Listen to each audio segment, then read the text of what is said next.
Imagine starting your day in a tedious factory, surrounded by robots, when an unexpected alert changes everything. Suddenly, you're teleported into a chaotic world where you must face giant orcs, fierce wyverns, and hellhounds.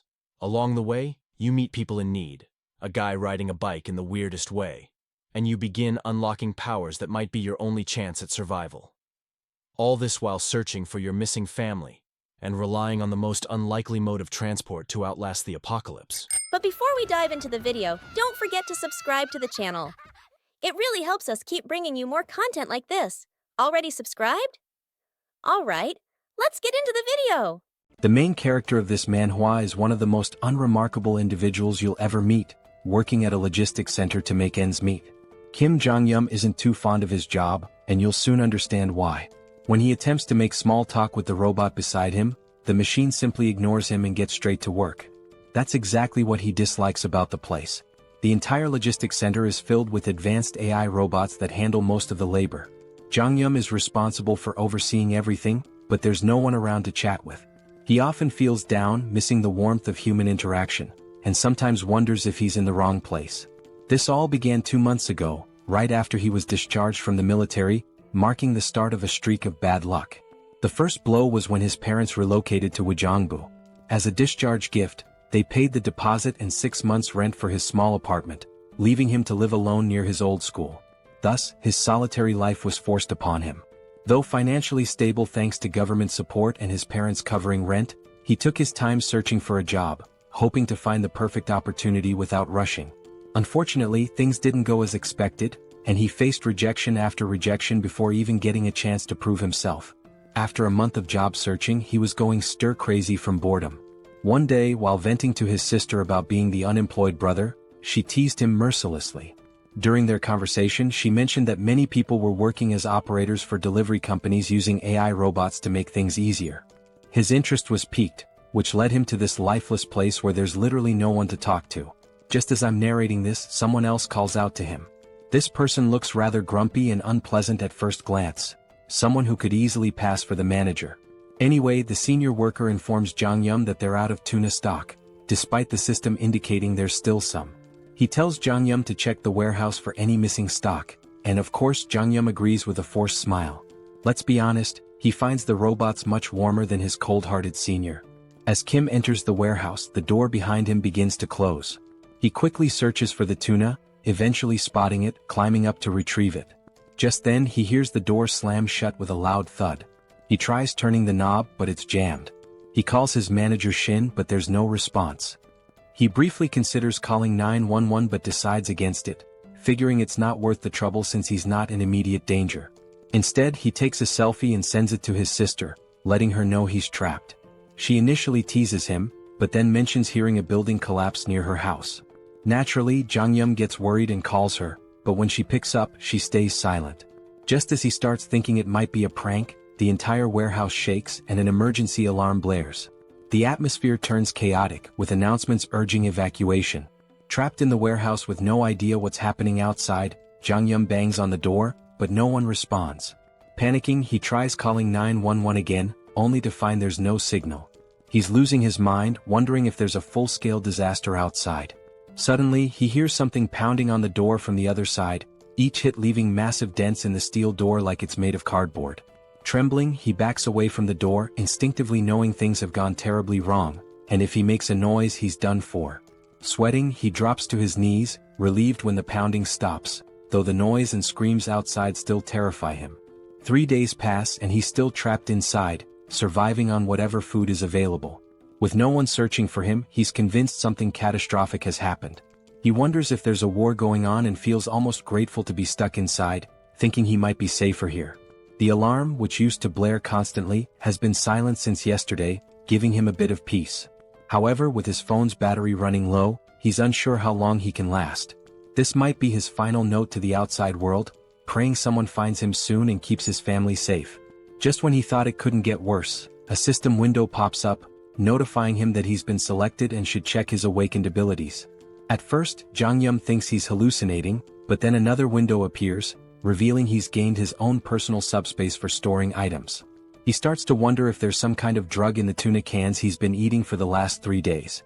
Another digital notification pops up, informing him that a target has been designated and asking if he wants to store it. Without hesitation he confirms, and suddenly he feels himself falling, landing hard on the ground outside. Scrambling to his feet, he looks around only to find everything in ruins, debris and wreckage everywhere. He spots his senior lying dead nearby. As system windows keep flashing, our protagonist is too busy vomiting after seeing his senior's lifeless body. The system then announces that a suitable operating system has been found for him and is now being installed.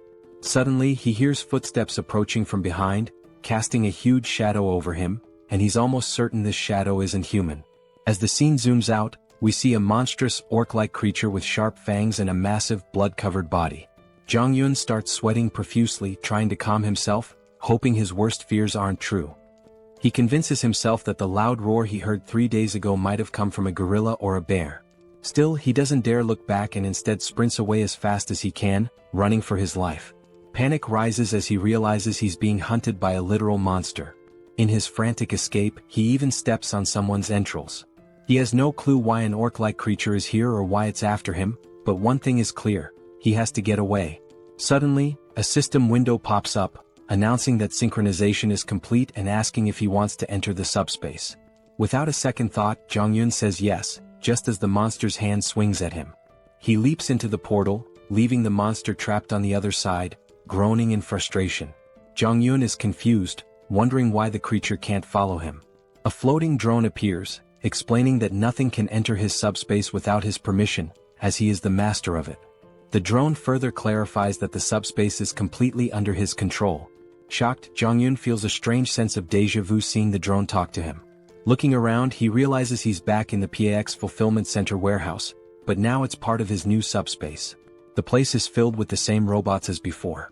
The system then informs him that as he's entered the subspace for the first time, he will be rewarded with a mana stone. The stone materializes in his hand, but before he can figure out what it does, the monster outside begins pounding on the portal again, startling him. He momentarily forgets he's being hunted by a monstrous beast and asks the system if it's sure the creature can't get in. The system reassures him that nothing can enter without his consent. A new system window appears, informing him that the PAX Fulfillment Center is a 5-story facility with a total area of 10,000 pyeong, approximately 33,000 square meters, and contains everything necessary for improving customers' lives. It can ship products at speeds of 60 kilometers per hour, with a maximum shipment size of 2 meters. Jong-yun is just as baffled as anyone would be by all this information. The system adds to his confusion by stating there are only 2 minutes left until maintenance. Jong-yun, still disoriented, asks if the facility will shut down after 2 minutes. The drone confirms this and explains that he can use the mana stone to power the facility and maintain operations within the subspace. With 1 mana stone he can keep the facility running for 24 hours. Impressed by its efficiency, Jong-yun listens as the drone explains that when the PAX Center was stored in the subspace, its energy system was modified to run on mana stones. Jong-yun, still skeptical, asks if this is even real or just some sci-fi nonsense. Suddenly, the facility's lights shut off, and the drone begins flashing warnings. The PX system explains that the power has been cut, and if energy isn't restored, PX fresh products, items like fresh vegetables, meat and pre-prepared meals, could begin to spoil. Jong-yun realizes that in a chaotic world like this, where outside is a war zone, food is essential for survival.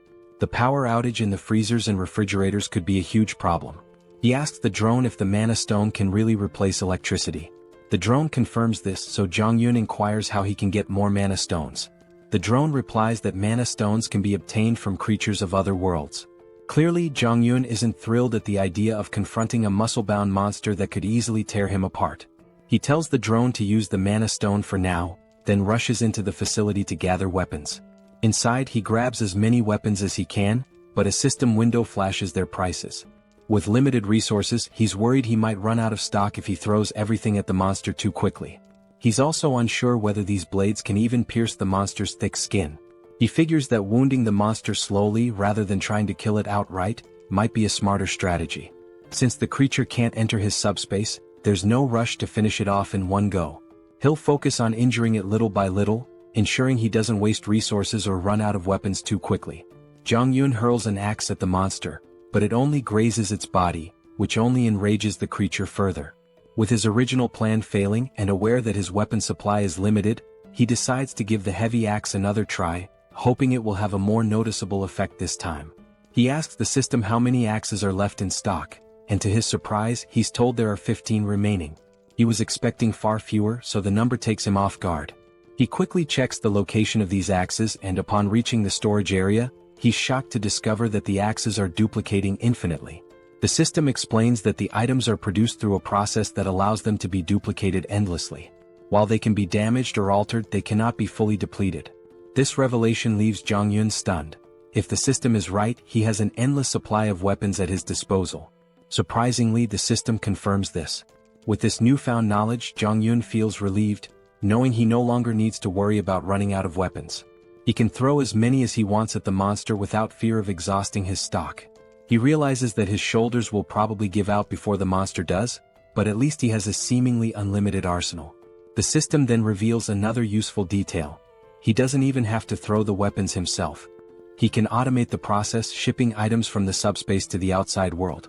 The system clarifies that shipping can only occur every 30 seconds, but this speed can be increased by leveling up his skills. Jeong-gyeom quickly asks how to launch the weapons, and the system tells him he only needs to think of the registered item and say ship to have it automatically sent out. As soon as the system explains this, Jeong-gyeom says ship, and an axe hurtles through the air at incredible speed, slamming into the monster's grotesque face and bringing it down instantly. The axe was launched by the drone, and when Jeong-gyeom asks about the speed of the throw, the system replies that the default shipping velocity is 60 km per hour. Finally, Jeong-gyeom understands what the system meant earlier by shipping speed. The system then informs him that he can adjust the speed to a maximum of 75 km per hour, but anything faster will require skill upgrades. Naturally, Jeong-gyeom asks how to upgrade his skills, and the system explains that he can do so by using mana stones. At this point, Jeong-gyeom remembers the monster he just defeated and realizes that he'll need to fight more creatures to progress. He quickly gears up inside the facility. First, he grabs lightweight combat boots priced at about 50,000 KRW and matching tactical pants for 78,000 KRW. Once he's suited up, he also buys a detailed map of the Seoul metropolitan area and a permanent marker. He marks a circle around Gwangjin district, then highlights surrounding areas in a specific order. With his route planned, he decides to start with the nearest district and gradually work his way toward his final goal, Ijeonggu, where he hopes to reunite with his parents. Since he's starting from Gunpo and doesn't have a car, Jeong-gyeom knows the journey will be long. Even though it's not as fast as a car or motorcycle, a regular bicycle is incredibly valuable in a post-apocalyptic world, and in this situation it might as well be a Lamborghini. He hops on the bike and pedals through the desolate landscape. After around 30 minutes, night falls and Jeong-gyeom has already taken down nearly 12 orcs. He reveals that he's learned a valuable lesson from defeating them, but before he can explain, a new monster appears and tries to attack him. Jeong-gyeom quickly retreats to his subspace, leaving the creature outside. While the monster is stuck, he uses the shipment ability again to launch an axe at high speed. Unfortunately, the axe only hits the monster's shoulder, wounding it but not finishing it off. With a cooldown period of 30 seconds before he can ship again and a range limit of 10 meters, Jeong-gyeom realizes that his abilities, though impressive, need more refinement, and that he can further improve them by collecting mana stones. Beyond shipment, Pax's ability has other applications, and we'll soon discover what those are. Suddenly, the monster notices movement and turns around, only to see the axe flying back into the portal and then returning, striking it in the face again and finishing it off. This is actually the second function of Pax's shipment ability, known as product retrieval, which automatically brings back dispatched items, just as useful as the shipping ability itself. Jeong-gyeom uses the retrieval function once more to claim the mana stone from the monster, all while wondering why he can't simply retrieve the mana stone without killing the creature first. He then asks Pax the same question and learns that he can only use his retrieval skill on the stone after killing the monster, as it belongs to him at that point. Regardless, Jeong-gyeom steps out of his subspace and shares another vital piece of information about this apocalyptic world. It turns out that the strange orcs aren't the only creatures wreaking havoc. There are also winged monsters, and he knows it will be a serious challenge to hunt one of those. Suddenly, he hears cries for help, but before he can identify the source, the scene shifts to a man named Choi, desperately fleeing. He's so exhausted that each step feels heavier than the last, and a flying creature is chasing him.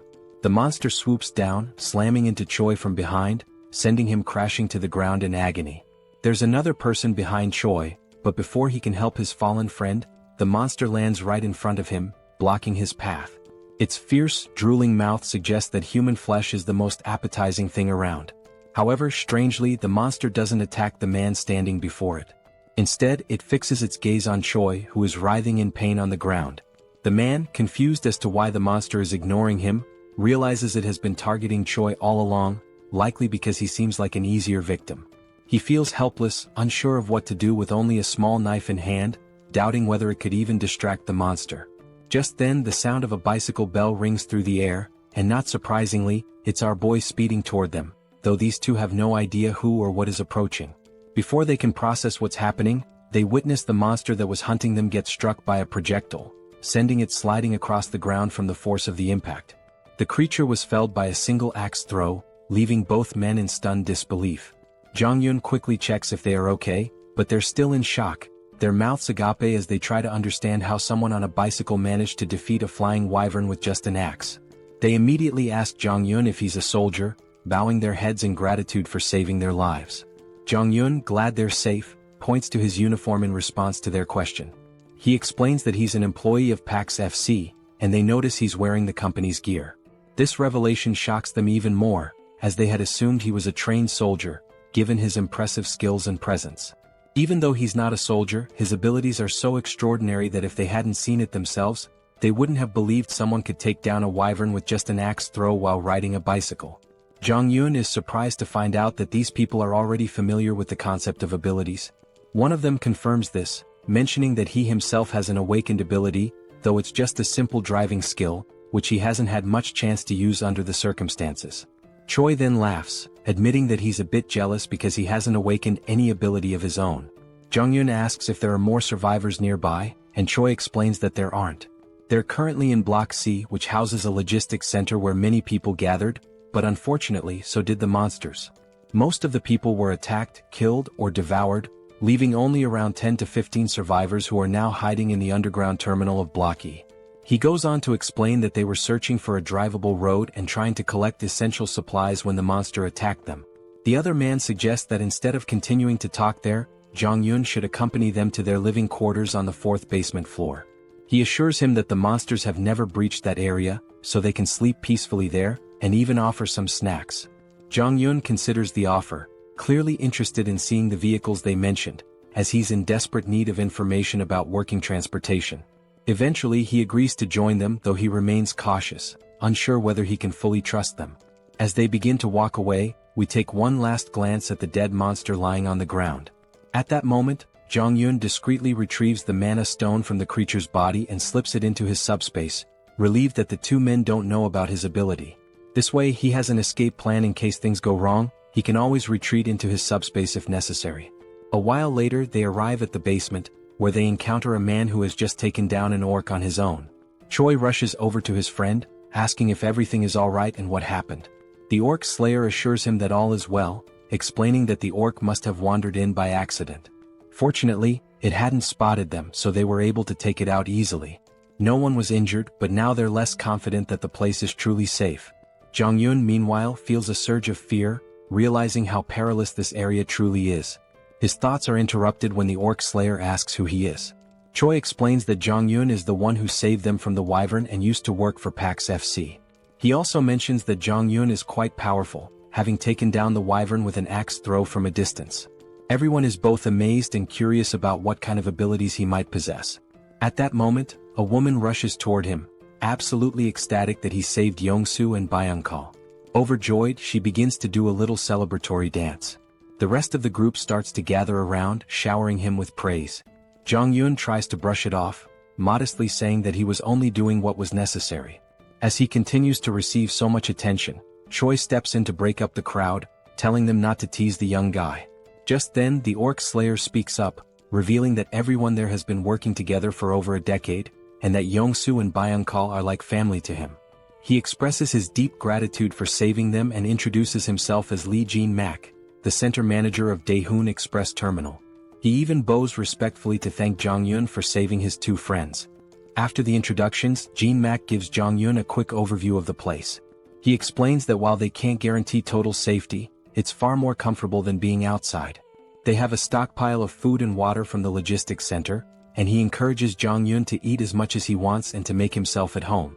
Jean-mak adds that they have enough supplies to last for a while and can always get more from the logistics center if needed. However, Yong-soo interrupts, pointing out that the logistics center they're talking about has suddenly vanished. The group is left wide-eyed and speechless at this absurd news. Jean-mak immediately asks what Yong-soo means by this. Choi confirms it, explaining that the building has literally disappeared, which is why they were being chased by the wyvern. The others are skeptical, questioning how such a massive structure could simply vanish.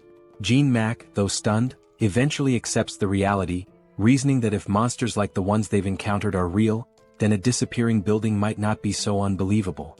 Jong-yun remains silent, unsure whether the disappearance of the logistics center is connected to his own subspace abilities. Trying to calm the group, the manager urges them to focus, stating that regardless of the situation, they must dig through the tunnel. Staying here will only make things worse. He encourages everyone to stay strong, saying that their time has just come a little earlier than expected and that they need to start heading into the tunnel as soon as possible. The woman from before, now fired up, tries to rally the group, reminding them that even without the logistics center, they must keep moving forward and force their way through.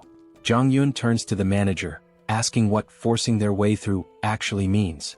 The manager explains that everyone has homes elsewhere, and vehicles are essential for getting around. But with the roads blocked, they need to find a way through.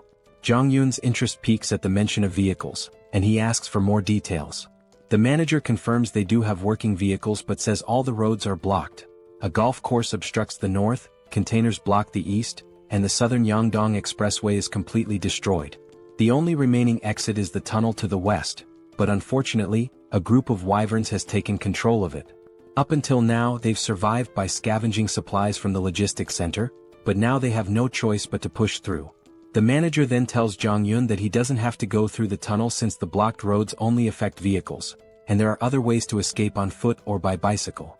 Jong-yun, however, insists that he also needs a vehicle, believing it's best to take the tunnel route. The manager doesn't argue further and tells him he's welcome to join them if he's up for it. Jong-yun grins and says he'd be happy to work with them. He also thinks to himself that it's better to keep his abilities hidden for now. While the group seems nice, he knows they've been struggling to survive, and they might not be entirely forthcoming about their situation. Jong-yun understands their need for secrecy and plans to stay cautious as well. He then turns to the manager, saying he wants to check out the situation at the tunnel and the wyverns. He claims he's planning to scout ahead, but in reality he's eager to use his abilities to wipe out the monsters and collect more mana stones. The scene briefly flashes back to when Jong-yun defeated several monsters and saved up 5 magic stones. With these stones, he's now able to reduce the cooldown on his shipping ability to just 5 seconds. That's when he sees 3 new shipping abilities. The first is precise delivery, which locks onto a target and guarantees a hit. The second is simultaneous delivery, allowing him to send 2 items at once. The third is automatic delivery, which lets him deliver designated items automatically, with adjustable timing.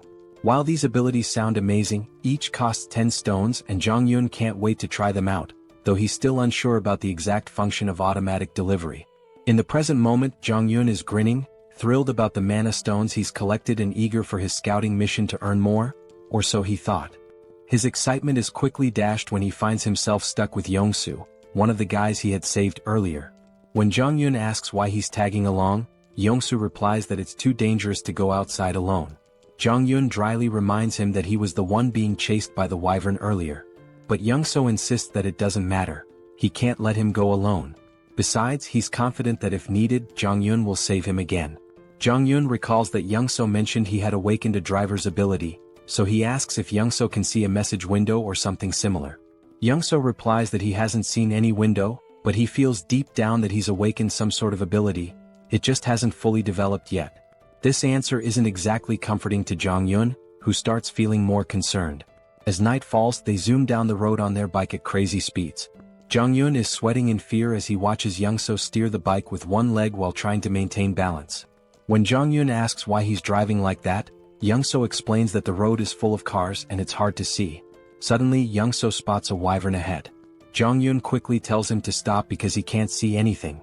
It seems like the monster has finally noticed them, and as it stares menacingly, Yong-soo nervously asks what they should do. Just then, a projectile strikes the wyvern, taking it down in one shot, leaving Young-so utterly shocked. Meanwhile, Jong-yun calmly tells him to focus and not look back. While speaking, he discreetly retrieves the mana stone and stashes it in his subspace. Finally, Young-so notices the tunnel up ahead and slams on the brakes. Before Jong-yun can ask why he stopped in the middle of the road, the answer becomes clear. They see a horde of monsters crawling around the area. Young-so is absolutely terrified, and Jong-yun wouldn't be surprised if Young-so had already panicked beyond measure. As one of the monsters starts advancing toward them, Young-so is convinced their time is up. Even with the electric bikes, there's no way they can outrun so many wyverns. Just as Young-so braces for the worst, Jong-yun realizes he has no choice but to use his subspace ability. He quickly pulls up his system and dumps his mana stones to reduce the cooldown from 30 seconds to just 5 seconds. Confused, Young-so asks what Jong-yun is doing, but he doesn't explain. Meanwhile, the monster roars and every nearby creature starts converging on them. In the nick of time, Jong-yun shouts, "Ship!" and a projectile drops, taking out the monster and saving Young-so. Looking back, still panicking, Young-so's eyes widen as he spots a portal behind them. After defeating the monster, Jong-yun quickly grabs the stones and tells Young-so to stay close. It's the only way he can protect him. Young-so agrees, though he remains completely clueless about what's happening or why there's a logistics center behind them. Just then, more monsters appear, but Jong-yun swiftly deals with one using his axes. As more monsters prepare to attack, Young-so panics and stumbles back, eventually falling into Jong-yun's subspace. The monster crashes into the subspace barrier, while Young-so falls to the ground in shock. The monster regains itself and charges again, but Jong-yun slips into his subspace just in time. The creature slams into the barrier once more before being taken down by another axe. Young-so watches in awe, unsure what to be more impressed by, the logistics center or the flying axes, but he's certain of one thing. To Jong-yun, these monsters are nothing more than nuisances, and this tunnel is just a minor obstacle he can clear without breaking a sweat. Young-so reflects on how everyone back at the base was relying on the delivery vehicle for safety and food transport, and how the tunnel was part of their escape route. Even if they made it through, monsters still lurked outside. But for Jong-yun, things are different. He only needs the vehicle for transportation since he can handle any threat with ease. Young-so even begins to feel a tinge of jealousy, thinking how with an ability like Jong-yun's, he could reunite with his family much faster. He wonders why Jong-yun needs a vehicle in the first place. Suddenly they notice the monsters starting to retreat. Jong-yun is intrigued, noting that these creatures are smarter than expected since they're fleeing rather than rushing into danger. As Jong-yun collects the mana stones, Young-so spots a blue stone hovering in the air and asks what it is. Jong-yun, surprised, asks if he's never seen a mana stone before. Young-so admits he hasn't, so Jong-yun explains that he uses them to boost his abilities. Young-so finally understands and wonders if he'll ever get a chance to use one himself. This clears up why Young-so didn't bother extracting the mana stone from the orc earlier. Young-so points out that with abilities like Jong-yun's, he could easily clear the entire tunnel on his own. Jong-yun replies that he didn't come here intending to clear the tunnel. He just wanted to check it out. If it seemed manageable, he'd sneak through quietly and not show off his powers. Young-so apologizes for tagging along, but Jong-yun reassures him that it's fine. He didn't know the way to the tunnel anyway, so if he had come alone, he wouldn't have made it this far. He then suggests they head back since the wyvern has retreated, but it could return soon. At that moment, Young-so asks how far Jong-yun plans to travel that he feels the need for a vehicle. Jong-yun explains that he's trying to reach his family, with his final destination being Wojongbu, near the Gangnam district. This revelation surprises Young-so because his own destination is along the same route. He shares that he's heading to Indaequan, which is on the way, and asks if it would be too much trouble to let him tag along until then. Jong-yun hesitates, unsure how to respond, but Young-so continues, admitting that even if he makes it through the tunnel, he's not confident about reaching home safely. His driving ability isn't much help in combat, but since Jong-yun can fend off monsters, he might have a better chance of reuniting with his family. Young-so then promises to help Jong-yun get to Gangnam faster than anyone else and swears he won't be a burden. He even offers to provide food along the way. Jong-yun starts to see some merit in this partnership. Young-so's driving skills are impressive, and more importantly, with him around, his secret abilities might stay hidden. It's a mutually beneficial arrangement since Jong-yun fears that if word got out about his powers, people might try to use or even eliminate him, though that might be overthinking. Still, better safe than sorry. Ultimately, Jong-yun agrees to let Young-so come along, and Young-so beams with excitement like a child in a candy store. Jong-yun then informs him that he'll handle clearing the tunnel, but emphasizes that Young-so should keep his abilities a secret and make sure others don't interfere. Young-so eagerly agrees, vowing to make sure everyone cooperates and stays out of the way. However, things don't go as planned. Young-so, in his excitement, ends up telling everyone that Jong-yun will clear the tunnel using his awakened abilities. All they need to do is wait outside until he's finished. Jong-yun is left in disbelief, realizing that Young-so just spilled the secret. The others are stunned by the news and eager to watch Jong-yun in action, while Young-so proudly explains. Meanwhile, Jong-yun curses his bad luck, knowing he's now stuck in a difficult situation. In the end, Jong-yun steps forward and announces that by the next morning, he'll have the tunnel cleared so everyone can leave. In his mind, helping them seems like the best option, especially since they still have food, which should keep things calm for now. However, once the supplies run out, chaos might ensue, so it's smart to clear the tunnel and ensure everyone's safety. Just then, the manager approaches Jong-yun, stating he won't pry into his abilities or ask questions about them. Instead, the manager expresses respect for Jong-yun's decision to help everyone. He offers some food from their reserves as thanks, which surprises Jong-yun. This level of generosity feels overwhelming. The manager explains that because Jong-yun risked his life scouting the tunnel, the least they can offer is a bit of food. Now that he's clearing the tunnel for them, they feel like they can't repay him enough. They apologize, saying that all they can offer is their gratitude. Jong-yun insists that he did it for his own reasons and that they don't need to go to such lengths. He tells them to keep the food for their families, but Young-so steps in, telling Jong-yun to accept it, reminding him that he also has a family to think about. At that moment, Jong-yun sees how eager everyone is to reunite with their loved ones, which fills him with a sense of sadness. He doesn't want to let them down. The next morning arrives, and when they reach the tunnel entrance, Jong-yun instructs everyone to stay back. He begins pedaling into the tunnel, determined to clear it out and return. As he gets closer, he spots the monsters ahead. But before the scene shifts to his battle, it flashes back to his childhood.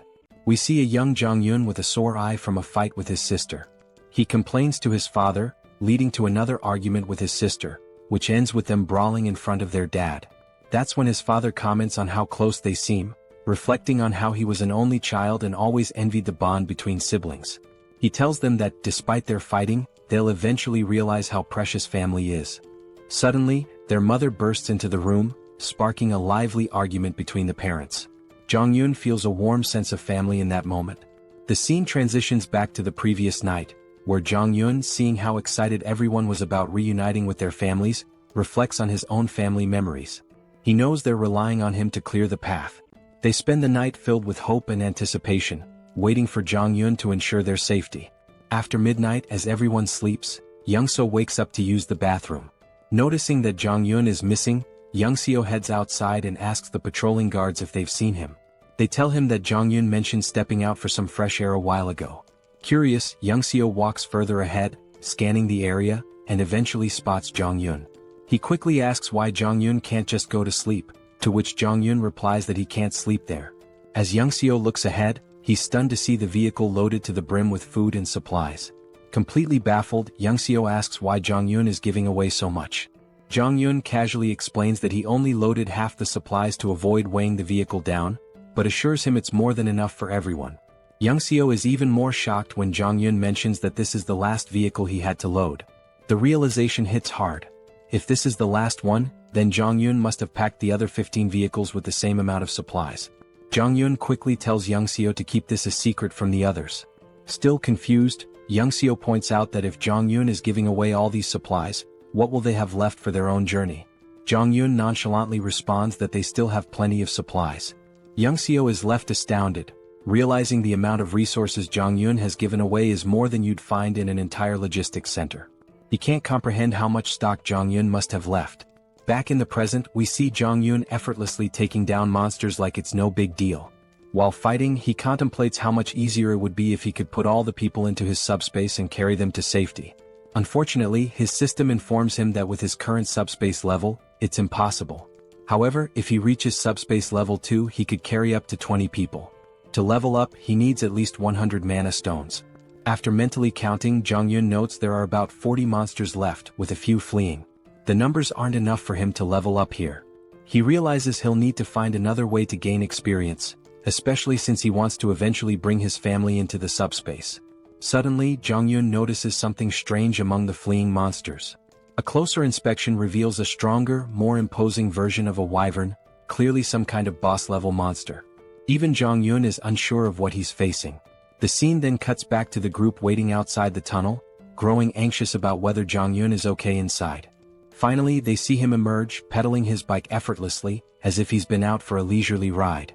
His uniform is stained with blood, and the group anxiously watches until they see him smile.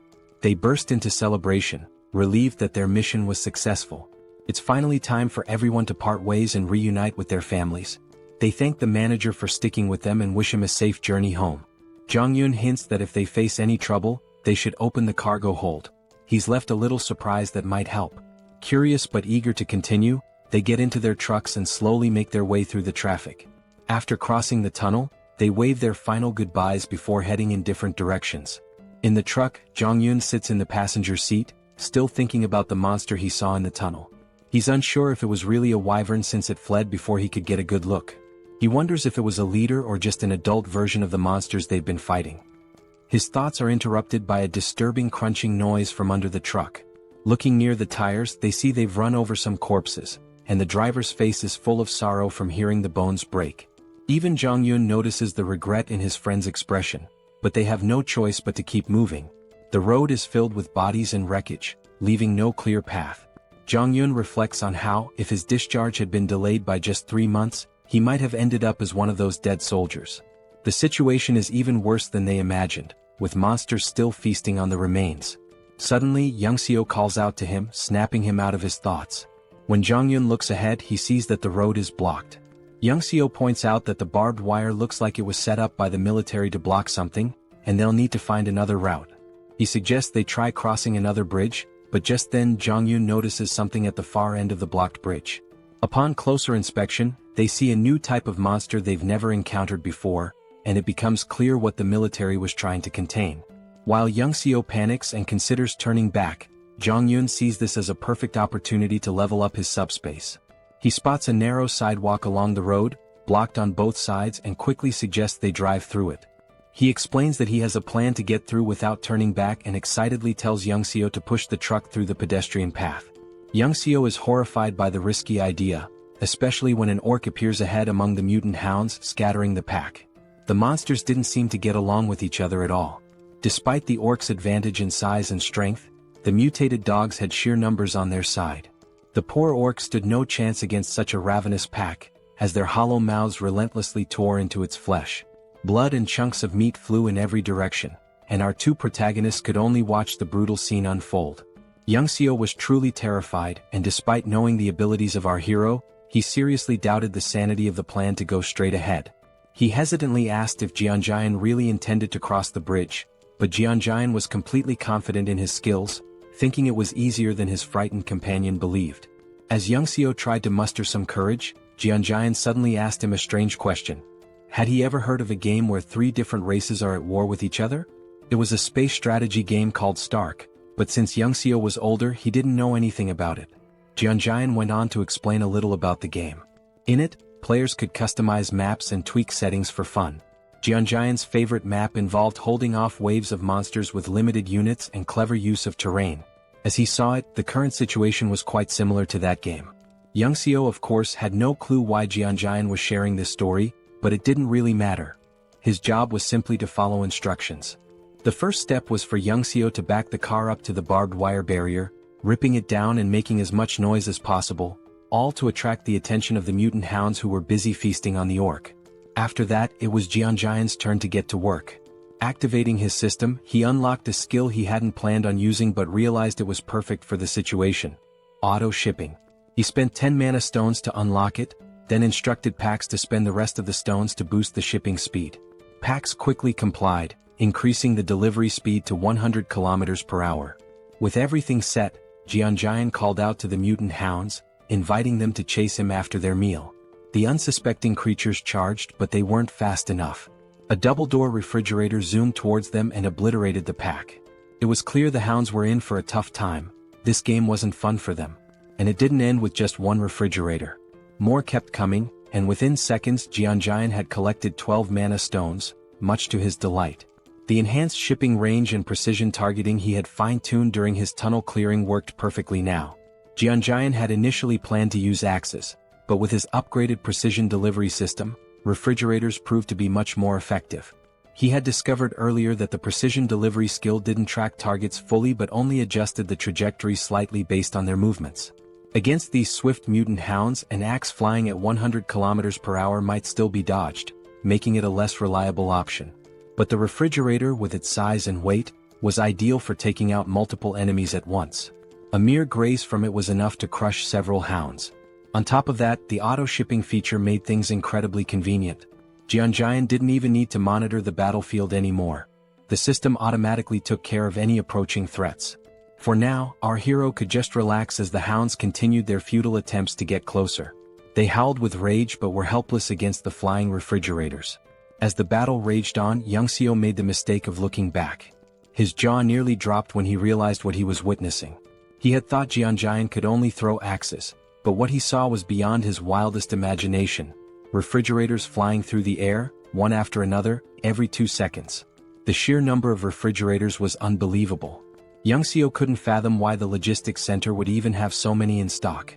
He began to wonder if Jeonjaen's system somehow replenished items, like how the axes were retrieved and reused. But how this worked with refrigerators remained a mystery. Youngseo stood frozen in shock, unable to comprehend what he was seeing. He didn't even notice when Jeonjaen came up to him and casually asked if he wanted something to eat. Yongsoo finally pieced things together and asked a question to confirm his suspicions. He wondered if it was possible that Jeonjaen's supply was actually infinite. Jeonjaen was a bit taken aback by the question, assuming Yongsoo had figured it out long ago, but clearly he hadn't. All this time, Yongsoo believed Jeonjaen was simply collecting the axes after each use to recharge them. He never imagined that Jeonjaen had an endless supply. In reality, Jeonjaen did collect the axes with his system, but only to prevent them from lying around and accidentally harming someone. Even after hearing this explanation, Yongsoo still found it hard to grasp the concept of infinite items. Once he gathered his thoughts, Jeonjaen asked again if he wanted anything to eat. Having endured an emotionally exhausting day, Yongsoo felt that a Coke Zero and a donut would be more than enough for him. As they quietly enjoyed their food, behind them, the delivery system was relentlessly scattering the mutant hounds. Yongsoo felt a bit embarrassed for underestimating Jeonjaen's abilities and his own naivety, but he was still grateful for the meal, even if it came from an endless stock. Jeonjaen was happy to share and thanked Yongsoo for trusting him from the start. He told Yongsoo that if he ever needed anything he should just ask since he had almost everything in stock. However, Yongsoo wasn't keen on overusing someone else's generosity. Jeonjaen had already done enough by clearing the path of monsters and helping him get home faster. Once they crossed the bridge, it would only take an hour for Yongsoo to reach his house. Jeonjaen was glad to hear his friend would soon be reunited with his family, though he could sense Yongsoo's worry about what might be waiting for him there. Yongsoo hoped his family was safe, and Jeonjaen understood the concern all too well. He was worried about his own parents and sisters as well. Wanting to give Yongsoo a gift, Jeonjaen noticed his friend's tattered clothes and thought he shouldn't return home like that. Plus, with the hounds still lingering, they had time to resolve the clothing issue. The only question was what style Yongsoo would prefer. Feeling a little uneasy about receiving even more help, Yongsoo didn't refuse. He knew Jeonjaen probably had what he needed: aviator glasses and a cool jacket, the perfect outfit for a top-class driver navigating the apocalyptic landscape. Just in time, the last few hounds were almost dealt with. Yongsoo's new look gave him a boost of confidence, and with renewed assurance in the truck's durability, he was ready to get going. He moved with speed and precision that would make even Formula One drivers envious. Jeonjaen barely had time to grab on before Yongsoo floored the gas pedal. The remaining hounds didn't stand a chance as they sped down the narrow road. Yongsoo handled the driving with lightning speed, so much so that it seemed like they'd reach his home in just 20 minutes. But Jeonjaen had to hold on for dear life as the truck zoomed over broken roads as if they were smooth highways. Jeonjaen desperately asked Yongsoo to slow down, but it was futile. It seemed like he was about to be sick. Fortunately, the wild ride didn't last too long. They finally arrived at Yongsoo's destination, or rather what was left of it. His home was now nothing more than a ruin. Yongsoo stands in front of his house, looking out at the wrecked buildings through the window. The destruction is overwhelming, and he tries to reassure himself that these buildings were just old. That's why they crumbled. But deep down, Yongsoo's hands are shaking. He's right at his own doorstep, frozen with fear, dreading what might be inside. The thought haunts him: what if his family isn't there? What if he opens the door to find their lifeless bodies? The fear feels suffocating. He keeps repeating that they're safe, that when he opens the door, everything will be okay. But his hands won't move. He's paralyzed, unable to turn the handle. Kim, standing behind him, watches, understanding exactly what Young-so is feeling. He had driven like a maniac, covering a journey that would normally take an hour in just 20 minutes, fueled by the hope of reuniting with his family. It shows just how desperate he was to get here. But now, standing before the door with the potential of finding something horrifying, Young-so can't bring himself to move. He knows that if he finds death behind that door, it might destroy him too. Sensing this, Kim steps forward, places a supportive hand on Young-so's shoulder, and offers to open the door for him. Young-so freezes, frustration and fear etched on his face. Almost on the verge of tears, he pleads with Kim to do it.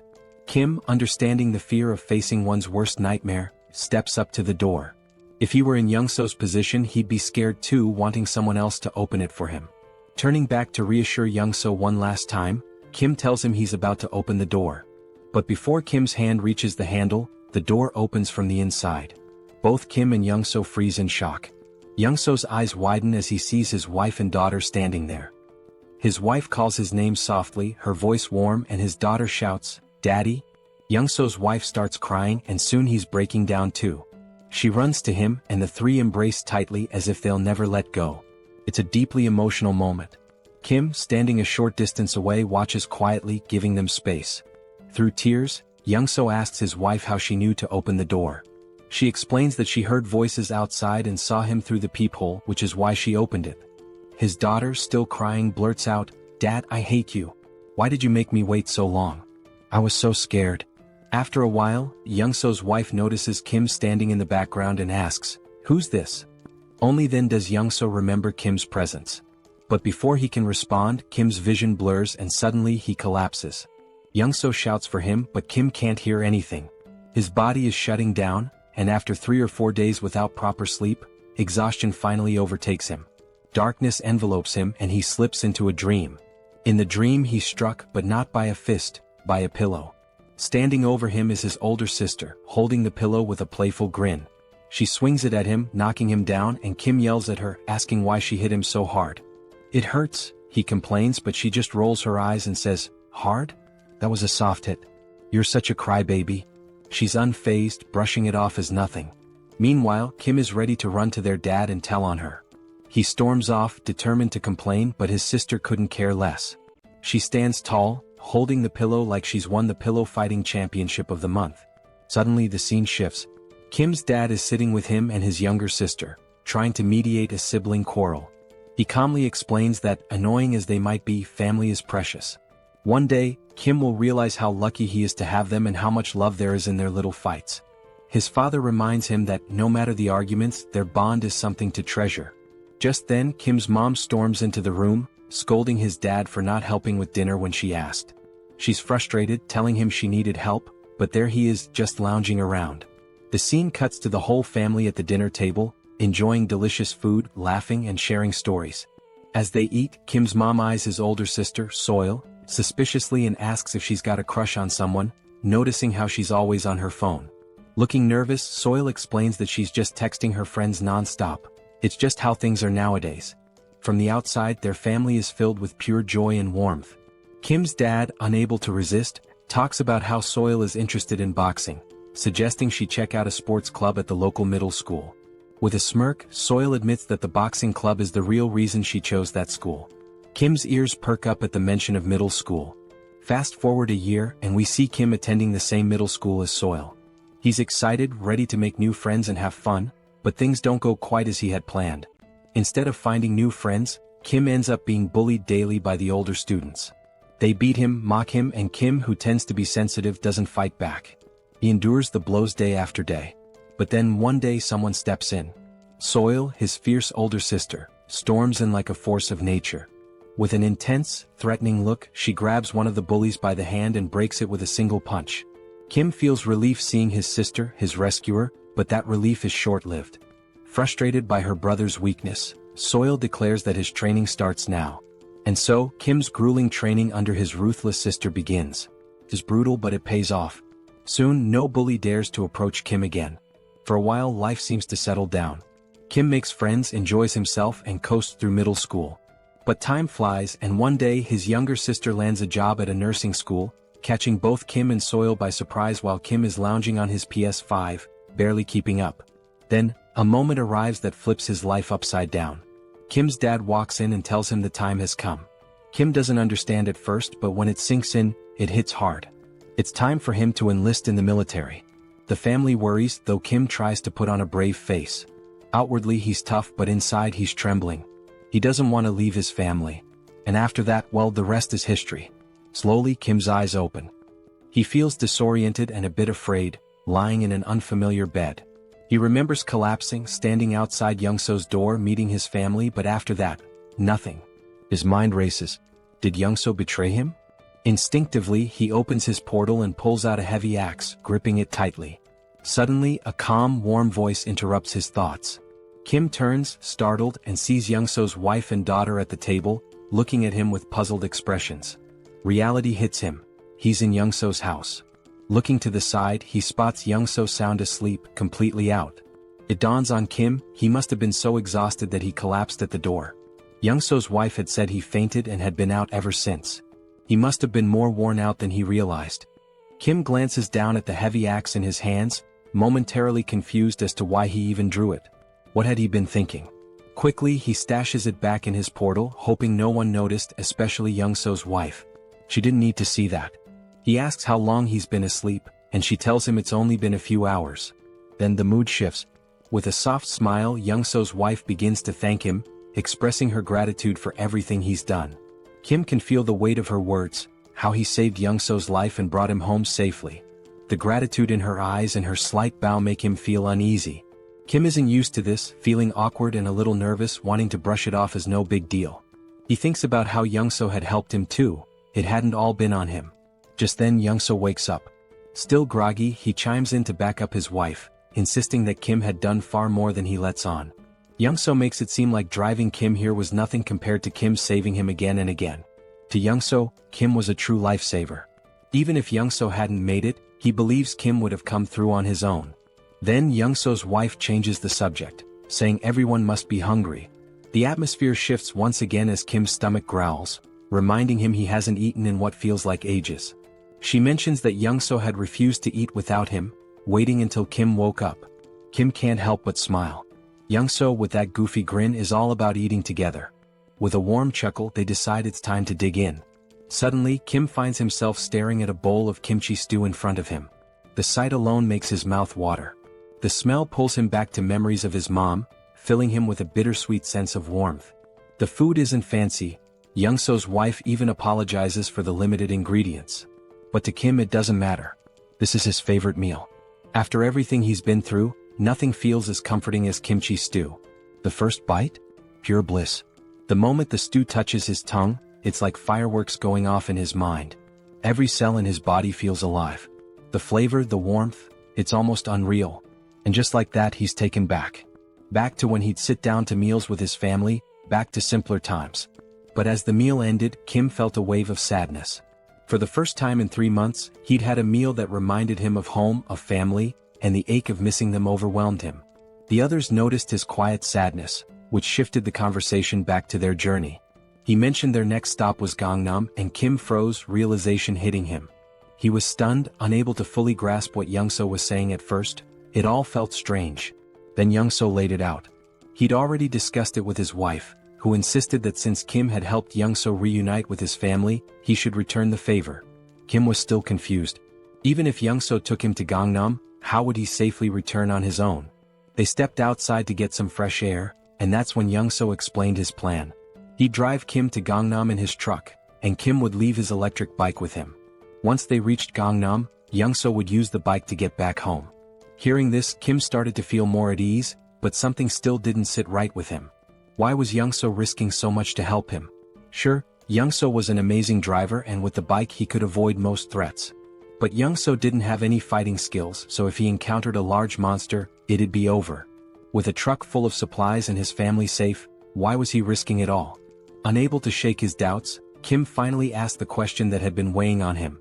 Why was Youngso putting himself on the line for him? Youngso smiled knowingly, like he'd expected the question. Then he revealed his reason. Why had Kim helped him in the first place? Kim hadn't asked for anything in return or demanded any favors. He just helped. Without Kim, Youngso wouldn't have survived that tunnel. Now, he wanted to return the favor because they were in the same boat. Kim might have special powers, but that didn't make his life any less challenging. Youngso understood what it felt like to be desperate, clinging to the hope that his family was safe somewhere. That's why he'd risked the tunnel, and now he wanted Kim to feel that same happiness of reuniting with loved ones. With a sly grin, Youngso reassured Kim that he wouldn't take unnecessary risks. He was confident his driving skills would get him out of any tough spots, so Kim didn't need to worry. Then Kim had a flashback to when he first set out for the tunnel and saw a car with keys inside. Youngso could have left the group behind, but he didn't. He stayed and helped. That's when Kim realized Youngso wasn't about to leave him. He just didn't want to admit how far he'd go to help.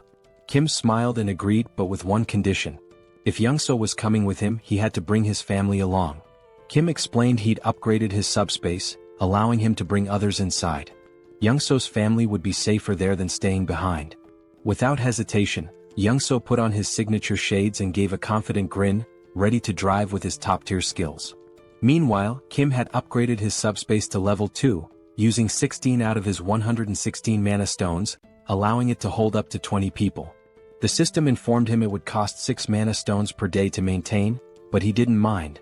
The system also asked if he wanted to enable external presence in the portal, and he agreed. A few months later, Youngso, his wife and daughter entered the subspace, astonished at what they saw. The expansive Logitech Center was stocked with endless resources. Kim introduced PAX to Youngso's family, and Youngso assured them that PAX would handle anything they needed. Everything was available in abundance and they could use it freely. Youngso's wife looked astounded as if she couldn't believe it. Kim told them he had some tasks to attend to and encouraged them to enjoy the place for now. Youngso then turned to his daughter, asking if she wanted to play princess with him, and they looked so happy together. Kim couldn't help but smile as he watched. Then something new happened. Kim unlocked a new ability, a laboratory where he could combine, classify, and transform any item in his subspace. Instantly, the possibilities seemed endless. Kim sat there, his mind racing as he began to wonder if his powers were truly what he had thought all along. He remembered the first time he'd unlocked his ability, which he called subspace. Back then, it simply allowed him to store anything he wanted. If he stored an apple, it would stay in his subspace permanently. But then, due to a strange accident, he ended up storing the entire Logitech Center, which caused his ability to evolve. His subspace merged with the Logitech Center, taking his powers to a new level. Now, nobody could enter his subspace except him. But that wasn't even the craziest part. The PAX AI from the Logitech Center had also merged with his system, transforming the once emotionless AI into something almost human. And just when he thought things couldn't get any stranger, the Logitech Center's systems, like its shipment functionality, upgraded as well. Now, he could launch items at 100 kilometers per hour. This alone was mind-blowing. But with PAX AI added to the mix, it became pure chaos. Kim hadn't anticipated his abilities would upgrade so dramatically, but reaching level 2 had changed the game. Now he had another exciting option. He could put anything into his subspace once more. The idea floored him. The thought that he could store anything, that he now had a personal lab where he could merge and create new items, was astounding. It felt like he was playing Minecraft in real life. He couldn't help but wonder what abilities would unlock if he reached level 3 or 4. What kind of powers would those levels bring? But thinking wouldn't get him there. He didn't have enough mana stones for another upgrade just yet.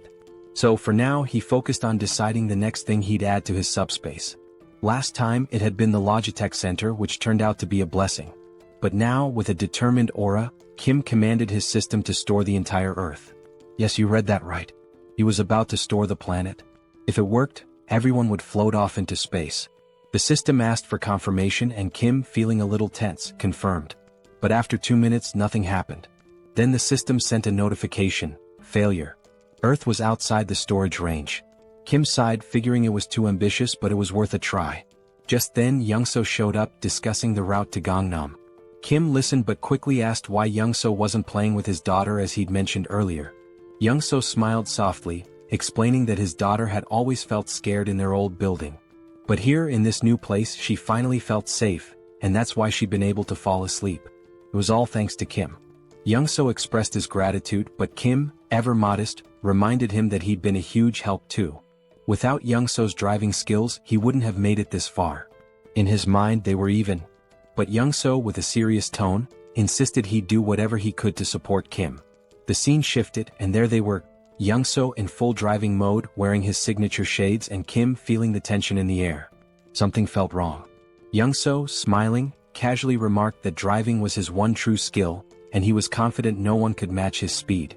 He told Kim to buckle up because things were about to get intense. Kim knew exactly what was coming and braced himself. Then it happened. Young-so floored it and the truck surged forward like a rocket.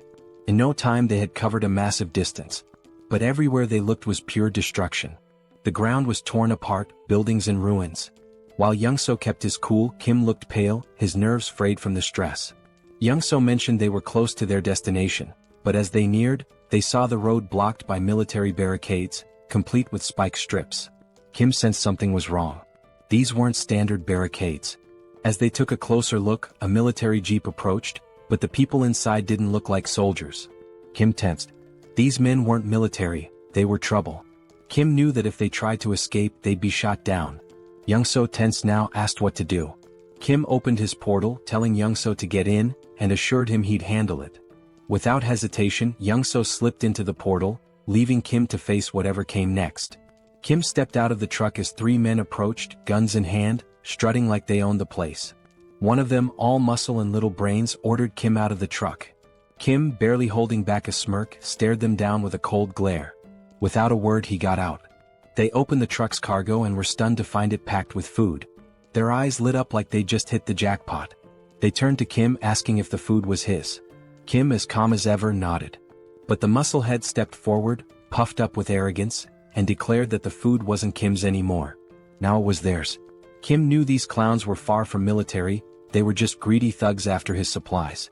The musclehead tried to look intimidating as he questioned Kim about where he got all this stuff. Kim played dumb, pretending to be a clueless delivery guy and claimed he worked at the Logitech Center. But they didn't buy it and pressed him on where the center was located. Calmly, Kim explained that even if he told them, they'd never make it there. The roads were blocked and monsters were everywhere. He himself had barely made it out, just trying to survive. The musclehead looked unimpressed, glaring at Kim and asking how much more loot was left at the center. Kim, staying in character, replied that the food in the truck was only a small part of what was stored there. One of the others glanced at his watch, muttering that it was almost time. Kim was puzzled. What was the rush? Before he could figure it out, wham! The musclehead punched him hard in the stomach and Kim crashed to the ground, wind knocked out of him. Before he could catch his breath, the bulky guy behind them clamped a cloth over Kim's face, knocking him out cold. When Kim woke up, he was tied to a chair in a dim room. His vision was still blurry, but he could see the bulky thug sitting on a makeshift commander's throne. Nearby, a body lay on the ground, a pool of blood spreading around it. Clearly a dead soldier. Kim quickly pieced it together. These guys had taken over the military base. The bulky guy started talking, bragging about how they'd wiped out the military and made themselves the new rulers here. Apparently they'd been fighting vibrants, monsters that swooped in every day at 6 p.m. The military had tried to fend them off with guns but couldn't keep up, so they'd recruited people like him and his crew. When the military was overrun, the gang had taken control, and now the bulky thug was the self-proclaimed commander. He made it clear that Kim was only alive because he needed him. Kim's task? To head back to the Logitech Center with some of the gang and raid it for more supplies. If he succeeded, maybe they'd let him join their group for protection. Kim was beyond annoyed. He was done with these lowlifes. Standing there, he decided what to do next. It struck him. This military base would make a perfect addition to his subspace. Without hesitating, he commanded Pax to store the entire Joint Commander Communication Headquarters in his subspace. The thug didn't even notice what was happening. He just sat there, confused as the entire base vanished around him. 1 second it was there, the next, poof, it was gone. He was left in his chair, now in the middle of nowhere, utterly clueless. By the time the thug realized what had happened, it was too late. Kim had already disappeared into his portal, leaving the thug sitting alone in the wasteland with nothing but his chair. At least Kim left him something to sit on. Around him, the thug's crew was completely baffled. They gripped their rifles, staring at the sky, trying to wrap their heads around the fact that the whole building had disappeared. The thug, wide-eyed and anxious, scanned his surroundings, his face showing a mix of fear and confusion. He was probably thinking, where did the whole building go? Meanwhile, Kim spat on the ground, noticing a trace of blood. That punch must have done some internal damage. He felt himself sway on the edge of fainting. Storing the base had drained his mana like nothing before. He was exhausted, completely wiped out. If he'd known it would take this much out of him, maybe he would have waited, maybe ducked into his subspace first. But it was too late for second-guessing. He had made his choice, now he just had to deal with the aftermath. His priority now was to get into his subspace to recover. As Kim slipped into the shadows, the thug's crew suddenly froze as the sky turned blood-red. Dark, looming shadows filled the air. The wyverns were coming. Hundreds of them, wings spread wide, headed straight for them, growling and screeching, ready to tear anything in their path. The sight hit the thug's men like a slap, sending them scrambling in all directions, completely forgetting Kim as they bolted for their lives. Even the guy who had captured Kim took off, leaving him free to drop to the ground. The thug was furious, shouting at his crew to hold their ground. He yelled that their rifles could still take out the smaller wyverns, vowing to handle the largest one himself. But his men weren't listening, they were too busy running. Rage twisted his face as he cursed them, calling them traitors. Then bam. The ground shook. Something huge landed behind him, shaking the earth. He turned slowly, terror contorting his face, only to see a massive wyvern towering over him. This one wasn't like the others. It stands a solid 20 feet tall, with black scales gleaming under the blood-red sky, and its piercing yellow eyes locked on him with deadly focus. This wyvern is 20 times larger than any he's ever encountered, a real monster brought to life. Amidst the chaos, we see Kim slipping into his subspace, bringing along an injured soldier. The system pings asking if Kim wants to allow the outsider in. Kim nods, weary but resolute, and both are let inside. Kim feels exhaustion pulling him down even further, and he knows he's just seconds from passing out. His mind races, he barely managed to sneak himself and the soldier in, and he realizes he'll have to be careful with these aftereffects. Storing something as massive as a whole base during such a critical moment might be risky next time. The black-scaled wyvern is still looming behind, its fierce gaze fixed directly on him, making Kim wonder why it's so intensely focused on him. Meanwhile, Pighead stands confidently before the wyvern, boasting about his new physical enhancement power, bragging he can shatter boulders with a single punch. Without hesitation, he swings at the wyvern, but to the enormous creature, it's nothing more than a mosquito's tickle. The wyvern doesn't even react. Suddenly, a bone-crunching sound fills the air. Kim, dreading what's happening, turns around slowly to see Pighead's fate, eyes widening in shock. With a single chomp, the wyvern swallows Pighead whole. Just like that, he's gone. Young-soo rushes over to Kim, checking if he's okay. Kim assures him, though he's clearly drained, his energy barely hanging on. He managed to bring the injured soldier along, who looks worse for wear. Kim and Young-soo gently lay the soldier on a bed, relieved to see he's mostly unharmed, with just a few scratches.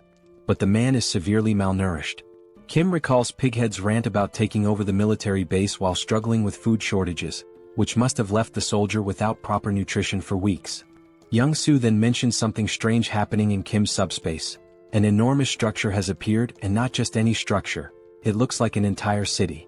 He leads Kim to a vantage point and Kim's jaw drops. He thought he'd stored just the military base, but somehow he transported the whole base city into his subspace. His mind races, he hadn't realized the extent of his power. He'd only commanded the system to store the base, but without specifying a building, it interpreted it as the entire city. Young-soo is equally stunned, staring in awe at this impossible sight. Kim realizes he needs to explore the military base thoroughly. Young-soo agrees to watch over the soldier and let Kim know when he wakes. Kim hops into his Mercedes and begins driving through the military base city, his mind buzzing with possibilities. Weapons, ammo, gas masks, military vehicles, even tanks. It's the ultimate jackpot for surviving the apocalypse, but there's a catch. Unlike the Logitech Center, where PAX handles everything and can send supplies directly, this sprawling city means he'll have to locate and retrieve each item himself. As he drives, Kim starts to grasp just how huge this place really is, realizing he has a massive job ahead of him to map out every corner. If he'd known it was this vast, he might have stored all the weaponry and supplies directly in his subspace. Now he's planning his next move. Once he identifies the locations, he'll send Young-soo to retrieve ammo and weapons, while he prepares to strike from his portal. Then a crucial thought hits him: supplies here aren't endless. Unlike the Logitech Center's infinite stock, resources from the base could run out. No more limitless bullets or grenades for reckless use. As he's lost in thought, Pax suddenly appears, casually correcting him. Pax explains that the base isn't an ordinary storage area, it's been fully integrated into the Logitech system format. Kim's jaw drops as Pax continues, revealing that since the military base has merged with his subspace, he can now command it just like the Logitech Center. Kim can hardly believe it, but Pax confirms that the base is synchronized. He'll have unlimited access to its supplies, vehicles and equipment just like in the Logitech Center. This changes everything. Kim can barely comprehend it. His mind races through the possibilities, his face a mixture of shock, wonder and pure excitement. He asks Pax for double confirmation. Are they really talking about endless rifles, ammo, grenades, everything?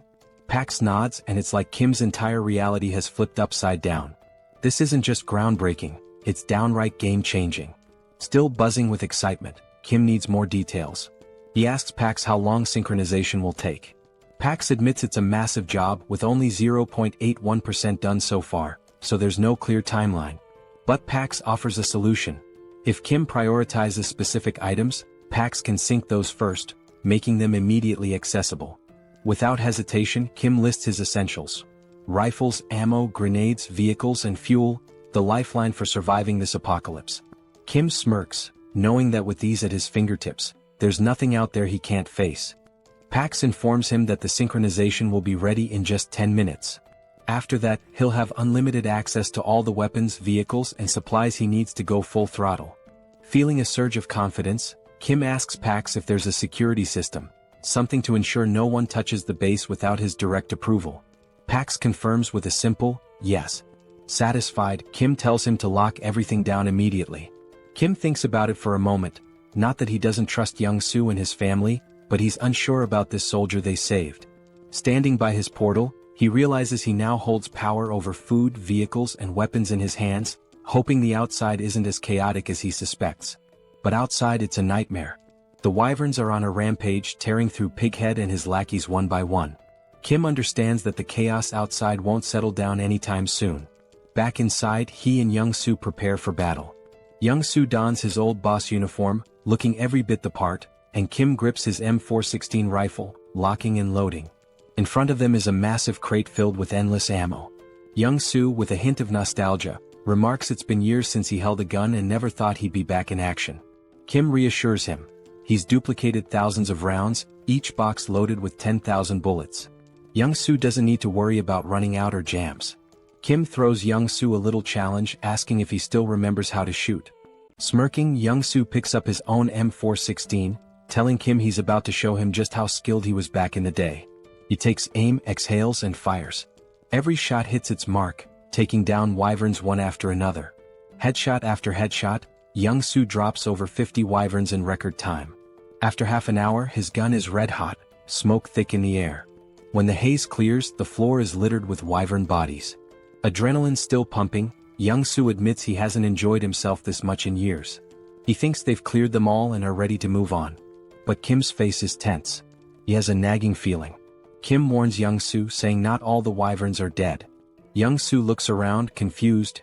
Every wyvern he can see is down. But Kim mentions a massive black-scaled wyvern he saw earlier, unique and ominous. Young-soo is skeptical, but then the scene shifts, revealing the creature Kim described.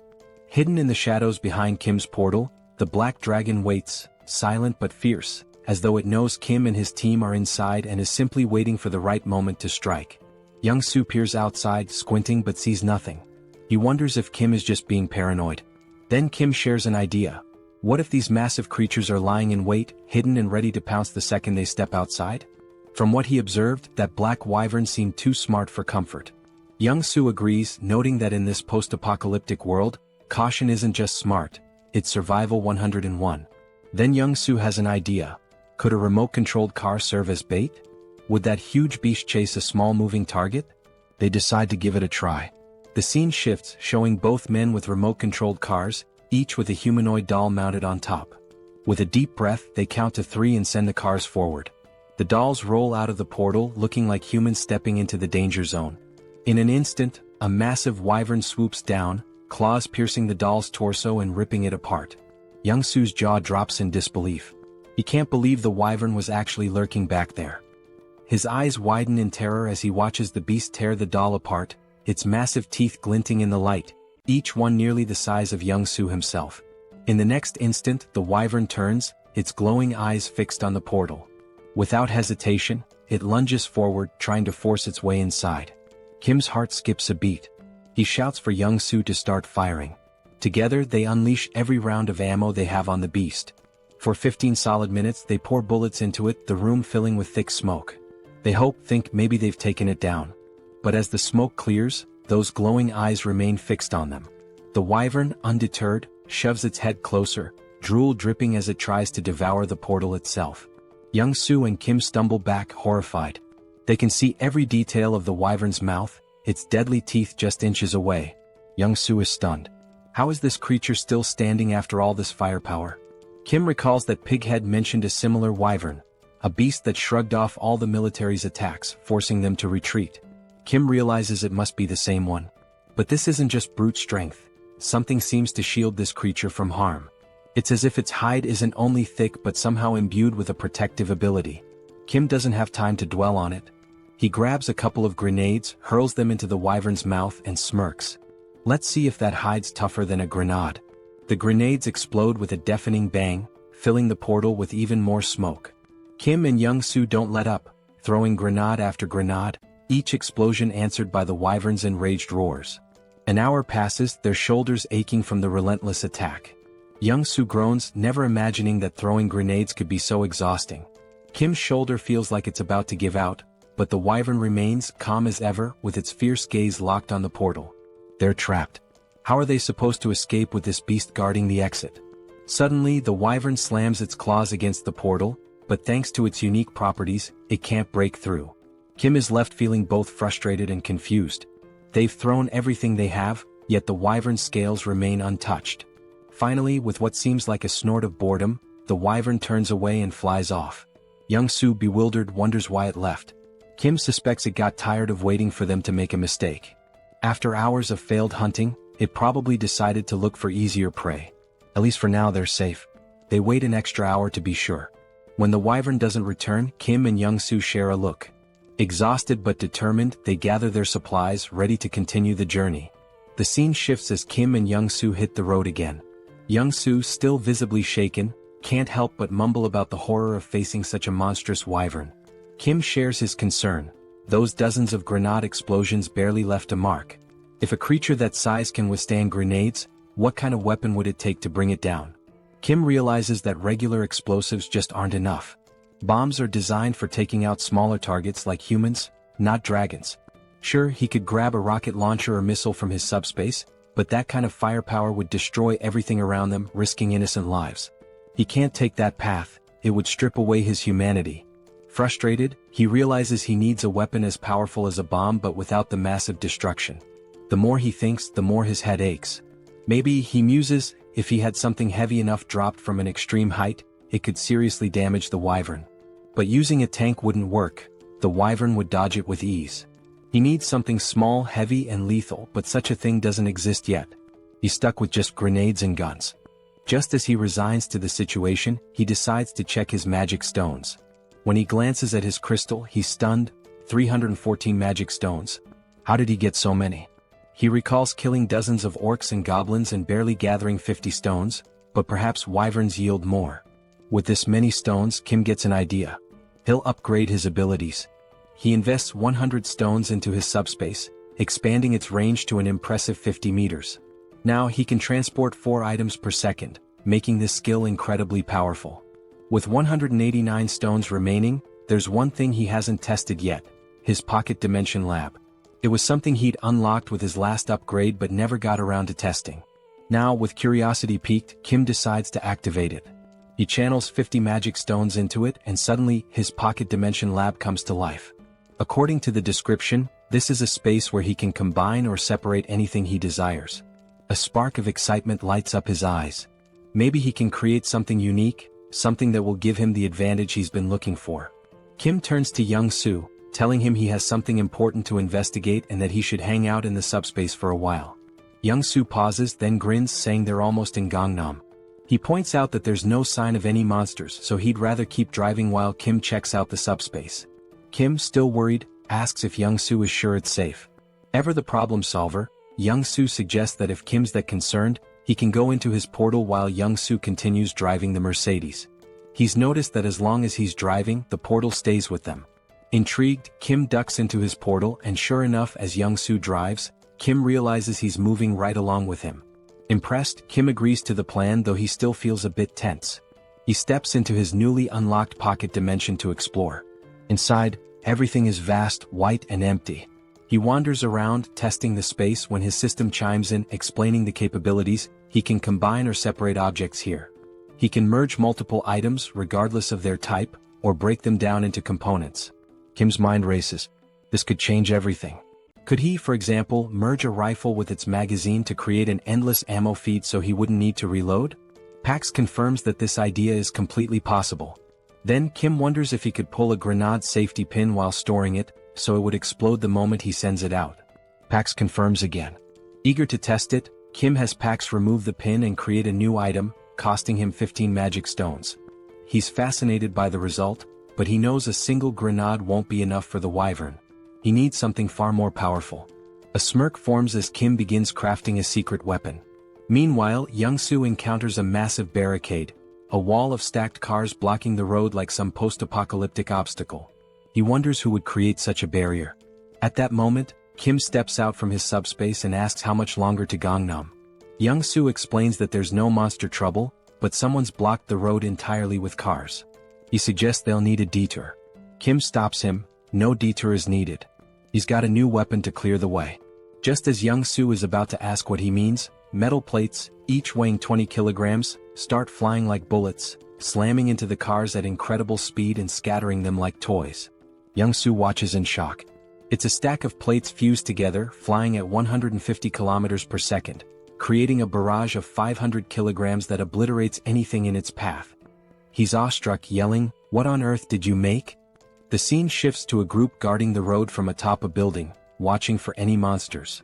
They're armed with whatever they could find, mostly household tools. A middle-aged man, nervous and bewildered, wonders how that wall of cars collapsed so fast. Another, equally baffled, mentions how the wall withstood multiple monster attacks. It shouldn't have fallen like that. Then, through the smoke, they see a jeep charging forward, picking up speed until it stops right in front of their building. The men grab their weapons, a wooden stick among them, and stare, stunned. Who are these people? Soldiers, they assume, since they're arriving in a military jeep. Slowly, the black-tinted window of the car rolls down, and Kim smiles up at them, asking kindly, "Is Nurse Kim Jui here?" The scene shifts again, moving into a flashback. Kim's second sister, the middle child, gives him a flying kick so powerful he nearly faints. She huffs in frustration, while Jui, the eldest sister, calmly studies, telling her siblings to quiet down since she's preparing for an exam. Kim and his other sister are stunned, mouths wide open. The middle sister, concerned, asks Jui if she's feeling okay, wondering why she's suddenly so intense about studying. Jui snaps, asking if it's really that shocking for her to study hard. Kim, dead serious, turns to the middle sister. "Yeah, she definitely doesn't look well. We should call Mom. She's lost it." Jui's frustration erupts as she starts shouting, asking if they'll ever let her study in peace. Kim explains that Jui, who is 8 years older than him, only started taking her studies seriously when he was around 7. Since she'd never sat still for more than 30 minutes before, her sudden shift had the whole family on edge. With big worried eyes, Kim and his other sister drag their mom over to Jui, pointing out that their big sister has completely lost her mind. Even their mom looks concerned. Jui can't believe it.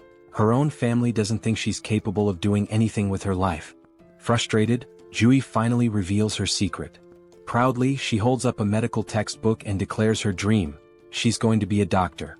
She announces, "Even if the world ends tomorrow, today I'll still help those in need." Her face glows with pride, her eyes shining with determination. The whole family is stunned. They just stare at her, speechless. Kim and his other sister turn to their mom, whispering that Jui's condition is getting worse. Maybe she needs a mental hospital ASAP. The house erupts into a family brawl, everyone yelling, laughing, the whole scene chaotic. Days pass, and they assume Jui's passion will fade like a teenage phase, and that her ambition to be a doctor will pass. But no, her grades soar. She skyrockets through high school, and before anyone realizes it, she's accepted into the top nursing school she applied to. Her dad, mom, Kim, and her other sister are shocked. Juri, who once couldn't sit still for 30 minutes, has achieved the unthinkable. In the present, Jui stands frozen in shock, staring at Kim, who's come back to find her. It's all real, her journey, her family, her dream, and now this reunion. Tears start streaming down Jui's face, her cheeks red with emotion. Kim stands before her, his eyes filling with tears too, overwhelmed. Barely able to speak, Jui, still sobbing, asks Kim how he made it this far and if he's hurt. Kim, equally emotional, tries to reassure her, saying he's fine, nothing happened. Young-soo, watching from behind, smiles warmly, whispering to himself, grateful that Kim's sister is safe.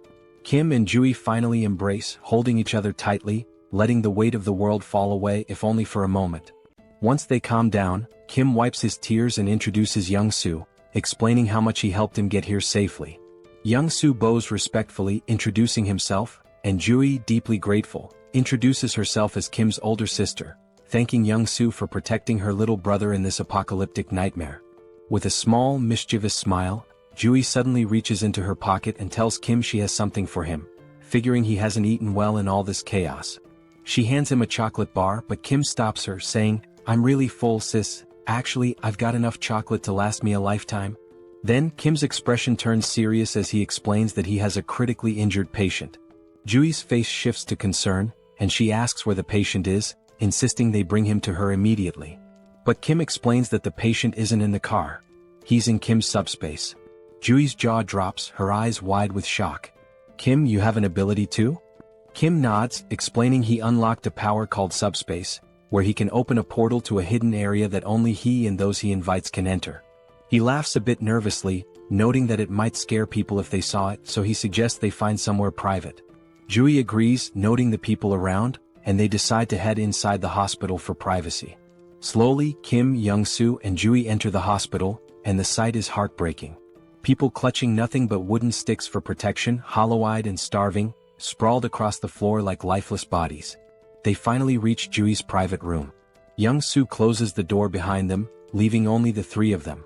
Kim then opens the door to his subspace, and as he does, Jui stands in shock, her eyes wide, mouth open, as she gazes at the vast, city-like area before her.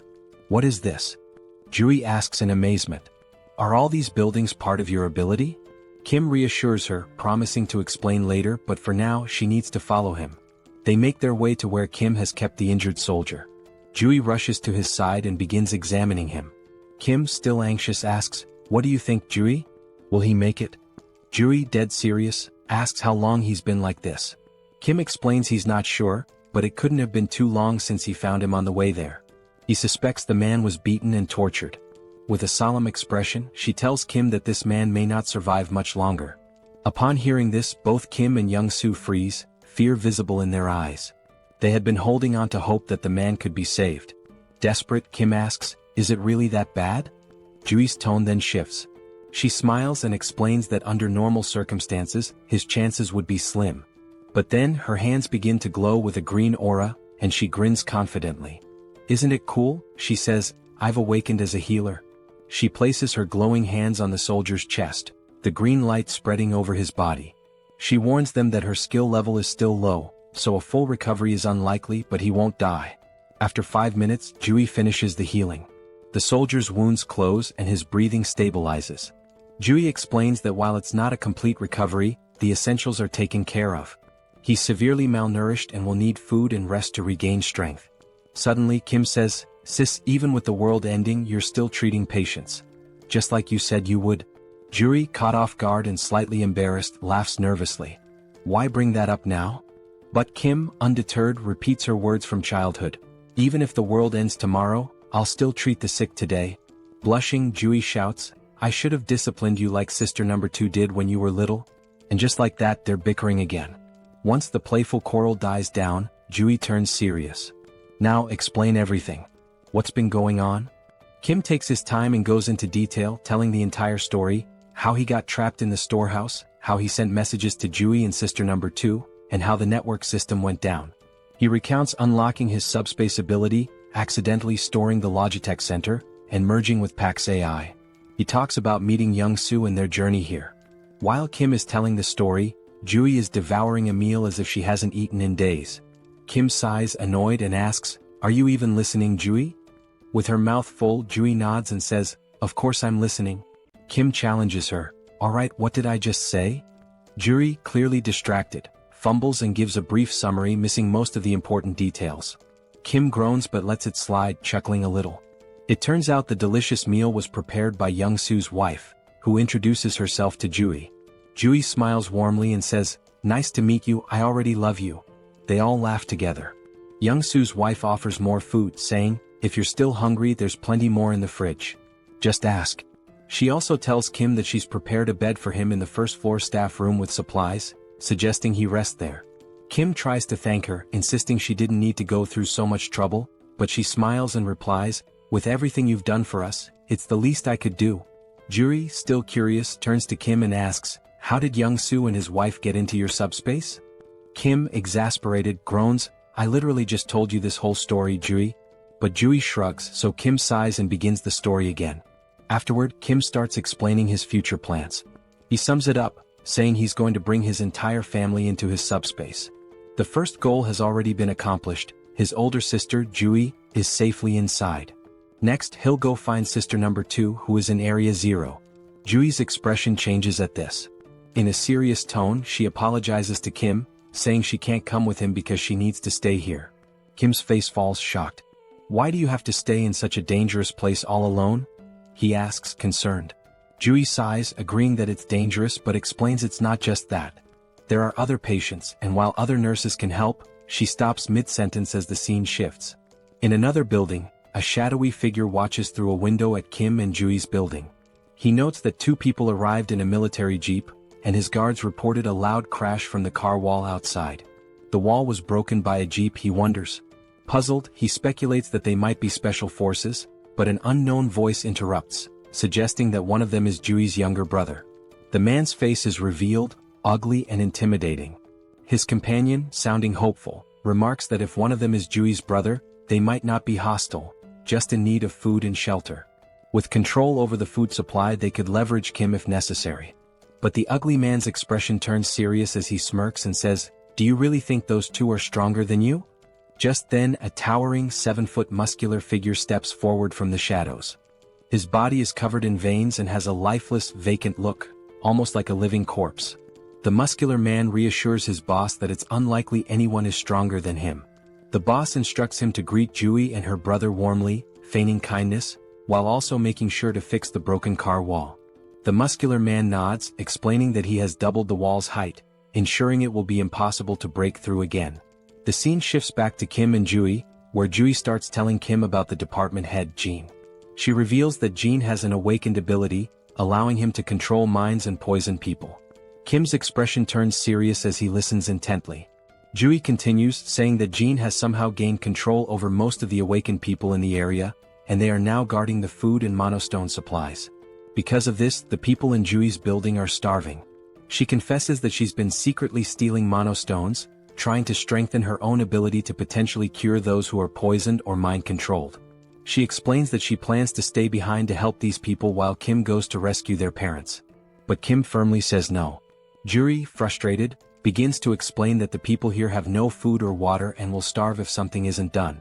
Kim interrupts her with an annoyed tone, asking, "Did you even listen to my entire story?"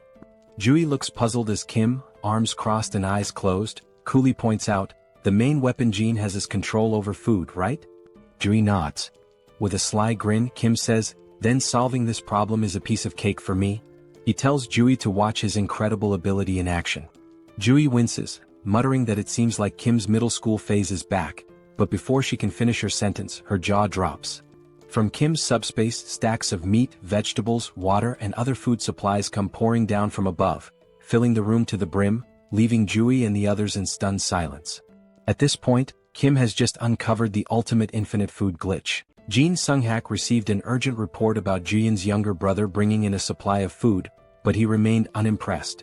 The messenger emphasized that the quantity was remarkably large, but the man stayed indifferent.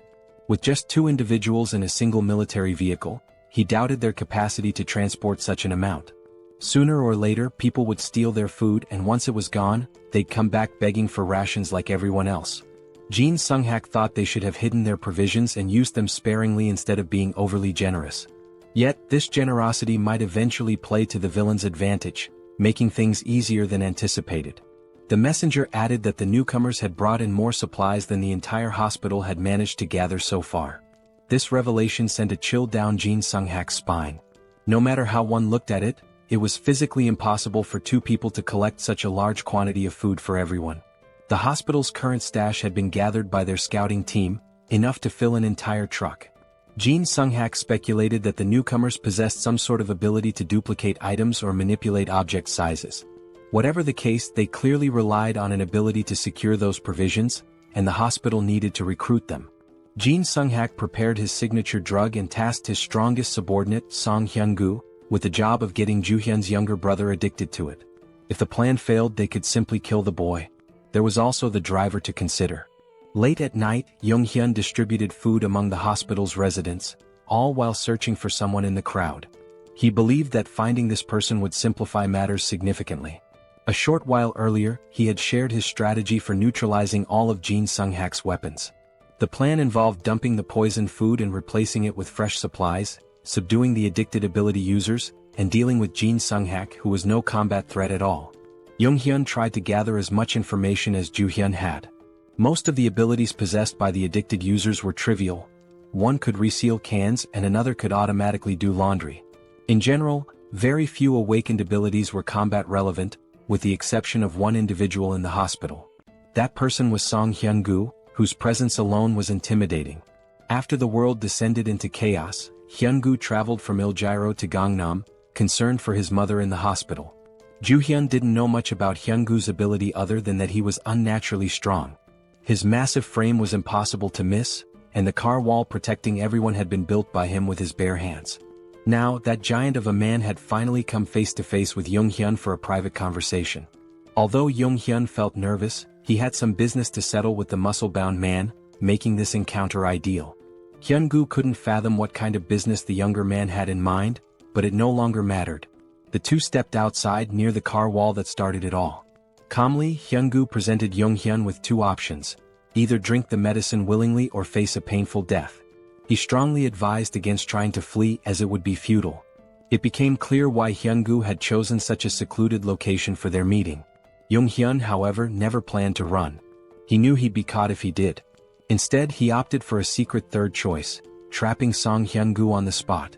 Provoked by the young man's defiance, Hyun-gu lunged to grab and crush him. Before he could, his fingers touched an immovable barrier. Yong-hyun had disappeared, leaving behind only a strange portal to the logistics center. At first, Hyun-gu couldn't make sense of what he was seeing. By the time he noticed the drone hovering before him, it was already too late. A professional-grade high-speed bowling ball struck him in the stomach, winding him. Yong-hyun wondered if a 90 km/h bowling ball was excessive but decided mercy wasn't an option. He followed up with another strike, this time targeting Hyun-gu's right leg. The attack left Hyun-gu groaning in pain, unable to move effectively. When the muscleman demanded to know what ability Yong-hyun was using, the young man responded by launching a barbell plate stack to the ground. Immobilized, Hyun-gu was warned to stay put. The plates, though slowed, were still heavy enough to shatter bones or end lives. Refusing to stay idle, Hyun-gu charged at one of the stacks and managed to grasp it firmly, surprising Yong-hyun. The brute began lifting the stack, disrupting Yong-hyun's plan. But while Hyun-gu focused on lifting the stack, he unknowingly triggered the metal trap. Yong-hyun apologized for the cramped conditions of the makeshift prison and promised to release Hyun-gu once the situation was resolved. For now, all Hyun-gu could do was endure the heaviest cell ever devised. Yong-hyun was extremely anxious, worried he might have seriously harmed the big guy. Thankfully, the man was incredibly resilient. Back inside, Nurse Joo-hyun hurriedly let her brother in. She had heard a loud noise outside and feared her little brother had encountered the muscle-bound man. Yong-hyun casually confirmed her suspicions as if it were nothing. He gestured outside, allowing his sister to see where he had left the biggest threat. Joo-hyun peeked out and was shocked by the bizarre metal structure she saw. Yong-hyun calmly explained that Song Hyun-gu was now his temporary prisoner. With the most dangerous obstacle neutralized, they only needed to wait for Yang-soo to arrive. Right on cue, the East's best driver made his appearance. However, as Yang-soo came into view, the siblings froze. Yang-soo was limping, holding his head in pain, drenched in sweat, and complaining of an intense pounding headache. The symptoms were eerily similar to those of poisoning. It seemed the enemy had gotten to him somehow. Yang-soo's last memory was handing out food to survivors and receiving some words of gratitude. Joo-hyun noticed a tiny puncture wound on his finger, a likely delivery method for the poison. The culprit must have pricked him while pretending to thank him. For now, Yang-soo needed rest and confinement in the subspace. He would have to be isolated for a while. Jung-hyun hadn't anticipated this turn of events. He felt responsible for failing to protect his friend. Without knowing how the poison worked, the situation could become even more complicated. Finding Jin Sung-hak quickly was now their top priority to secure a cure. They prepared the break room in Sector 1 as a confinement space, blocking all windows and doors just in case. However, before Yang-soo could step into the portal, the system detected and blocked an unidentified energy from entering. Since subspace was an independent domain, external energy connections were impossible. Yang-soo, confused, looked to Jung-hyun for answers. Miraculously, the pounding headache disappeared as soon as he placed a finger into the portal.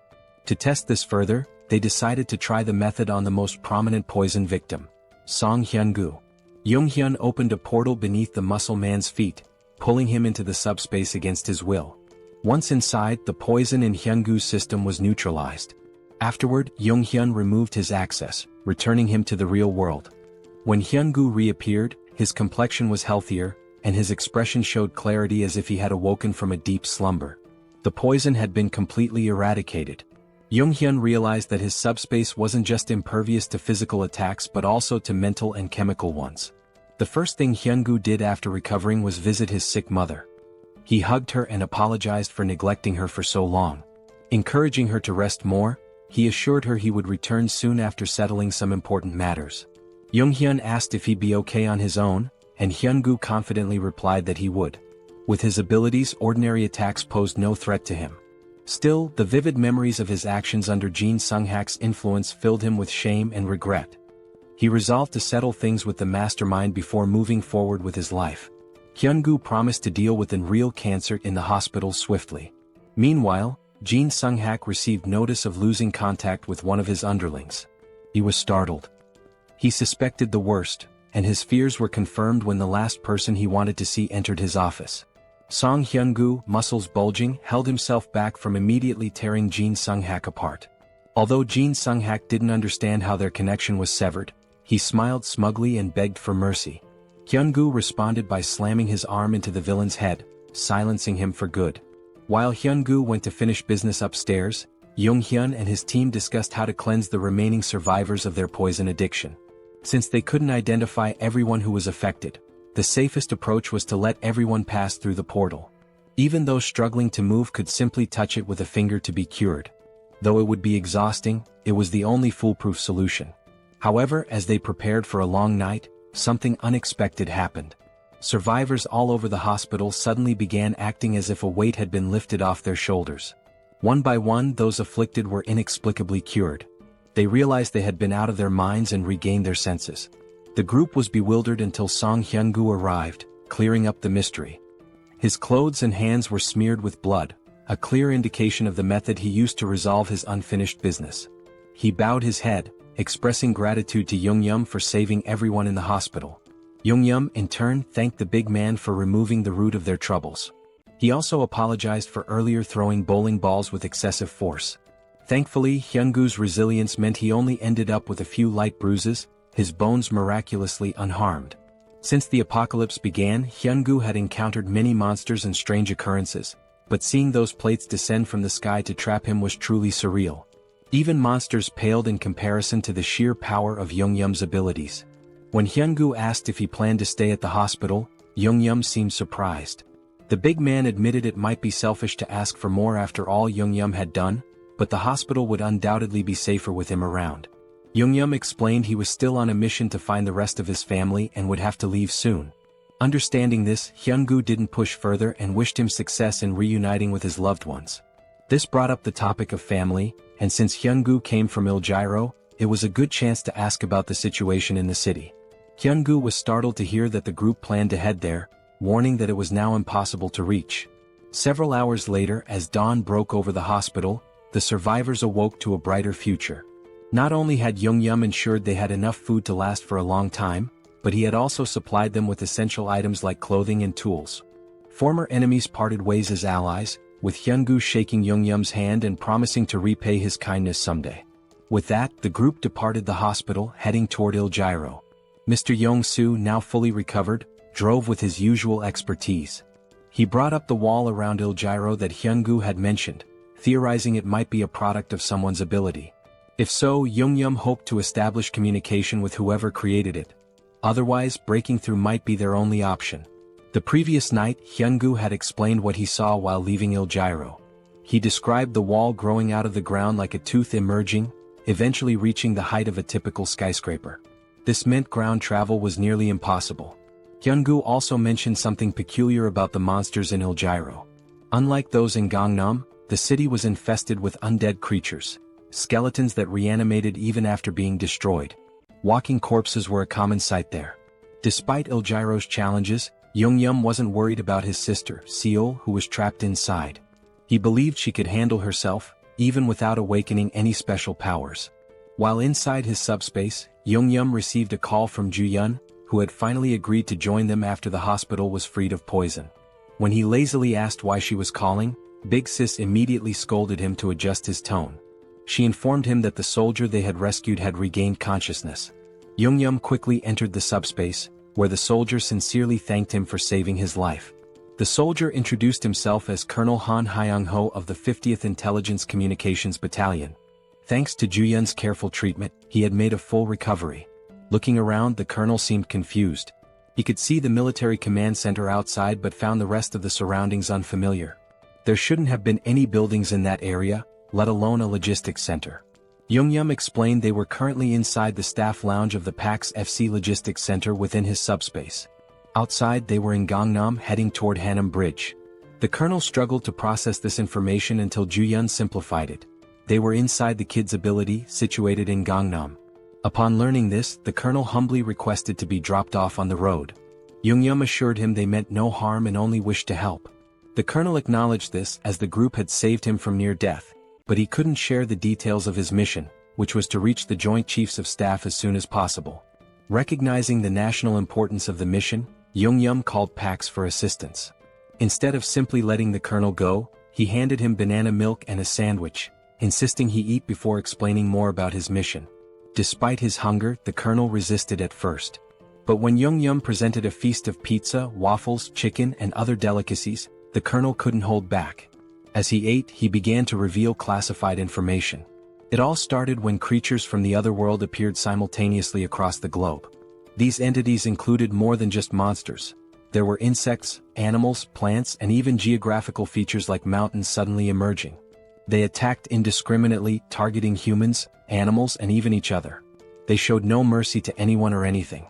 With the appearance of these monsters, the government began enlisting individuals known as the Awakened to form a specialized unit. These recruits, wielding their extraordinary abilities, were highly effective against the creatures.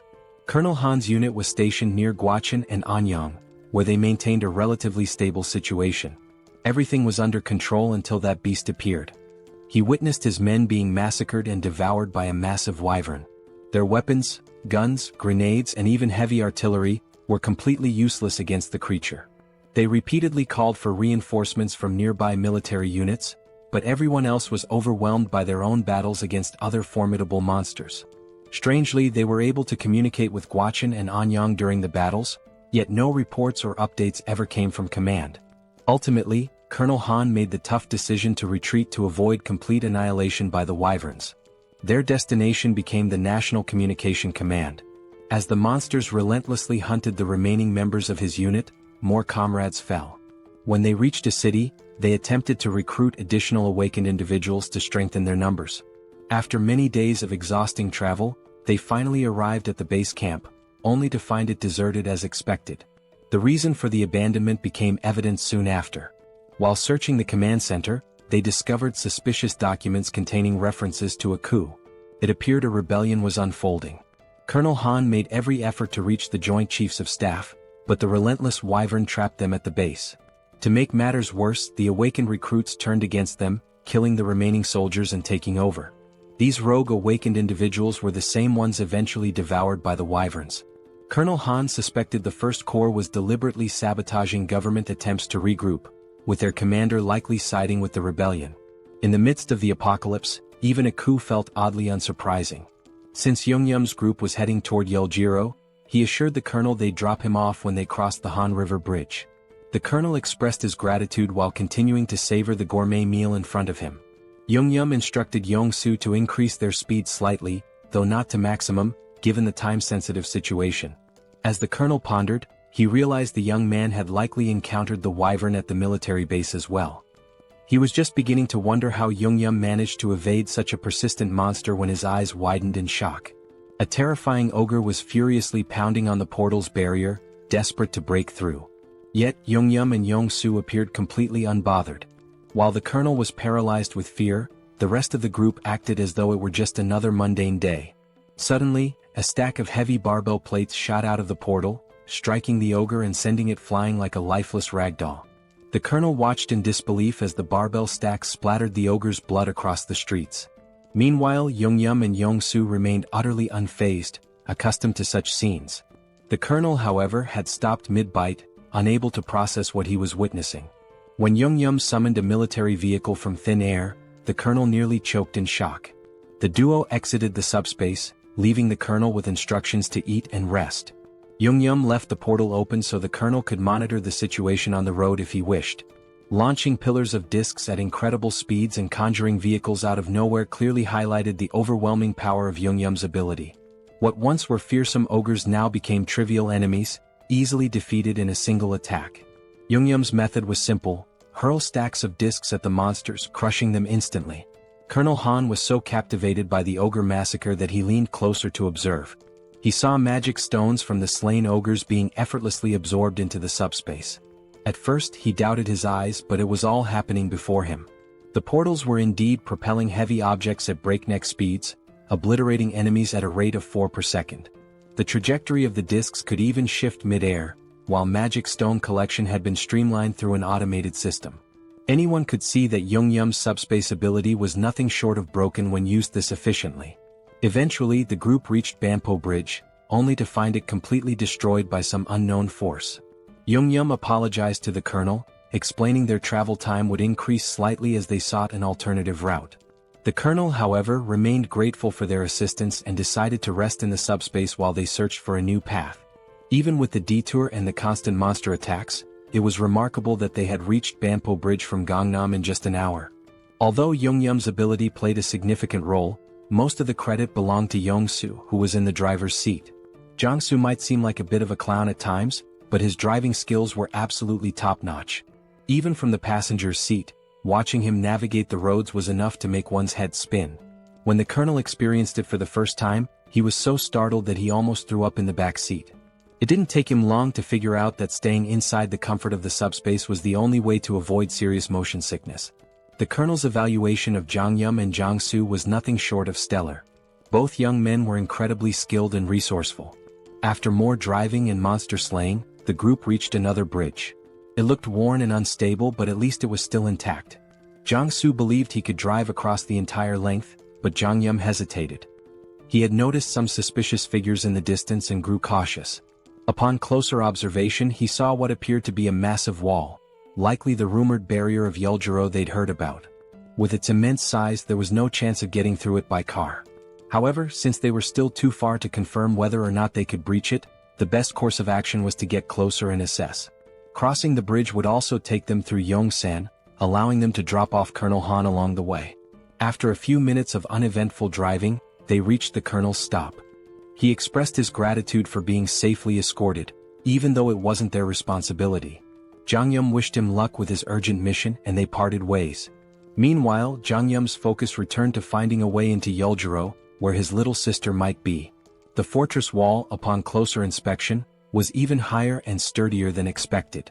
He considered whether leveling up enough to absorb the entire wall into the subspace might be a viable solution if all else failed. Unfortunately, his current level was far from sufficient for such a feat. He estimated needing another 2 hours of grinding, collecting 400 magic stones per hour, to upgrade his subspace abilities. Han, meanwhile, suggested that Jeong-gyeom and Jong-soo join him in the government's efforts. The government was offering mana stones and resources to aid the initial growth of awakened individuals. Han believed the duo's talent would ensure they received substantial support. Jeong-gyeom, however, politely declined, explaining that his family was his top priority. As for the magic stones, he had no issue collecting them himself while hunting monsters. Han, though disappointed, understood Jeong-gyeom's reasoning. However, he mentioned that if they went to the Joint Chiefs of Staff headquarters, Jeong-gyeom might reconsider since they likely had helicopters available. Han guessed correctly, they probably did. Meanwhile, the headquarters was abuzz with reports of Gwacheon and Anyang falling, along with the destruction of the 56th Division. It seemed that only the 1st Corps retained any semblance of operational strength. In such chaos, the existence of a governing body was uncertain. The military forces that survived were completely in the dark. The director, lost in pessimistic thoughts, was interrupted by a messenger announcing a visitor. Colonel Han, the commander of the 50th Battalion of the National Communications Agency, had arrived. He insisted on delivering a personal message to the director, detailing how his entire unit was wiped out and how he'd made it to HQ. Han gave a flawless salute before recounting the events in excruciating detail, omitting nothing. He concluded his report by handing over a document containing undeniable evidence of rebellion within the 1st Corps.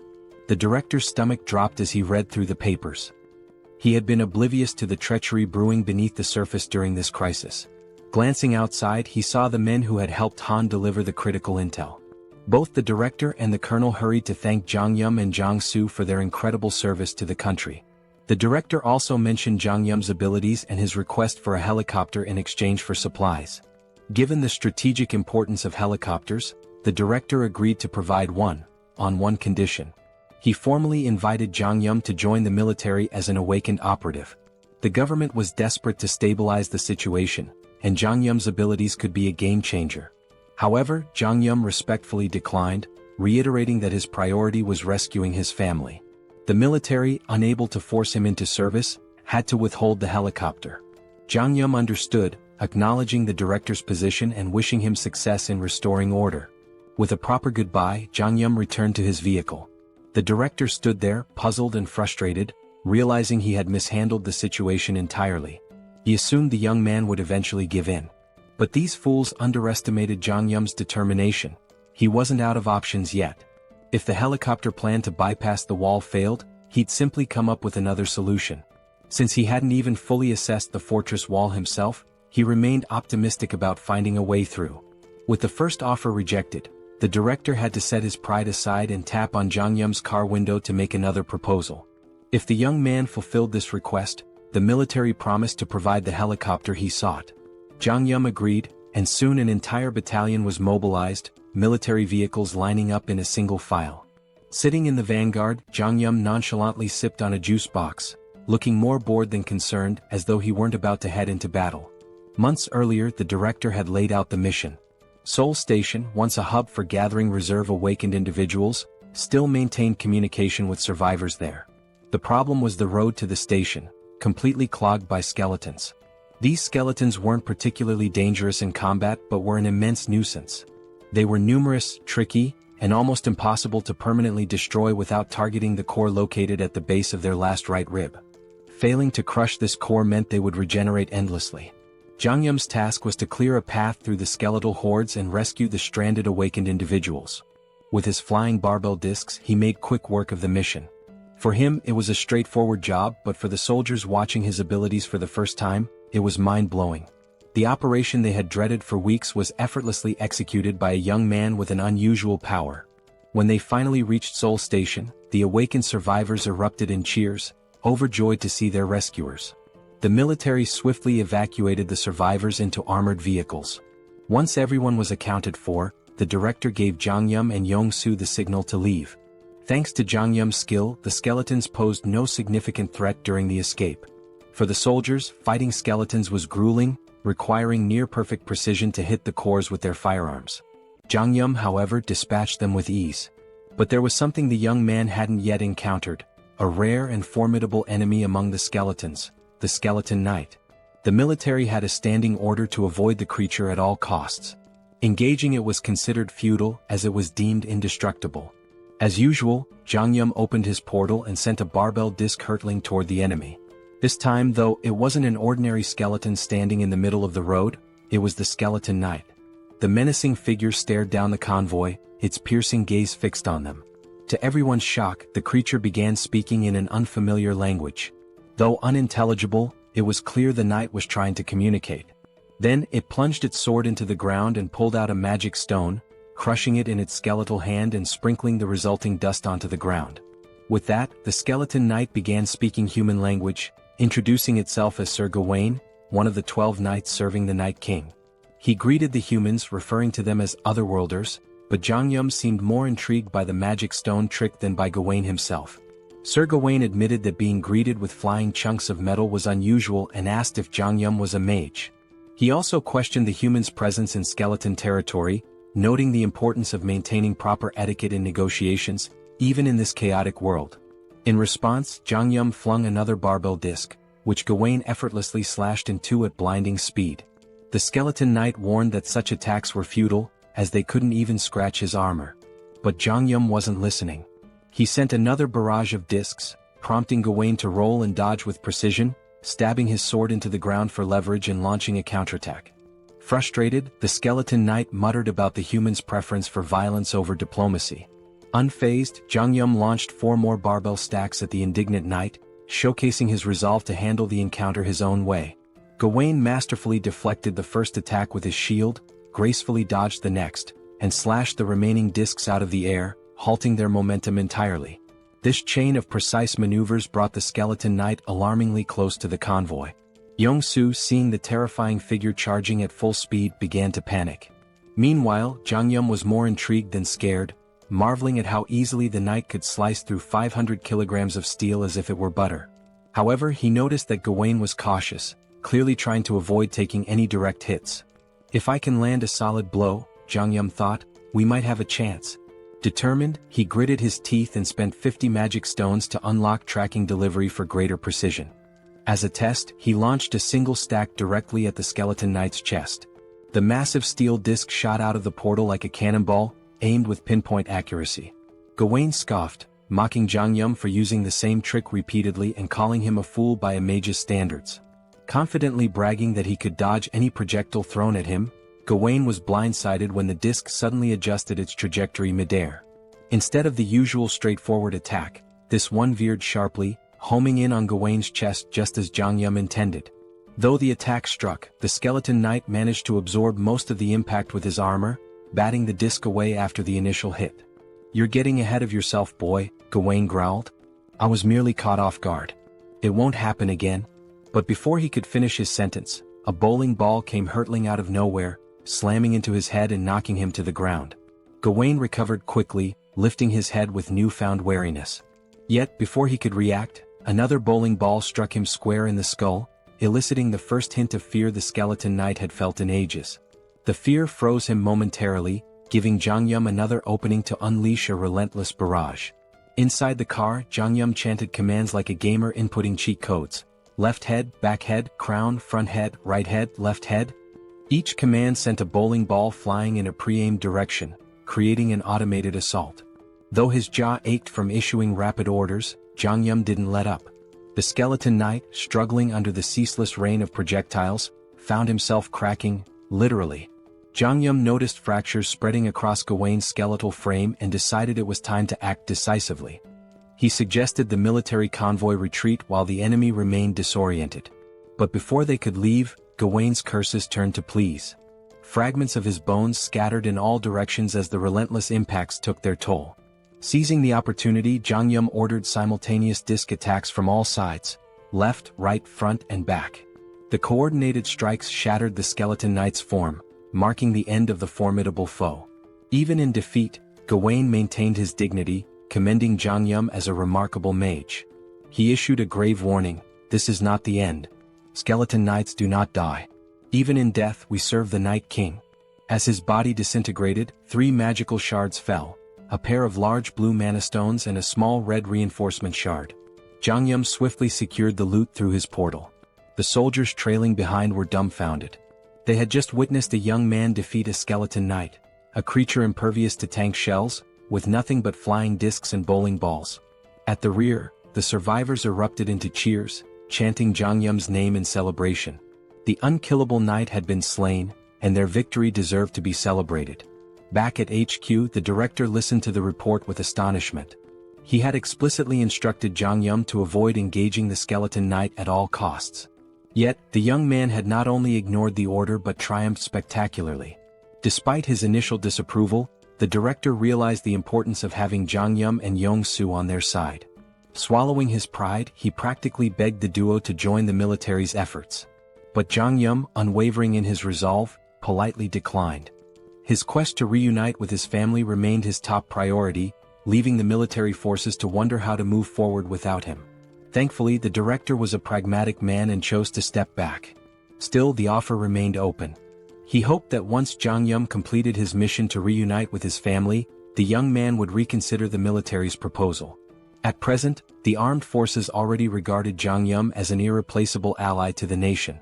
For now, the director's priority was to honor his promise and provide Jeong-gyeom with the helicopter he'd earned as a reward. Jeong-gyeom wasn't exactly thrilled with the weight of expectations being placed on his shoulders. It was just another layer of pressure. Still, he could understand their perspective. After all, he had just taken down an unkillable skeleton knight that had been a nightmare to deal with. Truth be told, his victory was far from flawless. He barely scraped through. If there had been even one more adversary as skilled as Gawain, their mission would have been doomed. The harsh reality was that this rescue could have ended in disaster. What's more, there were at least 11 other skeleton knights like Gawain out there. After all, he'd called himself one of the 12 knights. And then there was Gawain's ominous warning. Skeleton knights don't truly die, even in death. Jeong-gyeom couldn't ignore the implications. If the skeleton knights were that strong, their master, the Night King, had to be even more terrifying. It was time to rethink his arsenal. The pillar stacks, while powerful, had barely left a dent. On the other hand, the bowling balls, for reasons that defied logic, had managed to crack Gawain's near-impenetrable armor. But then again, logic had ceased to exist in this world long ago. As they ascended to the helipad, the director asked if Jeong-gyeom was really planning to head to Yeoljiro. From the HQ, everyone could see the high walls encircling the area. The military had already dispatched a unit to investigate the nature of these mysterious walls, but contact with the team was lost. Since then, aerial reconnaissance missions had been conducted whenever feasible. These expeditions confirmed that people were still active inside the walls. The director believed his troops, and perhaps Jeong-gyeom's family, were safe within. Jeong-gyeom appreciated the director's optimism, though he felt a twinge of guilt. He had almost forgotten that his sister might be in danger. To be honest, he wasn't worried about her at all. That girl was more of a monster than anything he'd encountered since the apocalypse began. The director shared another peculiar observation. The top of the wall appeared to be growing and curving inward, as though it were forming a roof. While they couldn't estimate how long it would take for the structure to fully enclose, the director was relieved they could provide Jeong-gyeom with a helicopter before it did. At last, after a long climb to the rooftop, they arrived at the helipad. Jeong-gyeom's gaze landed on a battered, worn-out helicopter that looked like it had been plucked from a battlefield. Did I really go through all that trouble for this? He thought. Trying to convince himself it would suffice, he reasoned that as long as it could fly over the wall, it didn't matter how it looked. But the director quickly redirected his attention to the other side of the rooftop. There, parked at the far end, was a pristine cutting-edge helicopter, gleaming brilliantly under the fading sunlight. Jeong-gyeom and Yong-soo were momentarily stunned into silence. Meanwhile, the director allowed himself a smug smile, finally able to prove his usefulness. Yong-soo burst into laughter, his excitement palpable. With his aviator sunglasses and Top Gun jacket, he now looked perfectly at home next to the sleek, powerful aircraft. Kim was equally taken aback. At the same time, the director began explaining something, but Young-soo interrupted with loud laughter. Turning to the director, Young-soo expressed how touched he was that the director was lending them a Black Hawk helicopter in such a desperate situation. He was already thrilled at the prospect of flying it. The director chuckled, remarking that he had been wondering who would pilot the Black Hawk, but it seemed Young-soo had prior experience with such aircraft. Before the director could finish, Young-soo interjected, "I've never flown a Black Hawk before." Young-soo then glanced at his system notification and explained that while he'd never flown a helicopter, he felt confident about piloting this one. As he inspected the Black Hawk, a notification appeared on his system. It stated that by using 50 magic stones, he could register the helicopter into his system, which would instantly transfer all the knowledge necessary to fly it directly into his mind. Excited, Young-soo enthusiastically shared this discovery with the group, explaining his unique ability, Best Driver. This skill allowed him to operate any vehicle effortlessly. Until now he had believed his ability only worked with vehicles he'd already driven, but this moment revealed something new. Instead of leveling up his skill traditionally, Young-soo realized he could register new vehicles to his system individually. This revelation exhilarated him. Kim was equally amazed and things began to fall into place. Reflecting on their countless battles together, Kim recalled how Young-soo's ability never seemed to evolve in a conventional sense. Now it was clear, Young-soo's skill wasn't about progression but about expanding his arsenal by registering new vehicles. The director then surprised them by retrieving a suitcase from the Black Hawk. Opening it, he revealed a collection of magic stones. Placing the suitcase before Kim, he explained that it contained 200 magic stones. Originally intended as a surprise for their journey, the director now offered the stones so Young-soo could register the Black Hawk immediately. Hearing this, both Kim and Young-soo expressed their deep gratitude. Without delay, Young-soo took 50 magic stones and began the registration process. As the process completed, a torrent of information flooded into Young-soo's mind about piloting the Black Hawk. His excitement surged, his grin growing wicked, almost as if he were possessed by some malevolent spirit. Kim, observing the transformation, felt a shiver run down his spine. With a devilish smirk, Young-soo declared, "I've got this bad boy all figured out." He urged Kim to board the helicopter quickly, claiming he couldn't wait to take off. Nervous about Young-soo's enthusiasm, Kim hesitated and cautiously asked if he could fly the helicopter at a slower pace. Maintaining his mischievous tone, Young-soo laughed. "Slow? I don't do slow." Moments later, Young-soo leapt into the pilot's seat, his excitement palpable. Kim, his eyes brimming with tears of apprehension, reluctantly strapped himself in, resigned to what he knew would be a chaotic ride. Like a mad scientist at work, Young-soo began pressing buttons and muttering to himself. Turning to Kim, he quipped that they still had a bit of time before departure, suggesting Kim mentally prepare.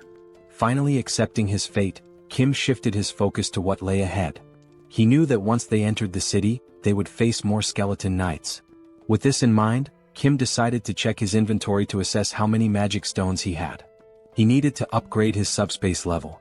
Kim thought upgrading his subspace might unlock a new skill.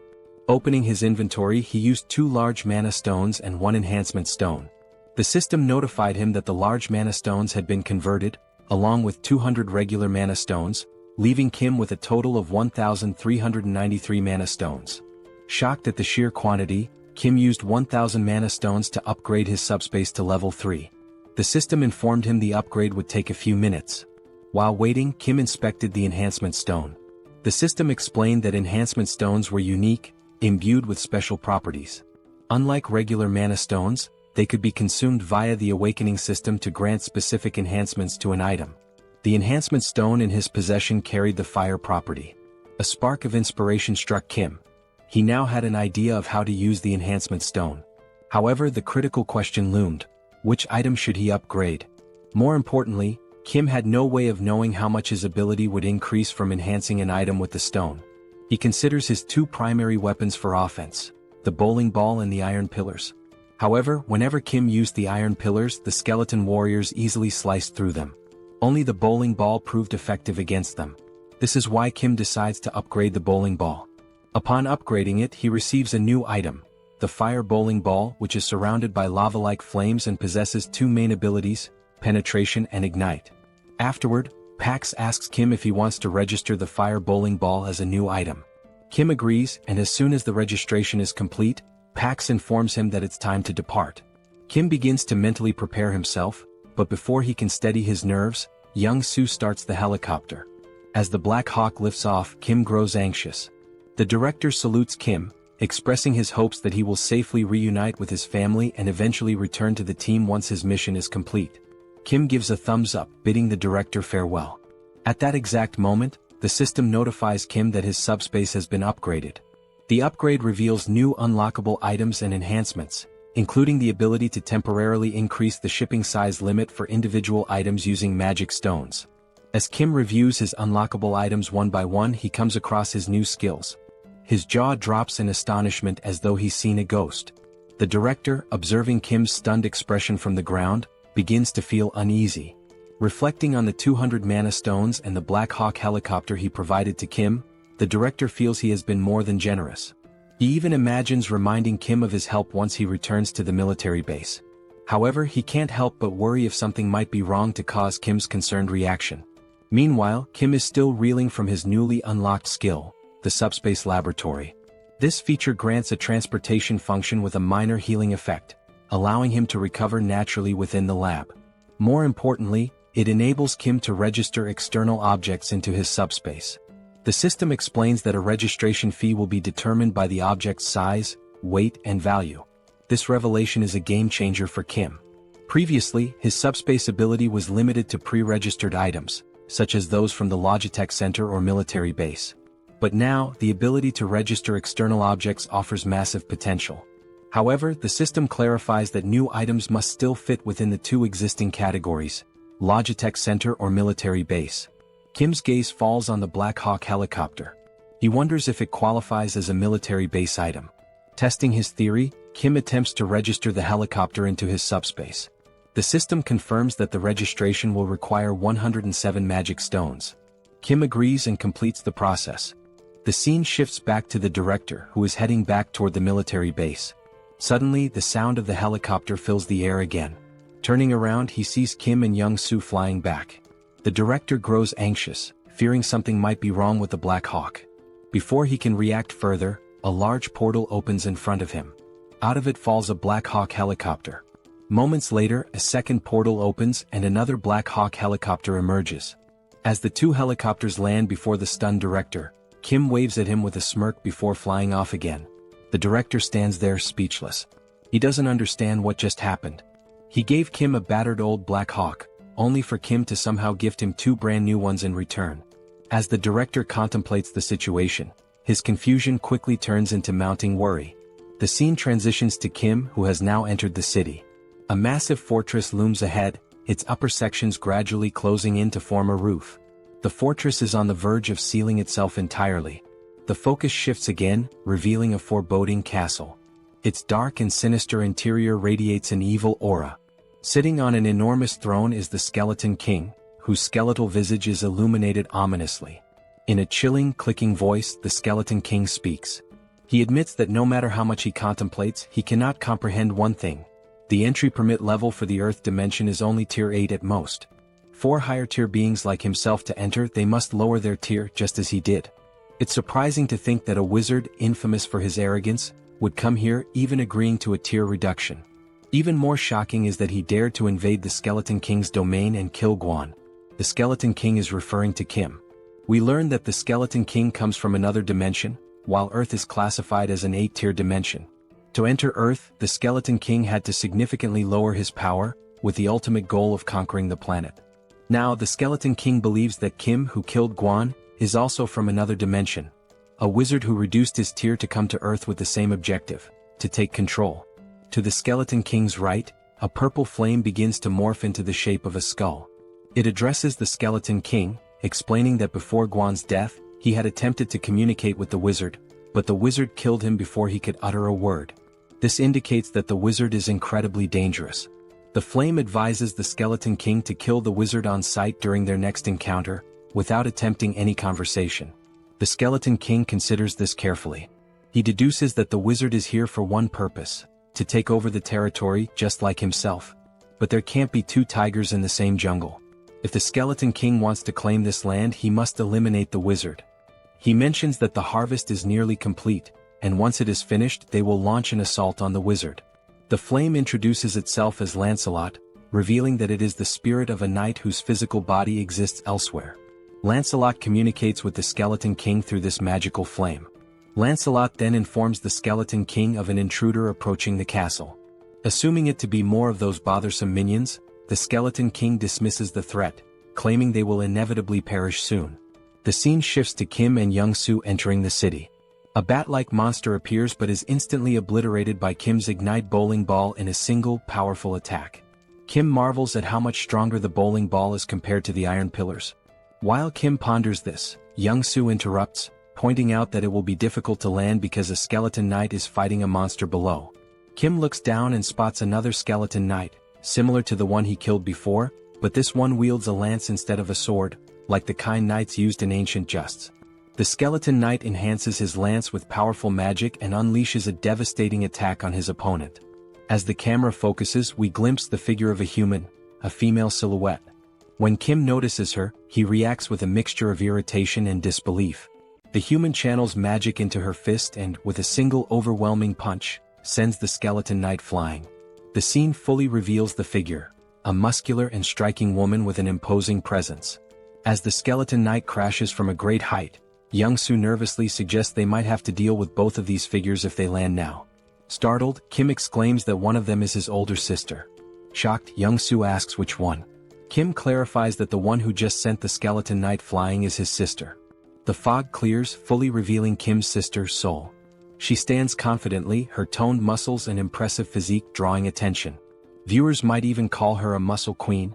Clearly annoyed, Seoul remarks that while she felt the full impact of her punch on the skeleton knight, the creature refuses to die no matter how many times she beats it senseless. Kim begins narrating Seoul's backstory, referring to her as Sister Number 2. He explains that, as a child, Seoul discovered mixed martial arts by chance on TV and was immediately captivated. Luckily, she had a supportive younger brother. Whenever she watched martial arts matches, she would practice the techniques on Kim. But Seoul's victories over weaker opponents left her unsatisfied. Her desire for greater challenges drove her to find tougher opponents at the local playground. There, she defeated anyone who dared to face her, boys, girls, even kids 3 years older. Recognizing her extraordinary talent, their father enrolled Seoul in a mixed martial arts academy. Thus began her journey toward becoming a powerhouse of martial arts. This was the moment Seoul encountered her first defeat. Her teacher bested her. But rather than feeling disheartened, Seoul found the pain of losing exhilarating. At last, she had found a challenge worth her effort. Her new goal became defeating her teacher. Along the way, she achieved victory in multiple jiu-jitsu competitions. By the time she reached 7th grade, she had no equal in the junior division. Her intense passion for training and obsession with fitness drove her to constantly strive for perfection. However, this fixation soon spiraled into a dangerous addiction. Eventually, Seoul sustained a serious injury, tearing the cruciate ligaments in both legs. Impatient with the recovery process, she resumed training prematurely, leading to further injuries. The cycle continued, injury, recovery, and relapse, until she finally made her professional fighting debut at the age of 24.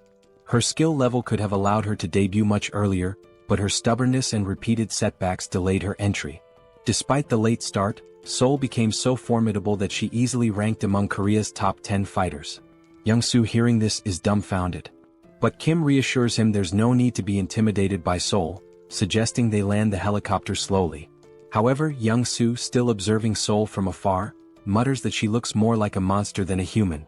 Meanwhile, the skeleton knight approaches Seoul, his sword in hand, and with a rattling voice, questions why his attacks are failing to connect. Seoul replies nonchalantly, "Isn't it obvious? Your movements are too slow." The skeleton knight counters, claiming his speed is no less than hers and accusing her of using some incomprehensible trick. Seoul chuckles and explains it's not a trick but simply martial arts. She delivers the explanation so casually that it leaves the skeleton knight bewildered. Hearing this, the skeleton knight compliments Seoul, remarking that people like her are rare.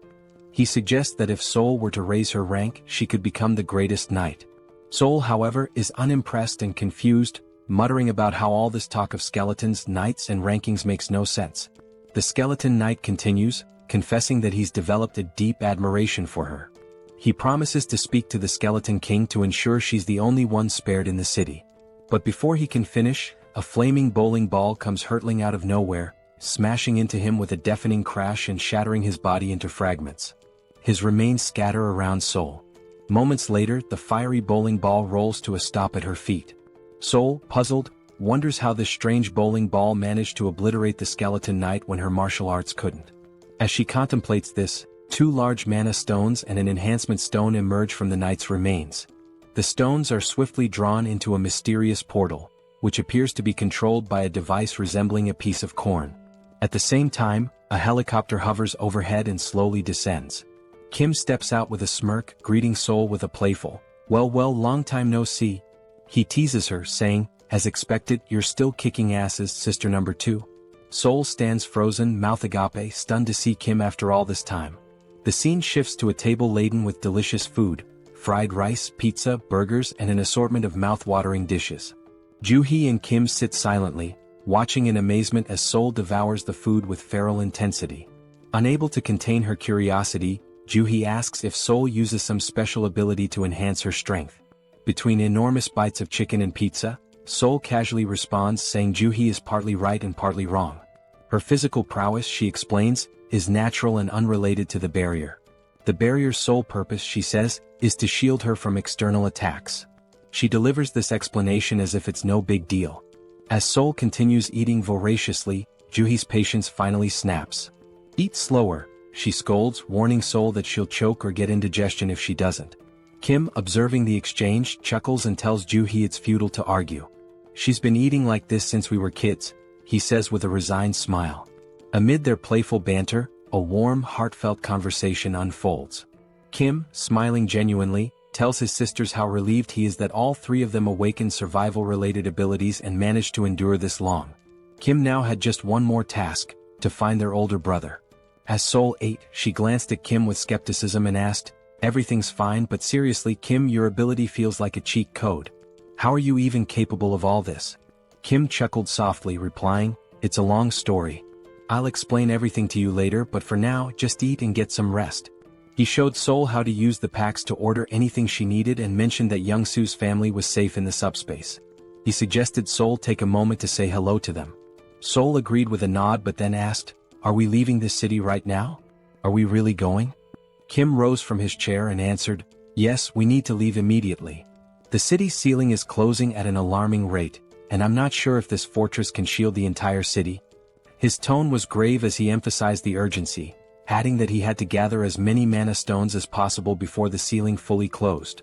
Looking up at the sky, Kim felt a pang of dread. The ceiling had already sealed shut, plunging the entire area into darkness.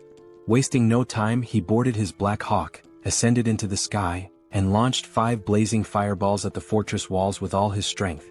Yet, despite the ferocity of the attack, the fortress remained unscathed. There wasn't even a scratch. A sinking feeling washed over Kim. Not even a dent, he thought. He contemplated his options. Should he take the entire city into his subspace? The thought seemed tempting but reckless. He reminded himself that moving such a massive structure into his subspace could have unpredictable consequences. Kim had already exhausted his remaining mana stones, expanding his portal's radius to 19.76 meters, just large enough to fit the Black Hawk. Now he had no resources left. He considered hunting skeletons and monsters in the city to collect more mana stones, but he wasn't sure what would happen to the city's inhabitants if he took the entire structure into his subspace. As Kim wrestled with these dilemmas, Seoul's voice interrupted his thoughts. "This seems like a lot of trouble," she said from behind. She then recounted her encounter with the skeleton knight, explaining how he had promised to spare her life because he liked her. Before his demise, the knight had mentioned that if Seoul stayed in the city, her death would only be delayed. Curious, Kim asked for more details. Seoul shrugged and replied, "I couldn't get anything else out of him because you smashed him into pieces." She admitted she still didn't know how her death would have been delayed if she remained in the city. The skeleton knight had only mentioned speaking to the skeleton king on her behalf. Kim realized then that if they wanted to escape, he would have to confront the skeleton king directly. The challenge was figuring out where to find him in such a sprawling city.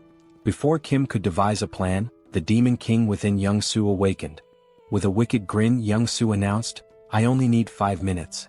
In 5 minutes, I'll locate the Skeleton King's castle." Kim immediately sensed the impending chaos. "Stop yelling, Young-soo," he shouted, but it was too late. Young-soo had already transformed into his demon form. Cackling wildly, Young-soo did something reckless. He flipped the helicopter into a full 360-degree spin and declared, "I'll scour every corner of this city." The helicopter twisted and dove like a snake, zigzagging through the air as it covered every inch of the city. Inside the cockpit, Kim clung to his seat, nauseated and dizzy, while Seoul remained calm watching the chaos outside. The scene shifted to the Skeleton King's castle. Lancelot informed the Skeleton King that Lionheart had been destroyed by Kim's fireball. He reported that the knight was obliterated in a single strike, suggesting their opponent was exceptionally powerful. Enraged, the Skeleton King bellowed, "The harvest is so close, and now this intruder is meddling in my plans again." His anger boiled over as he vowed to personally kill the intruder. He demanded to know the enemy's location, but Lancelot calmly replied, "There's no need to search. The intruder is coming here." At this, the Skeleton King let out a deep, ominous laugh. From his vantage point within the castle, he watched Kim's helicopter approaching. Initially he assumed it was a wizard's trick, but after studying Kim more closely the Skeleton King murmured, "This doesn't look like a wizard. It seems undead." For a moment the irony hung in the air. When even the undead think you're undead, things have clearly gone awry. Yet the Skeleton King dismissed his confusion. His focus remained on annihilating the intruder no matter what. Wizard or undead, whoever dared to ruin his plans would not leave alive. The scene shifts again to reveal a massive door leading into the Skeleton King's chamber. Inside the castle, bat-like monsters cling to the walls, poised to ambush any intruder. The huge door creaks open and Kim stumbles into the room, looking barely alive, almost ghostly.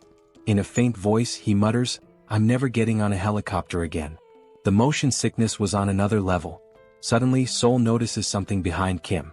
She bolts forward, calling his name, but before Kim can react, he sees a massive, muscular bat monster with razor-sharp teeth lunging at his neck. Just in time Seoul leaps into action. With a devastating punch she obliterates the bat monster, tearing it apart in one blow. The attack jolts Kim out of his dizziness. He quickly thanks Seoul, but she rolls her eyes and tells him to stop being so formal. However, her attention soon shifts elsewhere. Something feels off. Seoul scans the dimly lit chamber with a serious expression. "There's more," she mutters. Kim looks around, confused. To him, the hallway ahead seems empty. But then, out of the shadows, countless glowing red eyes emerge, glaring menacingly at them. Kim's heart pounds as he realizes the danger. He turns to Young-soo and urgently says, "Retreat to the subspace." Kim knows he can't handle this alone, but then remembers he doesn't have to. Seoul, the martial arts enthusiast, is with him. A wicked grin spreads across Seoul's face as she watches the flood of monsters advancing. "Now this is more like it," she says, her excitement growing. One monster wasn't enough for her, it would have been too dull. With a wild smile, Seoul dashes into the dark hallway at incredible speed. Before Kim can react, she leaps into the air and lands with a thunderous crash, crushing a bat monster's head beneath her foot. Her movements are graceful yet ferocious, each attack filled with precision and power. One by one, Seoul annihilates the monsters, slashing, punching, and smashing with almost playful fury.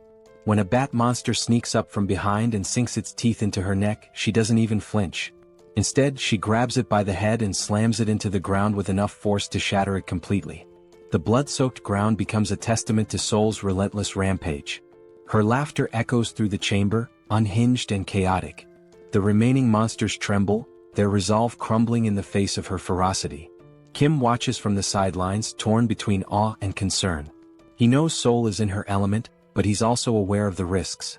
He retreats to his portal, an idea forming in his mind. Inside the subspace, Kim begins constructing a strange device, a high-powered electric pest repellent designed to lure and eliminate the bat monsters. As the machine powers up, it emits a strong current that draws the monsters in. One by one they are electrocuted, falling lifeless to the ground. Seoul notices the device and glares at Kim, irritated. "Is this your idea of fighting? It's boring," she yells.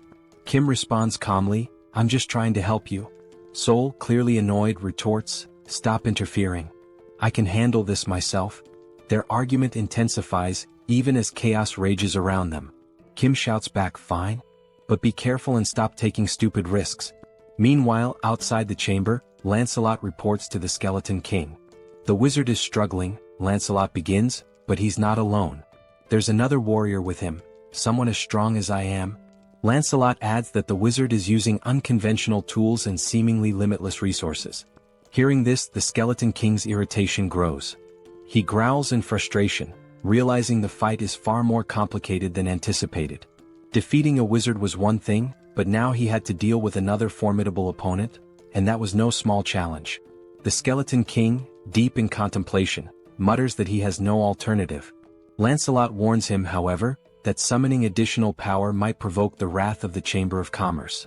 Ignoring the warning, the Skeleton King insists he has no choice. After all, the wizard is at least an 8th-tier rank, the same as himself. While the Skeleton King might stand a chance against the wizard alone, the presence of another 8th-tier warrior drastically shifts the odds. He knows he cannot triumph by himself and resolves to summon Lancelot. Extending his hands forward, the Skeleton King begins chanting an ancient incantation. The holographic image of Lancelot's skull vanishes, replaced by 3 reinforced stones instead of the usual one. He rotates the stones around the projection of Lancelot's skull as a surge of mana gathers, signaling the powerful summoning ritual. Meanwhile, in the team subspace, electric appliances and tangled copper wires are scattered everywhere. The group is hard at work constructing a new weapon. Wrapping thick copper wire around an aluminum rod, they create the electric repellent bat, a semi-rare grade weapon crafted specifically for Seoul. Holding the new weapon, Seoul's face lights up with excitement. The bat, infused with an electrified ability, delivers double damage to enemies. Seoul twirls the bat skillfully, testing its weight and power, clearly thrilled by its potential. As they exit the subspace, she thanks Kim, teasingly calling his crafting skills a scammer's ability for how effortlessly he can produce items. She remarks that the electric bat will be perfect for dealing with the monsters but warns Kim not to interfere in her battle this time. She wants to face the bat monsters alone. As Seoul steps out, she begins scratching her neck. Concerned, Kim asks if she's injured.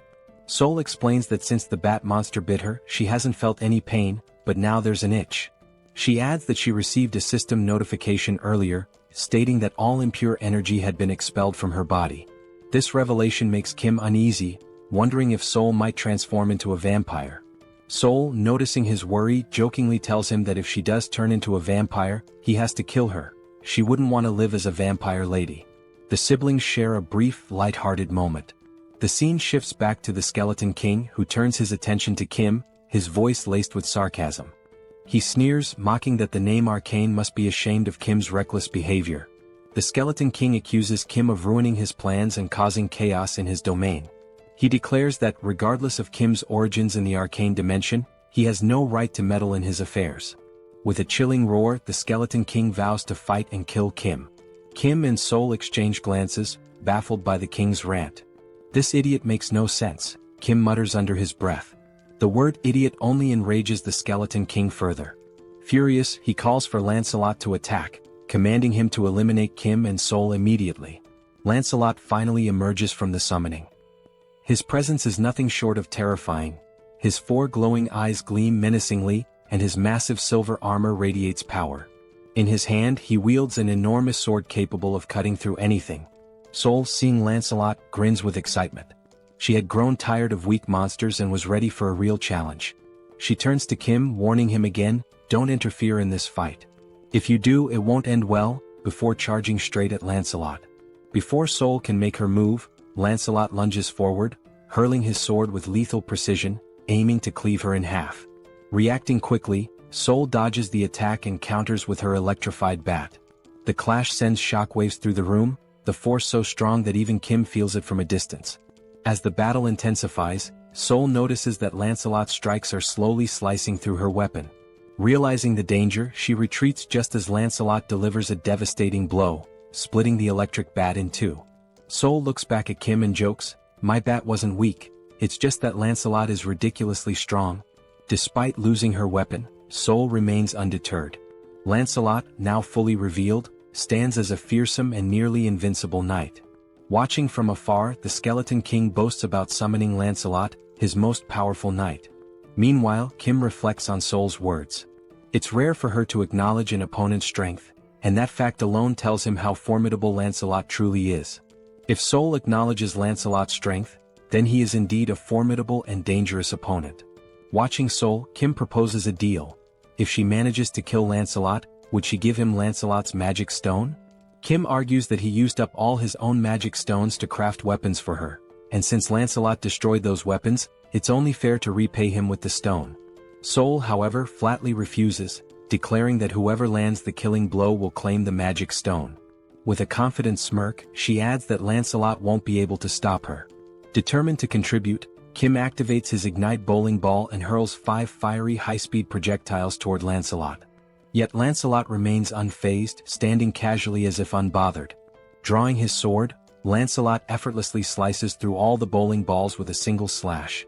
The shattered projectiles ooze a molten, lava-like liquid, but even this does not affect Lancelot.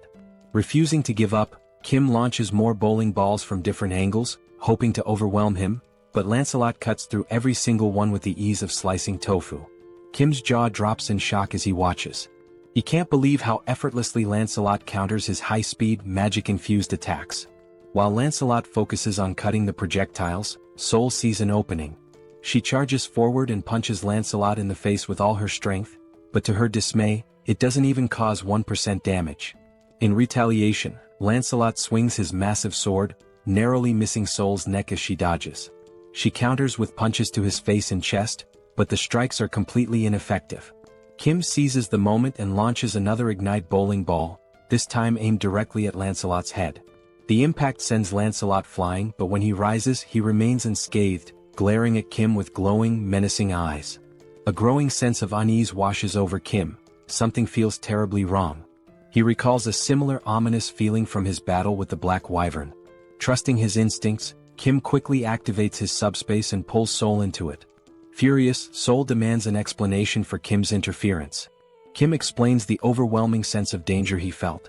Even after using his most powerful attack, Lancelot emerged unscathed. He compares the situation to previous battles, where his strongest move could split the Skeleton King in half, yet it did nothing against Lancelot. Begrudgingly, Seoul admits she cannot defeat Lancelot alone. Outside the subspace, Lancelot wastes no time. In a flash of insane speed, he vanishes from his position and reappears in front of Kim's barrier, slamming his massive sword against it. Kim is genuinely terrified by Lancelot's speed and strength, while even Seoul admits the knight is extremely dangerous. If the fight continues, both of them will die. Despite Lancelot's relentless assaults, the barrier holds firm. Kim notices something crucial. Lancelot is standing dangerously close to the barrier. An idea forms in his mind. If he launches his ignite fireballs at such close range, Lancelot won't have enough time to dodge. Acting quickly, Kim unleashes 5 fireballs at point-blank range. To his horror, Lancelot effortlessly slices through every fireball, even at such proximity. The situation grows more dire. Lancelot isn't just strong, he's unstoppable. Kim is baffled. None of their attacks are effective. He watches in disbelief as Lancelot cuts through every projectile with precision, as if the heavy metal were nothing more than butter. Meanwhile, the Skeleton King observes the battle from afar, finding it dull. With a smug grin, he taunts Kim, mocking how long he plans to cower behind his barrier. He declares that Lancelot is a 7th-tier warrior, immune to all of Kim's abilities. According to the Skeleton King, no matter what Kim tries, he cannot defeat Lancelot. Seated arrogantly on his throne, the Skeleton King begins reminiscing. He reveals that he poured all his resources and wealth into coming to Earth and believed summoning Lancelot was the only way to survive against Kim and Seoul. Now, watching their futile efforts, he expresses disappointment. Had he known how weak they truly were, he wouldn't have taken the risk of summoning Lancelot. As the Skeleton King observes, something unusual catches his attention. Kim is no longer using magic. Instead, he's pulling strange, unconventional items from his portal in an endless stream. Realizing this, the Skeleton King's eyes gleam with inspiration as an idea begins to take shape. Meanwhile, Kim is at a complete loss. He checks all of his abilities: Subspace Laboratory, Replicate, Extra-Large Subspace Life Support, but none seem useful in defeating either the Skeleton King or Lancelot. Desperate, Kim resorts to repeatedly throwing ignite bowling balls at Lancelot, but Lancelot slices through them with ease, leaving Kim genuinely stuck. Suddenly, the Skeleton King bursts into loud laughter. He commands Lancelot to stop attacking, announcing that the 2 individuals in the portal are not wizards, but rather potential allies for his future plans. Obeying the command, Lancelot ceases his assault and steps back toward the Skeleton King. The Skeleton King rises from his throne and approaches Kim's portal. Initially, he had assumed Kim and Seoul were wizards, but as he observes Kim more closely, he realizes they are ordinary humans. Even more intriguing, Kim possesses a unique ability. Confused, Kim wonders what the Skeleton King is referring to. With a cunning grin, the Skeleton King begins to explain. He mentions that Kim must have encountered and killed 2 skeleton knights to acquire reinforced stones. These stones, the Skeleton King reveals, can only be produced within Camelot Castle by sacrificing living beings. The Skeleton King elaborates on his original plan: to sacrifice the inhabitants of the nearby city to mass-produce reinforced stones, which he would then use to summon an army of skeleton knights. However, he proposes an alternative: a business partnership with Kim. The Skeleton King suggests that Kim, with his unlimited replication ability, could duplicate the reinforced stones, allowing them to dominate not just Earth, but the entire universe. Kim stands silently processing the offer. As the Skeleton King laughs sinisterly, envisioning his grand scheme, Kim suddenly begins laughing and crying simultaneously, leaving the Skeleton King perplexed. Kim thanks him, explaining that the Skeleton King has unknowingly solved all of Kim's problems. Before the Skeleton King can react, Kim utters 4 decisive words. Pax, put Camelot in subspace. Instantly, the entire Camelot castle vanishes before the Skeleton King's eyes. The Grand Fortress, once the source of his power, shrinks and disappears into Kim's subspace. The Skeleton King and his skeleton knights are left standing outside, bewildered and enraged. Looking around in disbelief, the Skeleton King tries to comprehend what just happened. Meanwhile, the castle reappears in Kim's hands, now reduced to the size of a toy. Seoul, observing the shrunken structure, casually remarks how small and insignificant it looks. Overcome with fury, the Skeleton King roars, "How dare you 9th-tier slaves!" He accuses Kim and Seoul of destroying his life's work and vows to annihilate them. Enraged, he summons a dark purple orb of energy, brimming with the souls of the dead. The green, ghostly spirits surge toward Kim's portal, attempting to shatter it. Yet as the smoke clears, Kim and Seoul remain unharmed. Now calm, Kim begins to think strategically. He recalls the name of the skeleton knight summoned by the Skeleton King, Lancelot. Deciding to take a bold risk, Kim calls out Lancelot's name, attempting to summon him. To everyone's astonishment, Lancelot materializes before Kim. However, this time his appearance is different. Gone is the dark aura that usually surrounds him. Instead, he radiates a golden light, warm and majestic. Lancelot turns to Kim and acknowledges him as his new master. Without hesitation, Kim commands Lancelot to kill the Skeleton King. Obeying immediately, Lancelot draws his sword and, with a single, precise slash, cleaves the Skeleton King cleanly in two. The Skeleton King, unable to react or defend himself, is defeated in an instant. With grace and overwhelming power, Lancelot ends the battle in one swift motion. As soon as Lancelot struck the Skeleton King, the violet core within the Skeleton King was destroyed. It shattered into fragments with a faint explosion. Lancelot then drove his blade into the back of the Skeleton King like a royal decree. We see the Skeleton King's body sprawled before Lancelot, his jagged crown lying discarded at Lancelot's feet, and his dismembered parts scattered across the ground. As the Skeleton King's form faded, a golden mana crystal began to glow. The system alerted Kim that he had defeated the Skeleton King. When Lancelot transferred ownership of the Night King's dimensional account, it became Kim's property. Upon opening the system notification, a new feature appeared, the dimensional account. When Kim accessed it, he discovered 3,086 mana stones within. Staring at such a vast number of mana stones, Kim felt both bewildered and astonished. This meant that by defeating the Skeleton King, Kim had acquired thousands of mana crystals in one go. Despite his happiness, Kim couldn't help but wonder, what would he do with so many mana stones? As Kim stood lost in thought, Seoul placed her hand on his shoulder. She told Kim that if he had any sense of morality, he should gift his sweet little sister 1,000 mana stones. After all, she reminded him, she had saved his life when they entered the Skeleton King's castle. Did he forget that? Kim sighed and told Seoul that 1,000 mana stones was too much. He accused her of acting like a mob boss and exaggerating her role in saving his life. Kim pointed out that he had also given her a weapon, which allowed her to fight Lancelot on equal terms for a brief time. Shouldn't she repay him for that? Seoul looked at Kim and retorted that they had both helped and saved each other, so it would only be fair to settle on 500 mana stones instead. Kim smirked and said that if she wanted to assign a price to everything, then she should also start paying rent for living in his subspace free of charge. Did she think she could live and sleep safely without contributing anything? Taken aback, Seoul called Kim a miser. She asked if he was so stingy that he couldn't even spare 500 mana stones. Frustrated, Kim finally handed over 500 mana stones to his sister, not wanting to argue further. Seoul smirked, thanked Kim and declared the argument over. But with a serious tone, Seoul asked Kim what he planned to do next. Both Kim and Seoul turned to their left. From Kim's subspace, Lancelot emerged. Towering at 10 feet tall with eyes glowing red, Lancelot approached them with heavy, deliberate steps. Seoul glanced at Kim and asked what he intended to do with Lancelot. Meanwhile, Lancelot reached Kim and in a deep, resonant voice, called him his lord. Lancelot informed Kim that he had carried out his command and cleaved the Skeleton King in two. Now he awaited Kim's next order. Kim stood silently, pondering what to do with Lancelot. The scene shifted, and Kim narrated that no one could have foreseen what happened next. We saw Lancelot standing still. Sitting atop his helmet was Young-soo's daughter, clutching tightly to one of its feathers.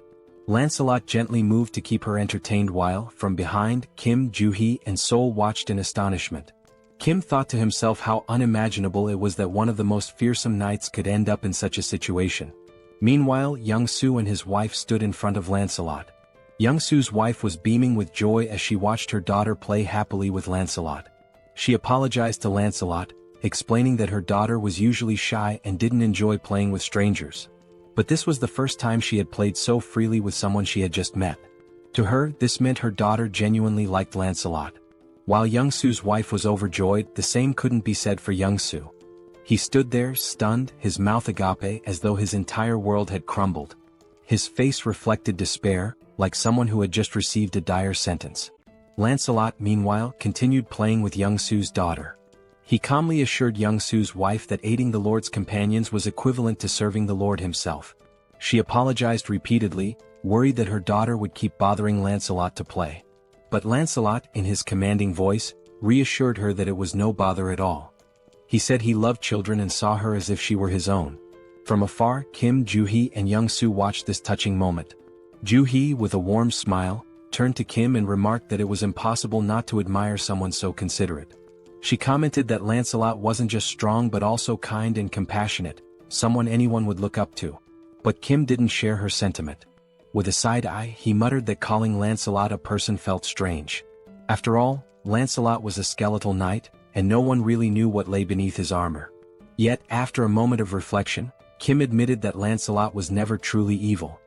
He realized that Lancelot had simply been following the Skeleton King's orders. The true villain had been the Skeleton King all along. Now, with Lancelot under Kim's command, away from his former master's dark influence, Kim saw that Lancelot displayed qualities of goodness and loyalty. This made Kim reconsider his initial judgment, allowing him to trust Lancelot at least for now. Joo-hee, noticing Kim's thoughtful expression, turns to him with a serious tone and asks, "Are you planning to go to Daebongu City right now?" Kim glances at Joo-hee and replies that he intends to head to Daebongu City immediately since their older brother's new home is located there. Hearing this, Joo-hee looks visibly concerned. She tells Kim that she has observed from the start how tirelessly he's been working, without taking proper rest for days. With a worried expression, Joo-hee warns Kim that, while she understands his urgency, what if he collapses or falls ill? She pleads with him to prioritize his health, cautioning that overworking himself could lead to severe problems. If that happens, she asks who will look after him. Joo-hee insists that it's already too late to leave tonight. She advises Kim to rest and wait until sunrise to set out and rescue their brother. Kim listens to her advice and nods in agreement. He then turns to look at his wife and daughter. His daughter is still perched atop Lancelot's head, while Young-soo is trying all sorts of ways to coax her down. With a mix of exasperation and humor, Young-soo tells his daughter to climb down from Lancelot and sit on his shoulders instead. He even volunteers to play the role of a brave knight.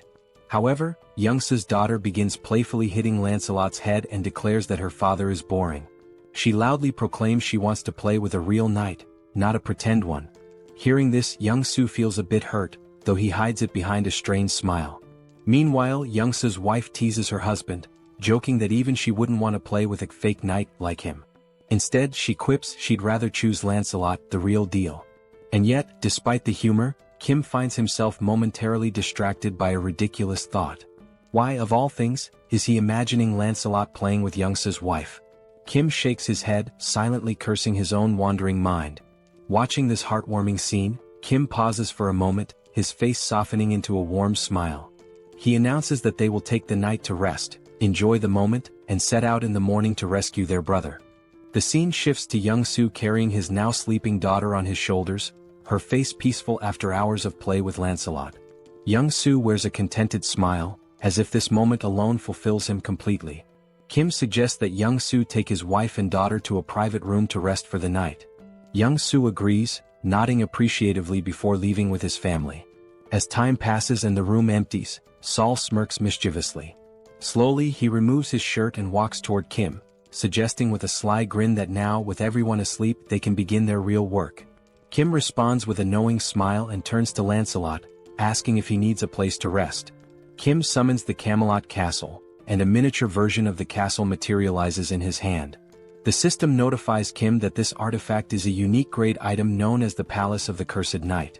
It explains that the castle's size depends on the number of mana stones invested. The system further details its 3 powerful abilities. Blood Sacrifice. By sacrificing livestock, Kim can create reinforcement stones. Summon a Ghost. Using mana crystals, Kim can call forth ghosts from the castle. Knight Investment. By combining ghosts with reinforcement stones, Kim can forge knights as powerful as Lancelot. Kim marvels at the artifact's capabilities, deeming them both overpowered and fascinating. However, he notes that the castle's size scales directly with his investment. For example, 500 mana stones would result in a 500 square foot castle, while 1,000 stones would yield a 1,000 square foot one. After some deliberation, Kim decides on a size sufficient for housing 12 knights, opting for a 300 square foot castle. He invests 300 mana stones, and the Camelot castle grows and expands to its new dimensions. The now enlarged castle stands before Kim, Lancelot, and Saul. As Kim observes the structure, a slight unease creeps in due to its eerie appearance. He turns to Lancelot and asks if the castle's size is adequate for 12 knights like him. Lancelot, with a calm demeanor, responds that he doesn't care about the size as he can adapt to any space. Then, with a wry sense of humor, Lancelot jokes that the castle is as tiny as the Skeleton King's little PP, adding that, compared to Kim's vast subspace, this castle is nothing. Lancelot explains that when Kim summons more skeleton knights in the future, they will reside in his subspace, while Camelot Castle will primarily serve as a summoning hub. Saul meanwhile looks stunned.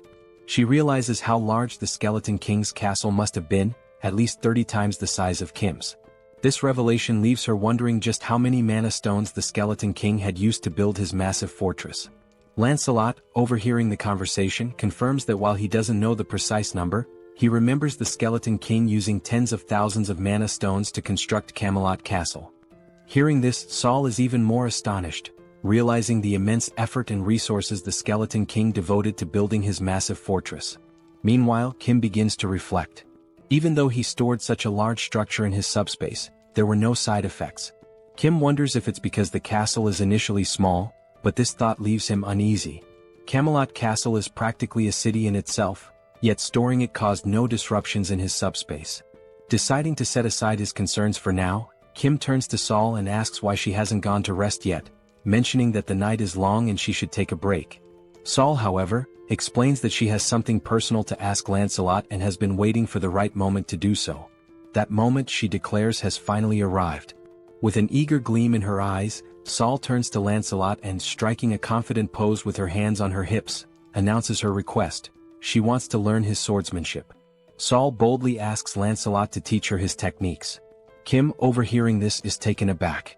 He thinks to himself that if Lancelot agrees to teach Saul, her skills will improve significantly, which would greatly benefit their team in the future. On the other hand, Lancelot looks thrilled. In his deep voice, he responds that he would be delighted to teach her his swordsmanship, but under one condition. Lancelot explains that when Saul used her martial arts against him previously, he found it fascinating. If she wants to learn his swordsmanship, then she must teach him her martial arts in return. It would be an exchange of skills, her martial arts for his swordsmanship.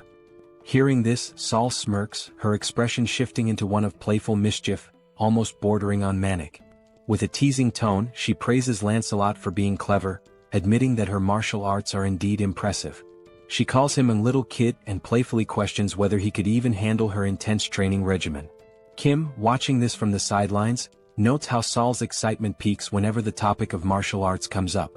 She's undeniably a martial arts enthusiast, if not an outright fanatic.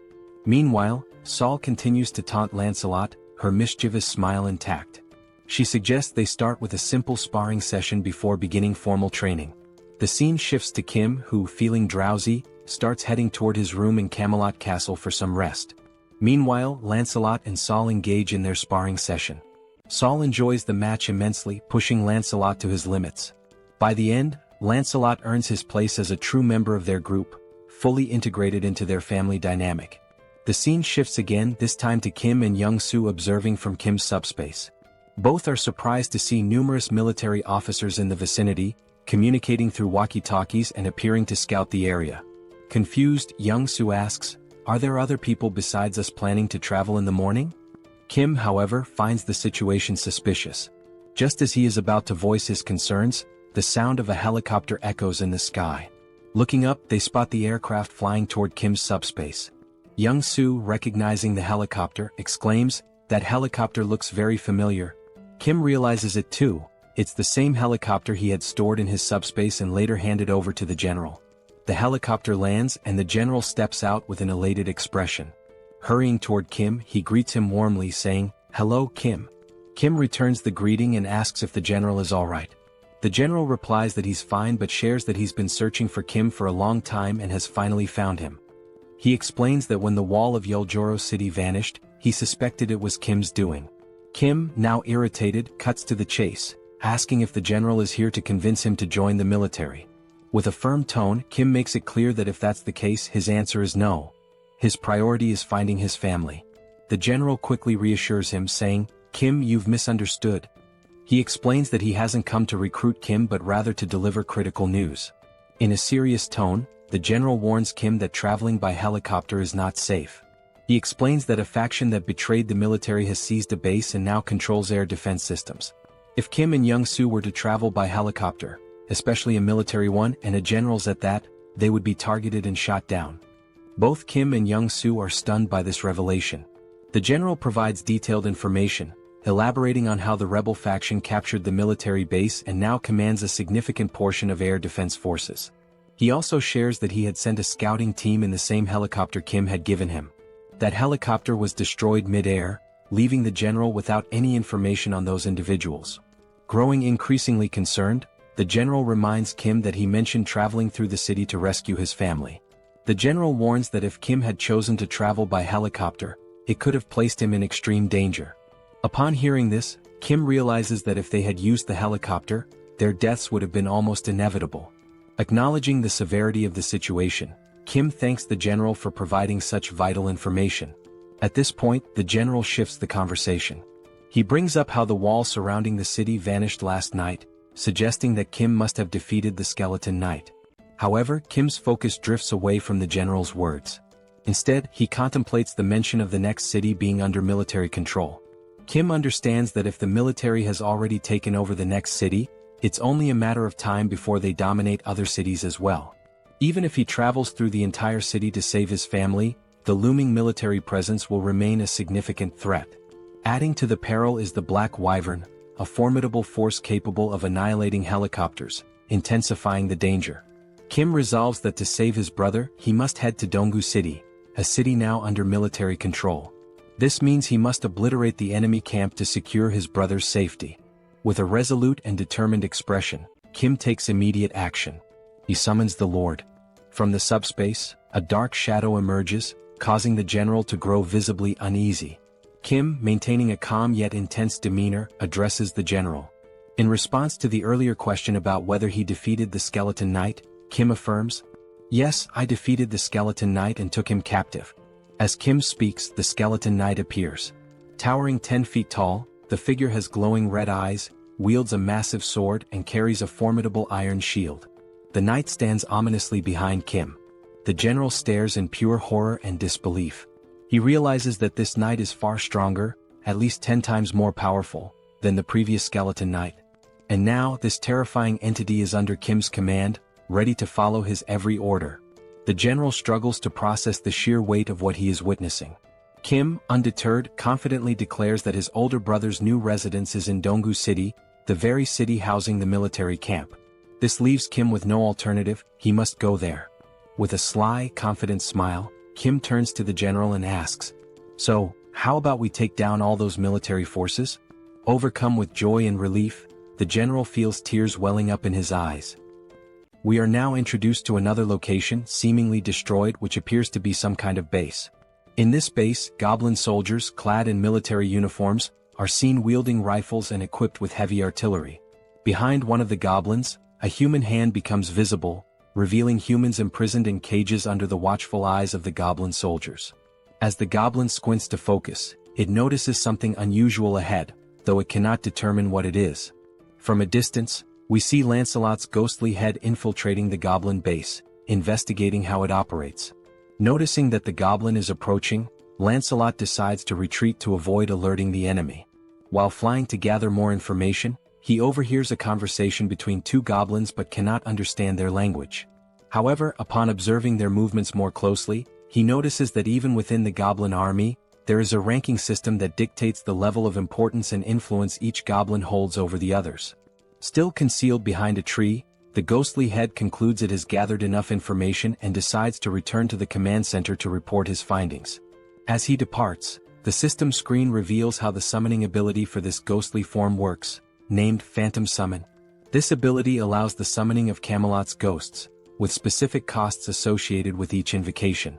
It is also shown that while knights are in their ghostly forms, they cannot physically interact with the environment, but they are also immune to physical interference. Moreover, this ability enables them to pass through walls and even fly freely. Summoning a ghost consumes 1 enhancement stone and 500 magic stones, the same cost as summoning a knight. Although not explicitly stated in the description, once summoned as a ghost or knight, they can switch forms without incurring additional costs. In other words, phantomization can be considered an optimal means of reconnaissance behind enemy lines. A few hours earlier, the general had been outlining the strategy they would use, showing on a map the cities involved and relying on Lancelot to patrol the enemy lines, determining the strength of their forces, the location of anti-aircraft weapons, and other characteristics of the enemy troops. Based on the information gathered, the plan was to devise a strategy to outmaneuver the enemies. However, due to the ghost's limited range, everyone needed to move closer to the enemy lines and pinpoint where government forces were stationed before reconnaissance could begin. Lancelot returned to the Allied base after taking 2 hours and 30 minutes to complete his reconnaissance.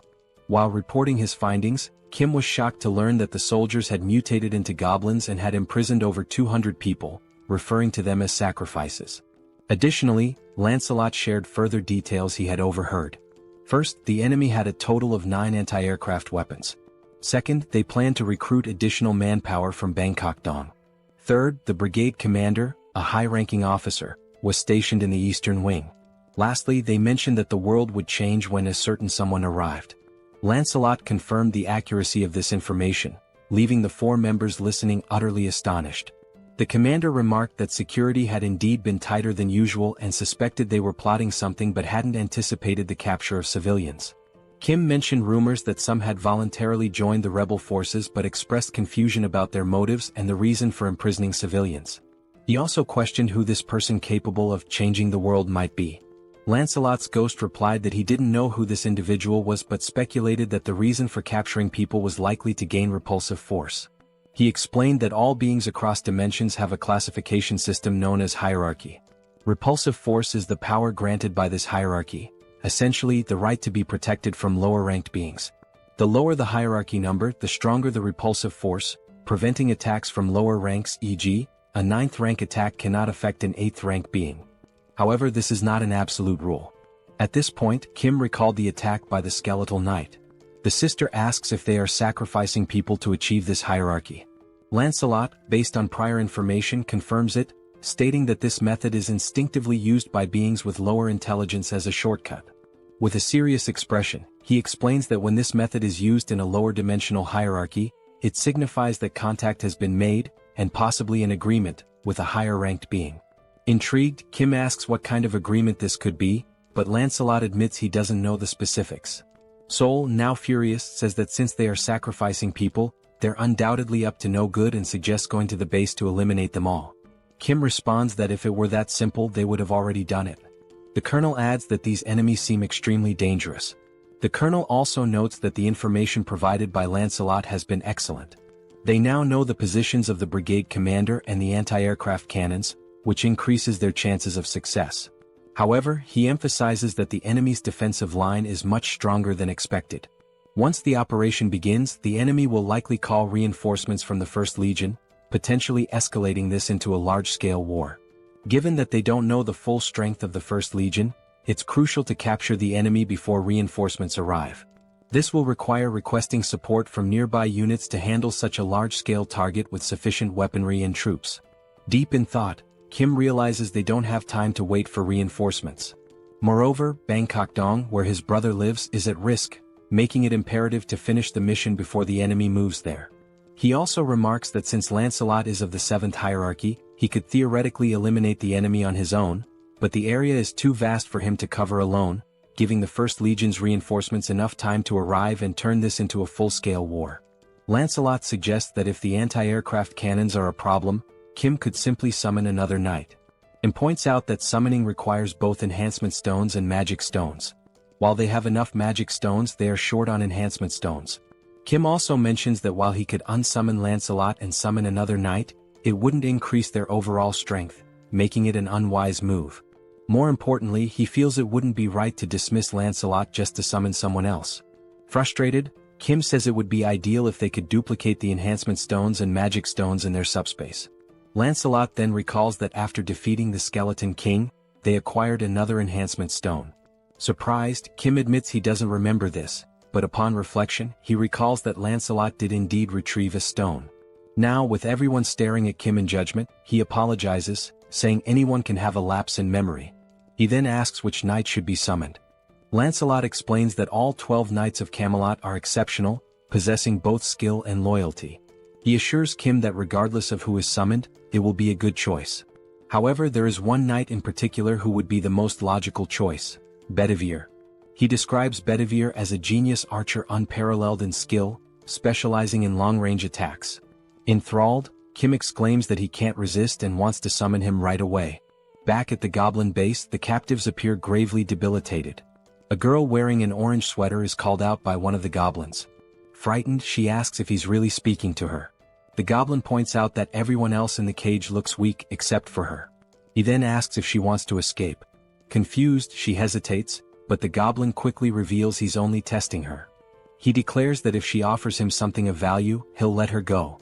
From the expression on the goblin's face, she understands exactly what he means. Before he can finish his proposition, his head is swiftly severed. The girl is stunned, her eyes lighting up as she realizes what Lancelot has just done right in front of her. Lancelot opens the prisoner's cage and, without wasting any time, continues moving swiftly. The girl steps out of the cage, still trying to process what just happened before her eyes. In the sky, something resembling a flaming bowling ball appears. From a distance, the goblins notice the strange object in the sky but cannot identify it. Upon closer inspection, one of them realizes it is indeed a bowling ball, but it makes no sense to him. Before he can react, the ball suddenly hurtles in his direction, catching him off guard, and moments later, it strikes one of the anti-aircraft weapons. A goblin further away hears the explosion and wonders about its origin. The only thing he knows for sure is that something has blown up somewhere. From a distant viewpoint, we see the explosion and, coincidentally, also a hand gripping another flaming bowling ball. Yes, the summoned knight is hurling bowling balls at the enemies, already contemplating his next target. Moments earlier, Lancelot reveals something he hadn't mentioned before: Bedivere has only one arm. Kim is taken aback and confused, as Lancelot had described Bedivere as an archer. He questions how Bedivere could possibly be an archer with just one arm. Lancelot confirms that Bedivere was indeed an archer, but that is a story from the past. He explains that long ago, Bedivere served as a knight under the Duke's command but lost his arm to a commander jealous of his exceptional talent.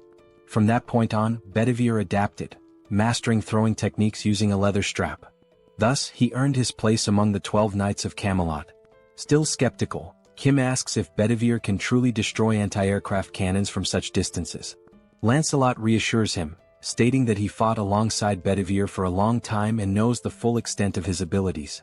Additionally, Lancelot confirms that after scouting the enemy lines, only he and Bedivere will be needed for this mission. Back in the present, we see Bedivere launching more flaming bowling balls at the enemies from afar. The ball soars through the sky and strikes another anti-aircraft cannon.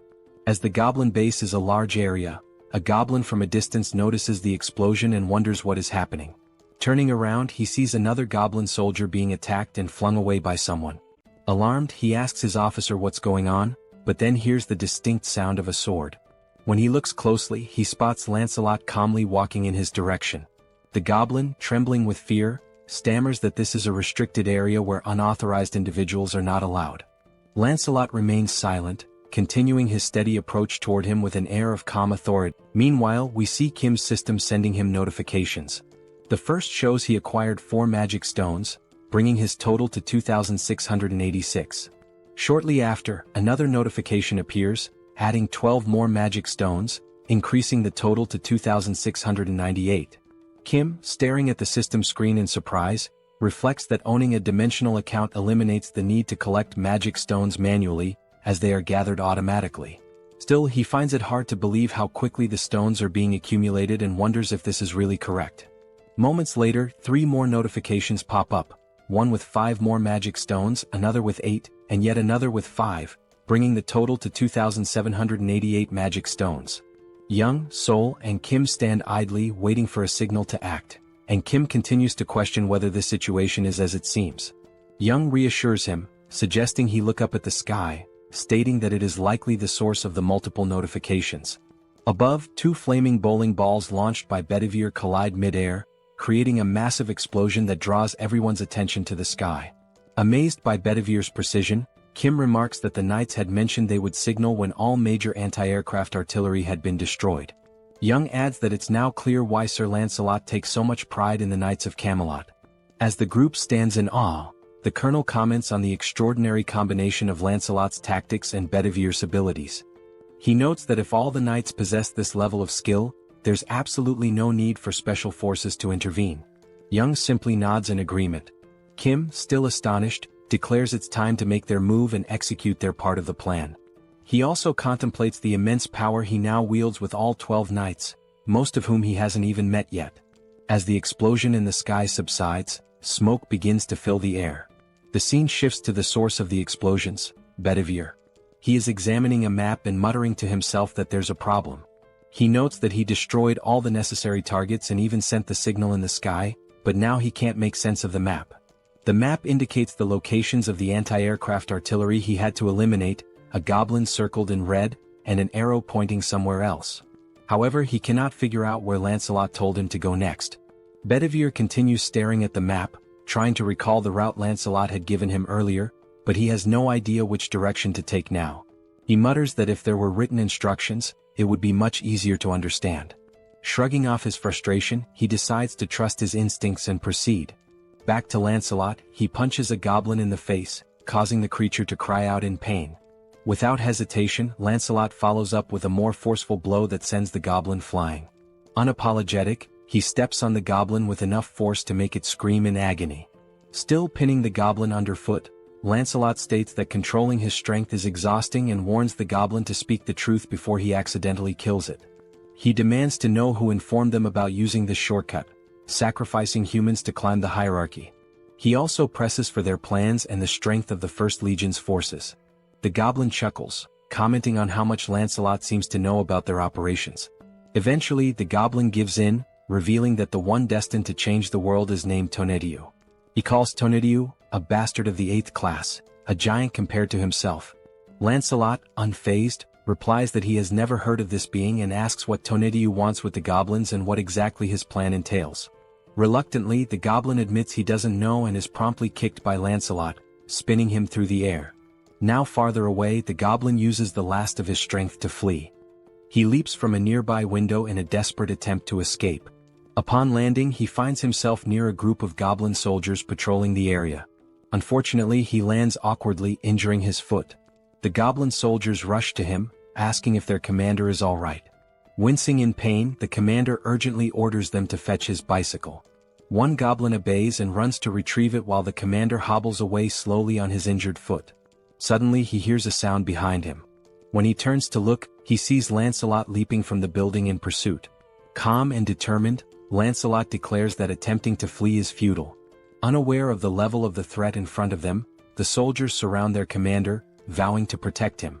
One goblin, holding a rifle, declares that they'll take care of him, while another assists the commander in walking, offering support. Lancelot changes his tone and remarks on how remarkable it is that they're so willing to sacrifice themselves so easily, adding that their judgment is indeed at a goblin's level. The goblin retorts, saying it's better to be a goblin than an empty-headed fool like Lancelot. Now aiming his rifle, the goblin advises Lancelot to drop his arrogance, noting that there are also 8th-ranked individuals in their main force. He boasts that if he had only consumed 10 more, he too would have been in 8th rank. Disbelieving the audacity of their actions, Lancelot questions whether all those who became goblins are doing the same thing. The goblin, with a sly grin, affirms this. He adds that he is one of the intelligent ones, adapting to a changing world. Before he can finish his sentence, Lancelot swiftly lunges forward and drives his sword through the goblin's neck. Lancelot coldly remarks that knowing this will make it easier to decide whose lives to take. The fleeing commander glances back to see what is happening, only to witness blood spurting into the air. Lancelot's sword is now soaked in blood, and his gaze shifts toward his next target. The goblin commander, once again in danger, has no choice but to run. But as he glances up at the sky, he freezes in shock. There he sees a helicopter, unaware that the anti-aircraft artillery has been destroyed. Inside the helicopter are Kim and Young. Young announces his intention to land the helicopter, but Kim, feeling nauseous, warns that landing there is too dangerous and suggests entering the subspace. The goblin commander realizes that government forces are also attacking them. However, with a newfound dark aura, the commander mercilessly strikes down one of his own soldiers. From a distance, Lancelot observes this gruesome act, disgusted by the goblin's depravity. Kim descends from the helicopter and runs toward Lancelot, but upon looking to his side, he is horrified by the goblin commander's actions. With the magic stones of the fallen goblin in hand, the commander consumes them. Lancelot curses him, calling him a bastard and accusing him of becoming an 8th rank because of the stones. From behind, we see the goblin commander now transformed into a monstrous figure with long hair. As he turns, his glowing red eyes burn with rage. Kim asks Lancelot if the commander truly abandoned his humanity to become an 8th rank. Lancelot replies that the commander tried to ascend ranks too quickly and dismisses it as nothing more than a cheap trick. Now consumed by fury, the mutated goblin roars and charges forward to attack. Calmly, Kim asks Lancelot about his rank. Lancelot replies that he is 7th ranked but assures Kim there's no need to intervene since Bedivere can handle it with ease. On the rooftop, Bedivere readies his weapon to launch another flaming bowling ball. He comments that he's glad he trusted his instincts and found the correct location. The mutated goblin's blood sprays far and wide. The system notification flashes, showing that Kim has acquired 322 magic stones, bringing the total to 3,542. Moments later, government reinforcements arrive. The head of operations acknowledges that thanks to the knights, the removal of enemies and the rescue of civilians is progressing much faster. Kim feels a wave of relief hearing this. A soldier asks where the commander is, and Kim directs him to look to the side, where the lifeless body of the goblin commander lies. The head of operations is stunned. Kim asks Lancelot if he has uncovered more information about their plans. Lancelot apologizes, stating that the only piece of information he managed to extract was the name of a high-ranking being, Tonetiuh. He adds that it's the first time he has ever heard that name. Kim remarks that everything remains a mystery. The head of operations suggests searching the building's documents for clues. Lancelot points to the shattered windows on the 4th floor, explaining that the commander was staying in that room. He notes that there are numerous documents to sort through in that area. The chief of operations thanks them for their service, but Kim quickly interjects, asking if the PX system is capable of storing all the military documents from the building. Pax confirms and immediately begins calculating the number of documents and the cost to process them.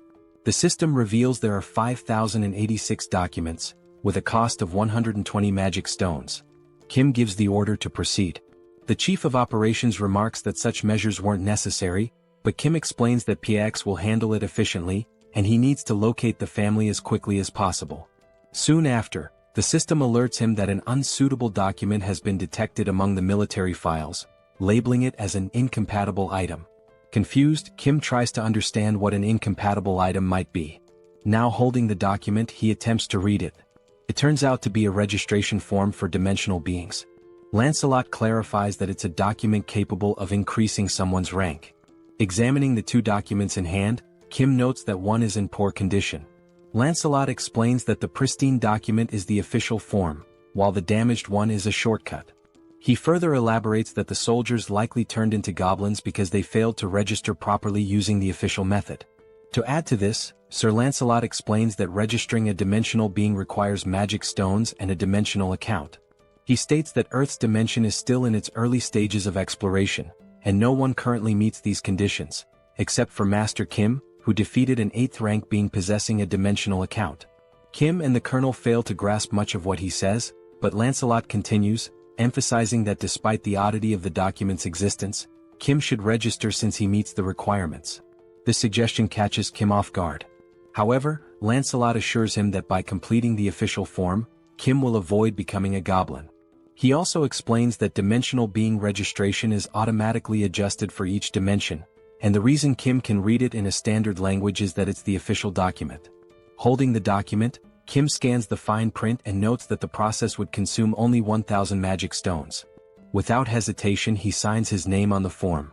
The system announces that the dimensional being registration is complete, leaving Kim with 2,422 magic stones. After signing, the document begins to glow and disintegrates into dust. Jokingly, Kim remarks that he's curious to know where the system wants him to submit the documents. Outside, someone arrives on a motorcycle, calling out to the commander and apologizing for the delay. The individual explains that the holdup was due to something being incredibly heavy to carry. However, upon taking a closer look around, they are baffled by what happened to the goblins in the area. From atop the building, Bedivere watches the scene with curiosity, wondering aloud if the vehicle the goblin is riding might be a horse. Meanwhile, back in the document room after the PX scan, they manage to retrieve not only the contract but also approximately 40,728 pages of military documents. Kim informs the colonel that he remains worried about his family and won't be able to review the documents himself since he's heading out to search for them. He adds that the director of operations will handle the verification and assures the colonel that once he finds his family, he will return to assist the government forces. The colonel thanks him and wishes him good luck. As they leave, Kim tells Lancelot that the plan is to enter without the rebels mistaking them for government troops. However, they learn that Dobonggu has been occupied by the rebels, making it too dangerous for Yong-soo to drive. Kim decides to take the wheel instead. He considers that, for now, it's safer for him and the two knights to travel in unassuming vehicles to avoid drawing attention and being identified as enemies. However, a significant problem arises. Upon inspecting the SUBSPACE inventory, they discover that only military vehicles are available, which completely disrupts the plan. Kim wonders how they will resolve this issue, convinced there must be a non-military vehicle somewhere. Determined, he decides to search thoroughly to find something usable. Descending the stairs, he acknowledges that the task will be slow and dangerous but accepts that there is no other option. He also expresses hope that they will locate a drivable vehicle. As they step outside, they are startled by the sound of a roaring engine. Looking ahead, they see Bedivere perched atop the motorcycle previously owned by the goblin. Suffice it to say, he looks incredibly stylish. Stunned, Kim, still processing what he's seen, asks why Bedivere is on a motorcycle. The newly self-proclaimed rider explains that he thought it was a horse. Pointing to the goblin's corpse on the ground, Bedivere says the goblin had been riding this modern horse, and he found it amusing, so he decided to learn how to use it. It wasn't even that difficult, he adds. Kim, still surprised, recognizes the vehicle as the brigade commander's motorcycle and hatches an idea. Opening the system, he learns it will cost only 22 mana stones to store the motorcycle under the military unit category. With 2,400 stones remaining, he approves the storage. A while later, goblin soldiers armed with rifles notice something unusual approaching them. One goblin, puffing on a cigarette, asks what the hell that thing is.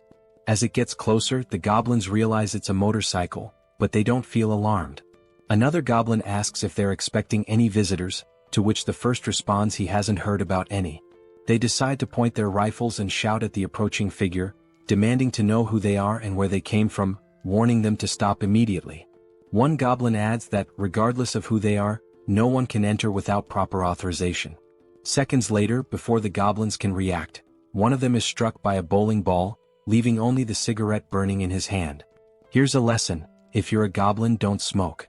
The other goblin, bewildered by the sudden demise of his comrade, turns around to investigate what just happened. Still astride the motorcycle, Lancelot unsheathes his sword, turning those few seconds into the goblin's last. Without hesitation, he eliminates the goblin with a precise strike to the neck.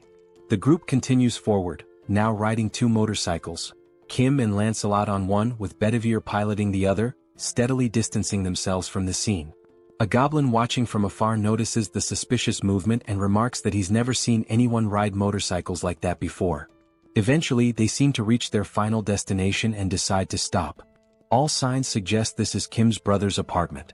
Inside, on the 14th floor, Kim knocks on the door of apartment 1405, calling out for his brother, Hyung, and asking if anyone is inside.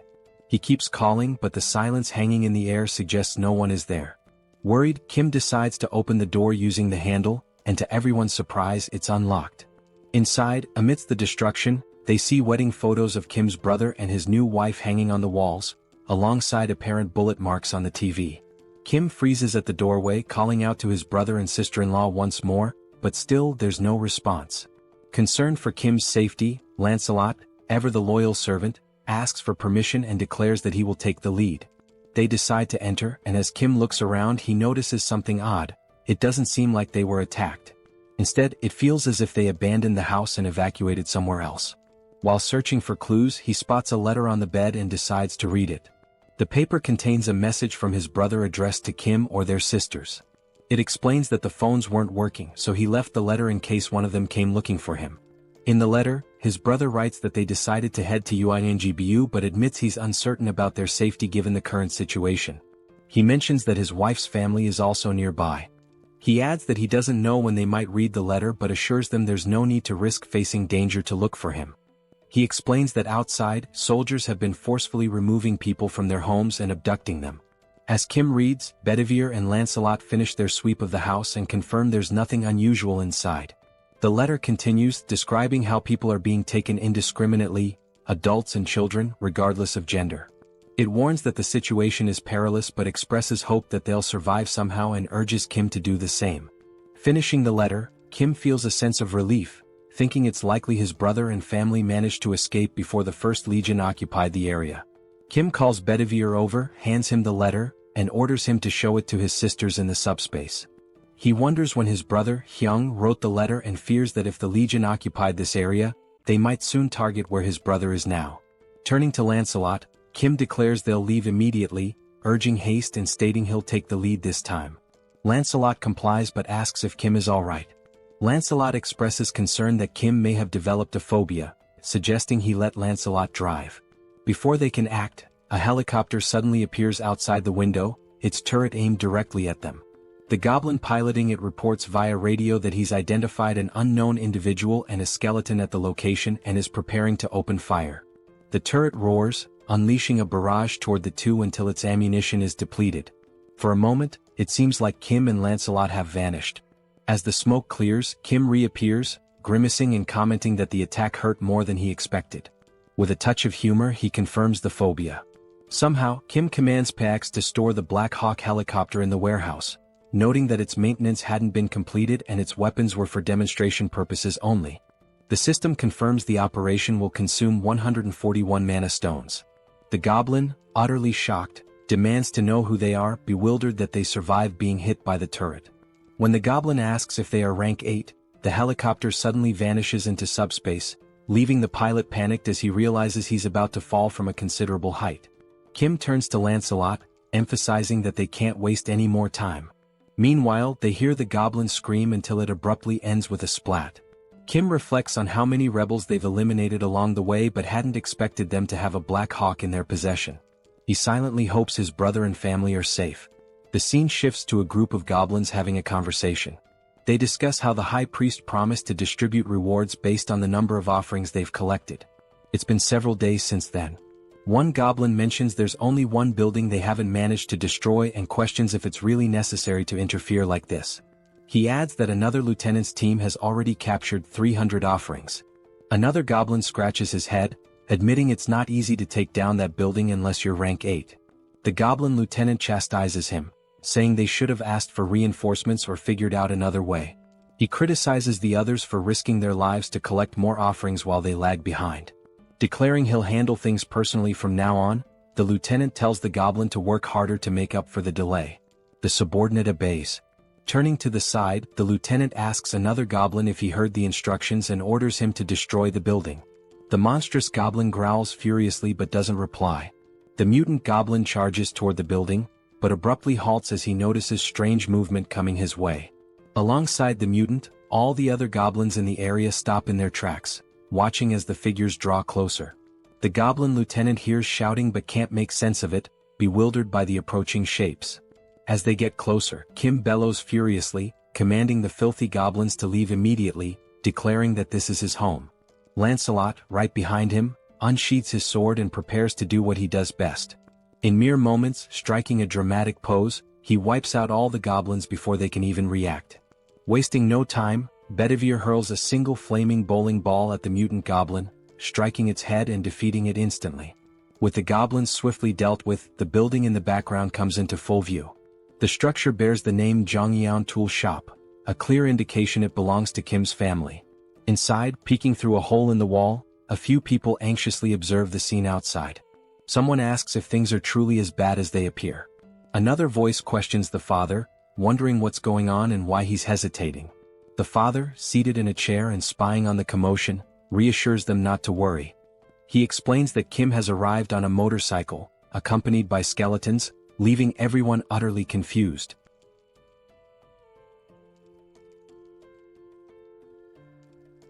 Then we are shown a flashback of his father reminiscing about when he was young. His mother used to say that good and bad things only happen because of people, and this idea had fascinated him. Having survived many challenges, he realized that not a single word his mother had said was wrong. Even when his business failed, the reason he was able to get back on his feet was because of the people who stood by him, and love. He reflects that this is why he raised his children with the values of love and compassion. Watching them grow up from small children into capable adults, he felt like a dream had come true. A scene follows of Kim losing to his sister in a video game. The father continues, sharing his dream of building a large, spacious home where he could live with his family. To pursue this, he began studying civil construction, something he had never done before and found immensely difficult and complex. The financial burden made the dream seem unattainable. In the end, his children all grew up well. His eldest son recently married, his eldest daughter became a nurse, the youngest daughter became an athlete, and his youngest son had just completed his military service. Their futures seemed so bright, until the monsters appeared. He recounts how, luckily, as the manager of a tool shop, he survived the monster attack using hammers and other tools. However, even with that resourcefulness, the situation was dire. They had to constantly worry about food and water. He often pretended not to be hungry to give his wife the little food they had. On top of that, there were neighbors who raided for food and monsters roaming about, forcing them to hide as silently as mice. Amid this catastrophic situation, the first to arrive at their refuge were his eldest son's in-laws. Shortly after, his eldest son and his daughter-in-law made it there as well. Looking at his eldest son's face, stained with tears and blood, he could guess what they had been through to get there. He simply embraced him and silently wept. Another blessing came when his daughter-in-law awakened a new ability to generate water, eliminating one major concern in this apocalypse. He recalls how, over time, soldiers mutated into goblins and began wandering around. These goblin soldiers started abducting civilians regardless of age or gender, isolating their family even further. It was utter chaos. The very soldiers who were meant to protect them were now capturing people. He wished deeply for the safety of his children amidst such disorder. At one point, a system screen appeared before him, and he awakened an ability of his own. The ability was named Architect, and the system indicated that he now possessed exceptional skills in architecture and could build freely. He doesn't fully understand how his long-dormant dream suddenly became a reality, but he feels grateful that it did. With this newfound power, he immediately got to work reinforcing the tool shop. Thanks to his daughter-in-law's water ability and his own architectural skills, they managed to survive. Even for the goblins armed with weapons, breaking into their fortified location was no easy task. Peering through a hole in the wall, he noticed that a group of soldiers had been stationed outside their home since the day before, and they had brought a monster with them. It was clear now that they were determined to destroy their refuge this time. But he had prepared for this possibility and retreated to plan. Seated in his chair, he called for his eldest son and instructed him to gather the family and escape through the tunnel. His son hesitated, asking what would happen to him. The father explained that the tunnel was an emergency passage meant for situations like this, though he couldn't guarantee that the other end was safe. At the very least, it's better than staying here and dying, he said. His wife, looking concerned, asked if he intended to stay behind. With a confident smile, he assures them he will leave as soon as everyone is safely out, telling them not to worry. In the meantime, a strange noise from outside catches his attention, sparking his curiosity. Before inspecting, he urges everyone to hurry, warning that the goblins are already moving and time is running out. Peeking through the hole, he goes silent for a few seconds. Those around him grow concerned, whispering questions about whether the situation outside is dire or if something is wrong, causing him to hesitate. Still in shock, he turns to them and says it's not what they think. It's just Kim. He's out there. He explains that Kim has arrived on a motorcycle, accompanied by a skeleton. Outside, Kim, Lancelot, and Bedivere approach the tool shop. Kim points to the building, now fortified with metal spikes and barricades, and declares, "This is my house." Then sighing he adds, "But that doesn't matter now. What matters is my family, are they okay?" Suddenly the door handle turns in front of him, catching him off guard. Looking more closely at who's in front of him, he freezes in shock. The father steps forward and asks in disbelief, "Is it really you, Kim?" At that moment, Kim realizes the rest of his family, the ones he'd been desperately searching for, are standing right in front of him. Without hesitation, he bursts into tears, running toward them like a child, wrapping his father in a tight embrace he'd been longing for. But the father and brother interrupt the emotional moment, startled by what was standing behind Kim. He glances back to confirm. "Don't worry," Kim says reassuringly, "despite how they look, they're friends, they're on our side." Kim then reveals, "And that's not the only surprise I've got." Using his powers, he opens a subspace portal. Inside, his two sisters are safe and enjoying a hearty meal. Seeing them eating brings tears of relief and joy. His sisters, realizing what's happening, break down, sobbing uncontrollably. Inside Kim's subspace, the reunited family sits down for a meal they haven't had in ages. For the parents especially, it's a heartwarming moment. Tasting the food, the mother is taken aback. She thinks to herself, "No matter where I go, I always trust my cooking. But this grilled mackerel is on a whole other level." She turns to Young-so's wife and asks if she's a professional chef. The wife thanks her for the compliment, smiling. The mother declares, "Now that you've set the bar with such a delicious meal, I can't back down." She takes it upon herself to make a dessert worthy of matching it. The dessert consists of thinly sliced green grapes placed delicately atop whipped cream on a cheesecake, arranged with care. When it's ready, she presents it as a token of gratitude, naming it Mom's Green Grape Tiramisu with whipped cream. Young-so's wife tries it and is overwhelmed by the burst of flavor, reminiscent of something out of Shokyuji no Soma. She asks how the mother managed to make something so divine, and the others eagerly agree as they taste it. Elsewhere in Kim's subspace, someone is hammering iron. It's an elderly man, the father of the eldest son's wife, tinkering with Lancelot's armor. The old man asks Lancelot for his name. "I'm Lancelot," he answers. The man abruptly cuts him off, asking, "Do you know how to play Jengi?" Lancelot pauses, confused. "Are you sure you mean Jengi?" Clearly misunderstanding, Lancelot begins explaining how, in his hometown, they were famous for dismantling monster corpses, so he's dealt with organs before. The man interrupts again, asking what nonsense he's talking about. In the foreground, a reinforcement stone comes into view as the old man remarks, "Seems like you don't know how to play. Grab a chair, I'll teach you." The reinforcement stone, held by the eldest brother, is handed over to Kim. Kim asks his brother why he has such a stone. The system identifies it as a Tier D reinforcement stone, with attributes of penetration and explosion. The brother explains that he found it after witnessing a battle between a rhino-like monster and a griffin. The griffin one tore off a chunk of the rhino's flesh and flew away. He found the stone in the rhino's remains. Still offering the stone, he says, "You'll probably need this more than I do." Kim gratefully accepts, promising to put it to good use. Completing his thought, Kim mentioned he should express his gratitude and reminded them that, as he had said before, if anyone needed anything, whether it was furniture or something else, they should just let him know. He also added that his sister-in-law's family should feel at home here too. His brother was touched by how Kim was looking after his in-laws as well. Reflecting, he remarked how much Kim had grown since being discharged, recalling that when they were younger, Kim used to cry every time Seoul hit him.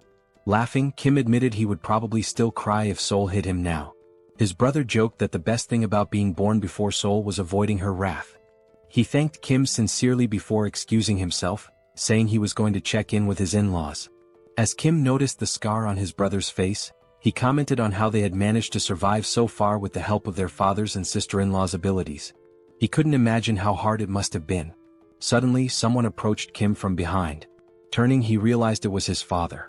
The father spoke, saying how happy he was, not only because the family was safe but also because of Kim's abilities, which gave everyone the chance to eat in a secure place. Then his father asked if Kim knew that good and bad things, but Kim interrupted, completing the saying, "Can only happen when there are people." Kim nodded, saying he understood. He added that no matter how powerful his abilities were, he wouldn't have made it this far alone. He shared that this realization hit him when he started helping people cross a tunnel filled with wyverns. Young-soo had told him that even with awakened abilities, the challenges were the same for everyone. That was when Kim understood the real reason people help each other. It's because everyone wants their family to be safe. People help with the hope that someone else might assist them in return, especially in an apocalypse where empathy is essential. Smiling, Kim concluded, after all, we're all human. Everyone feels pain when they're hurt and everyone fears death. We help each other because we're in the same situation. Otherwise, it would be unbearably cruel. Looking at his father, Kim asked, "Am I right?" His father, now smiling with pride, replied, "I couldn't be prouder to have you as my son." Kim smiled back, saying he was grateful to have him as a father. Kim then suggested that his father rest as he must be tired, and mentioned that he would have to leave soon. His father cautioned him to be careful, and Kim reassured him, joking, "I can't even get hurt now, even if I wanted to." Meanwhile, back at the headquarters, the commander was sorting through documents that had piled up, finally feeling some relief that half of them had been taken care of. Thanking the soldiers for their efforts, he told them to take a short break. One of the soldiers joked, saying his eyes felt like they were about to fall out from all the reading. At that moment, another soldier entered, reporting that a short while ago, a skeletal knight riding a motorcycle, who introduced himself as Bedivere, delivered a message. Kim had already departed for Payu. The colonel, puzzled, asked why Kim would go to Payu. The commander thought for a moment before realizing with growing alarm that the First Corps was stationed there. After a brief pause, panic overtook him as he realized Kim intended to confront the First Corps alone. The scene shifted to a sunset, showing Kim and his team heading into battle. Riding his motorcycle, Kim commented on how pleasant the weather felt at that moment. Meanwhile, inside the subspace, Seoul, wearing boxing gloves, was counting aloud to 19.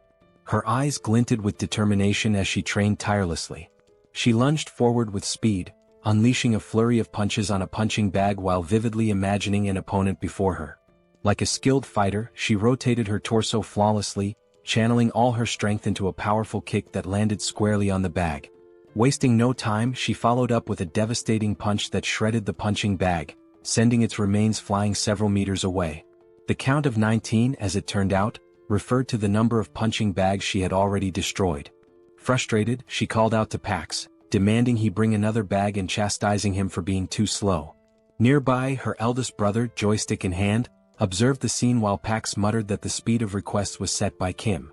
The older brothers were engrossed in a video game and one of them asked why Seoul was so angry. She replied that it was because Kim refused to let her leave the subspace and risk her life. She added that while Kim acknowledged her awakened abilities, he reminded her that facing weapons, electric vehicles and similar dangers was still too risky. Seoul had insisted on at least being allowed to set up punching bags to train, and ever since she had been relentlessly hitting them. As they continued playing Overcooked, her older brother noted that Seoul had mentioned her awakened abilities. He agreed it was dangerous outside and questioned her eagerness to leave, adding, "But then again, we're talking about Seoul."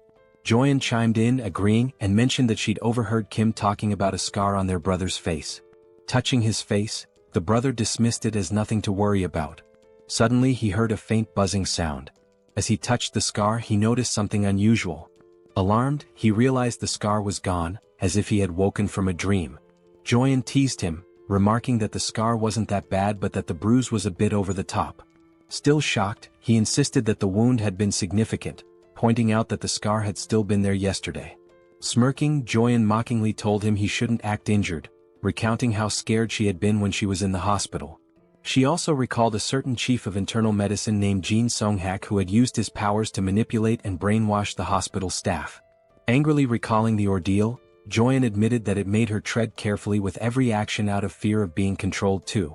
At that moment, Youngso's wife appeared in the doorway, announcing that it was time to eat. Without hesitation, Joyeon dropped the joystick and bolted toward the dining area, leaving her brother to play alone. As their mother called everyone to the table, she overheard playful voices in the background. Someone declared themselves the devil of the underworld, while another announced, "I'm Yu Jong, the magical girl who's going to defeat you." The voices belonged to their father, Youngso, and his young daughter, who paused their game and acknowledged they were on their way. The mother announced that today's menu was kimchi stew and mentioned she had already served the black rice, urging them to eat while she joined them shortly.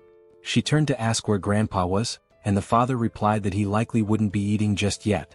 Noticing the old man sitting with his back to her, she inquired why he wasn't joining them. He was focused on the board game he was playing with Lancelot, visibly intrigued. It was the first time he had ever encountered such a game. He marveled at how Lancelot, despite never having played before, could be so skilled. No matter how hard he tried, he couldn't find a single weakness in Lancelot's strategy. He resolved to ask Lancelot to explain his methods when he returned, impressed by the brilliance of his gameplay. Back on the battlefield, the scene shifted to war tanks rolling steadily toward an unknown destination. Suddenly they stopped and opened fire, their shots striking a target ahead. Another volley followed, resulting in a massive explosion at the impact site. From the devastation, a radiant blue light emerged, illuminating the entire area where the tank's shells had landed. As we approached, we noticed that the blue light was actually Kim's subspace, which had been struck by the attacks. In retaliation, Kim launched several missiles. The system screen displayed the status of the missiles, noting that they were ranked rare and had the ability to penetrate and explode. The missiles struck the war tanks, destroying them in the blink of an eye with small explosions. One by one, all the tanks that had previously been attacking Kim were now obliterated. Observing the situation, Kim remarked that he had avoided using high-explosive weapons to prevent any harm to civilians who might be nearby. However, according to Lancelot's information, the First Legion had divided its forces between the locations where civilians were detained and the stronghold of the main rebel force. In line with Lancelot's plan, he himself would handle the rescue of the hostages, while Kim was tasked with attacking the primary rebel force. Given this, Kim no longer needed to hold back, as there were no civilian hostages at the rebel base he was currently targeting. Fortunately, he had stored a Black Hawk helicopter equipped with missiles. Using the subspace lab and the enhancement stone his older brother, Hyung, had given him, Kim was able to upgrade individual features. Additionally, he improved the basic functionality of Pax's deployment system, which he had been procrastinating on for some time. The upgrades extended the range to 100 meters, and the maximum deployment speed increased to 300 kilometers per hour.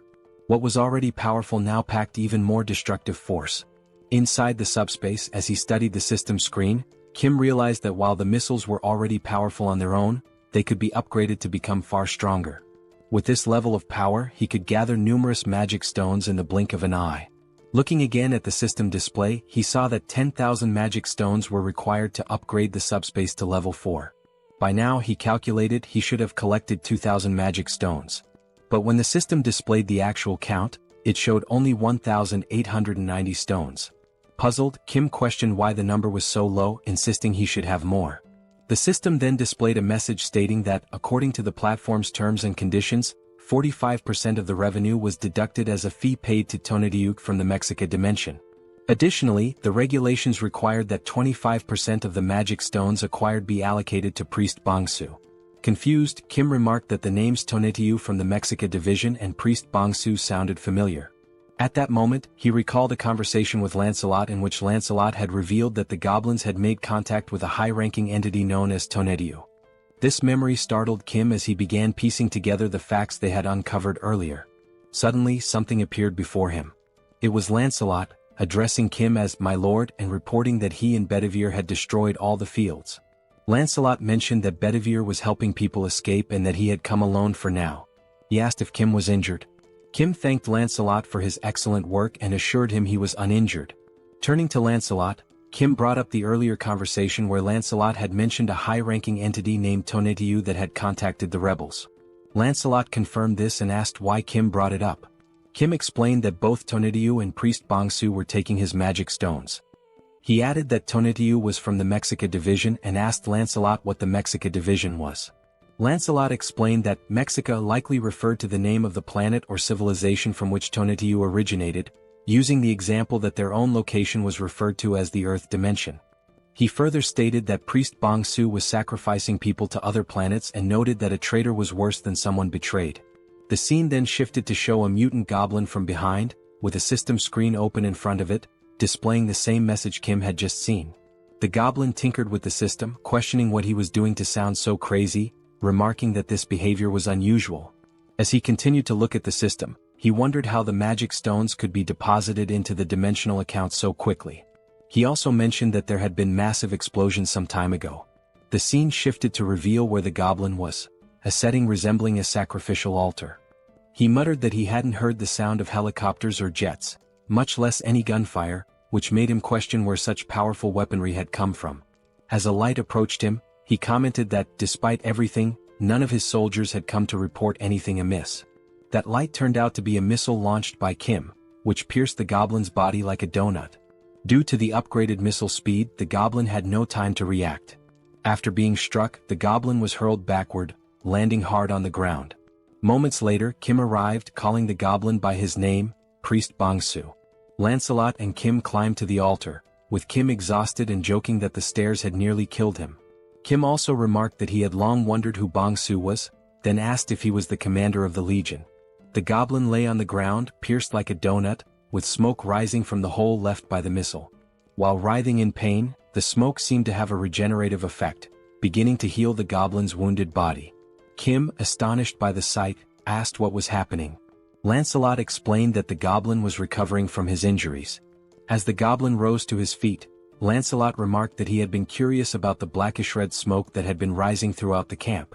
Kim, still stunned, asked if such a thing was possible. Now fully healed, the goblin smiled and revealed his sharp claws.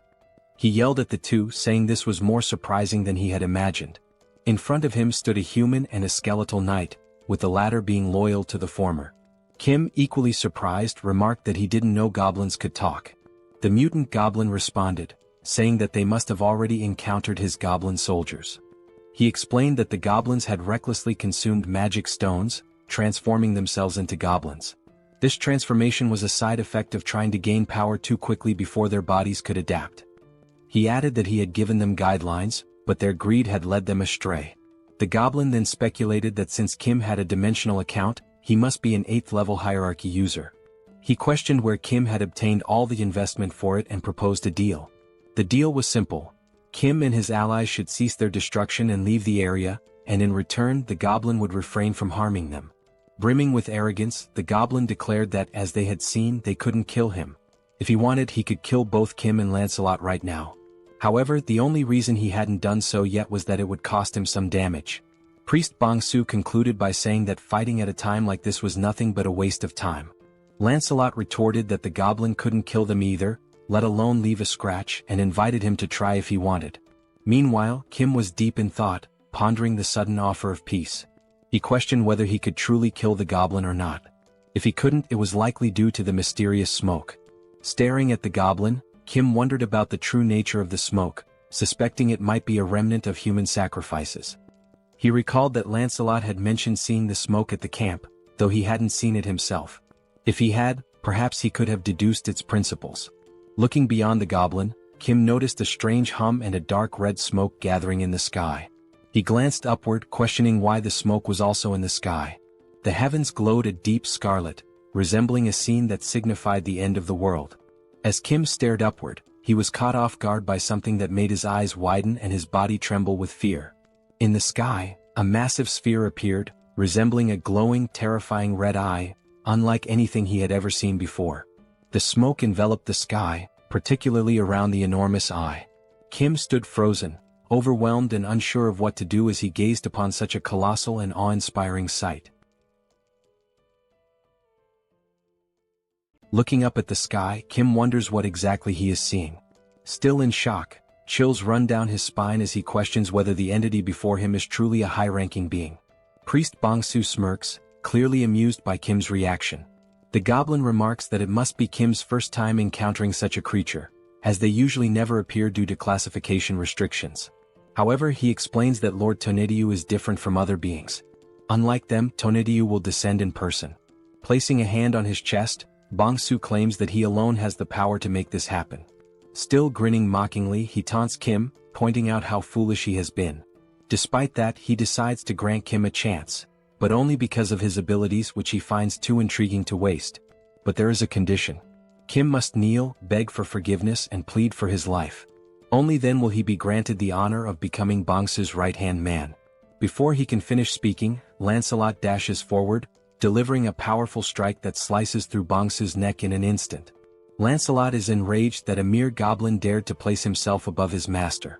The goblin's severed head flies several meters away, yet even as his body collapses, he erupts into laughter, knowing his regeneration ability will soon restore him. Seconds later, the goblin's head begins floating back toward his fallen body. Smirking, he tells them to stop wasting their time, as they should already realize how pointless these games are. With Tonedyu watching from above and Bongsu rapidly recovering, the goblin declares that no matter how many times they kill him, he will simply return to life. His expression darkens as he mocks Lancelot, questioning if his brain is so empty that he still cannot grasp such a simple concept. He also adds that Lancelot has no idea how useful he could be. As a true knight, Lancelot replies that he indeed does not understand, but then corrects himself, saying that honestly he doesn't care to. With unwavering conviction, he states that the only thing that matters to him is Master Kim. He will cut down anyone who threatens his master's safety, no matter how many times it takes. The goblin sharpens his claws and sneers, remarking that the knight truly has an empty head.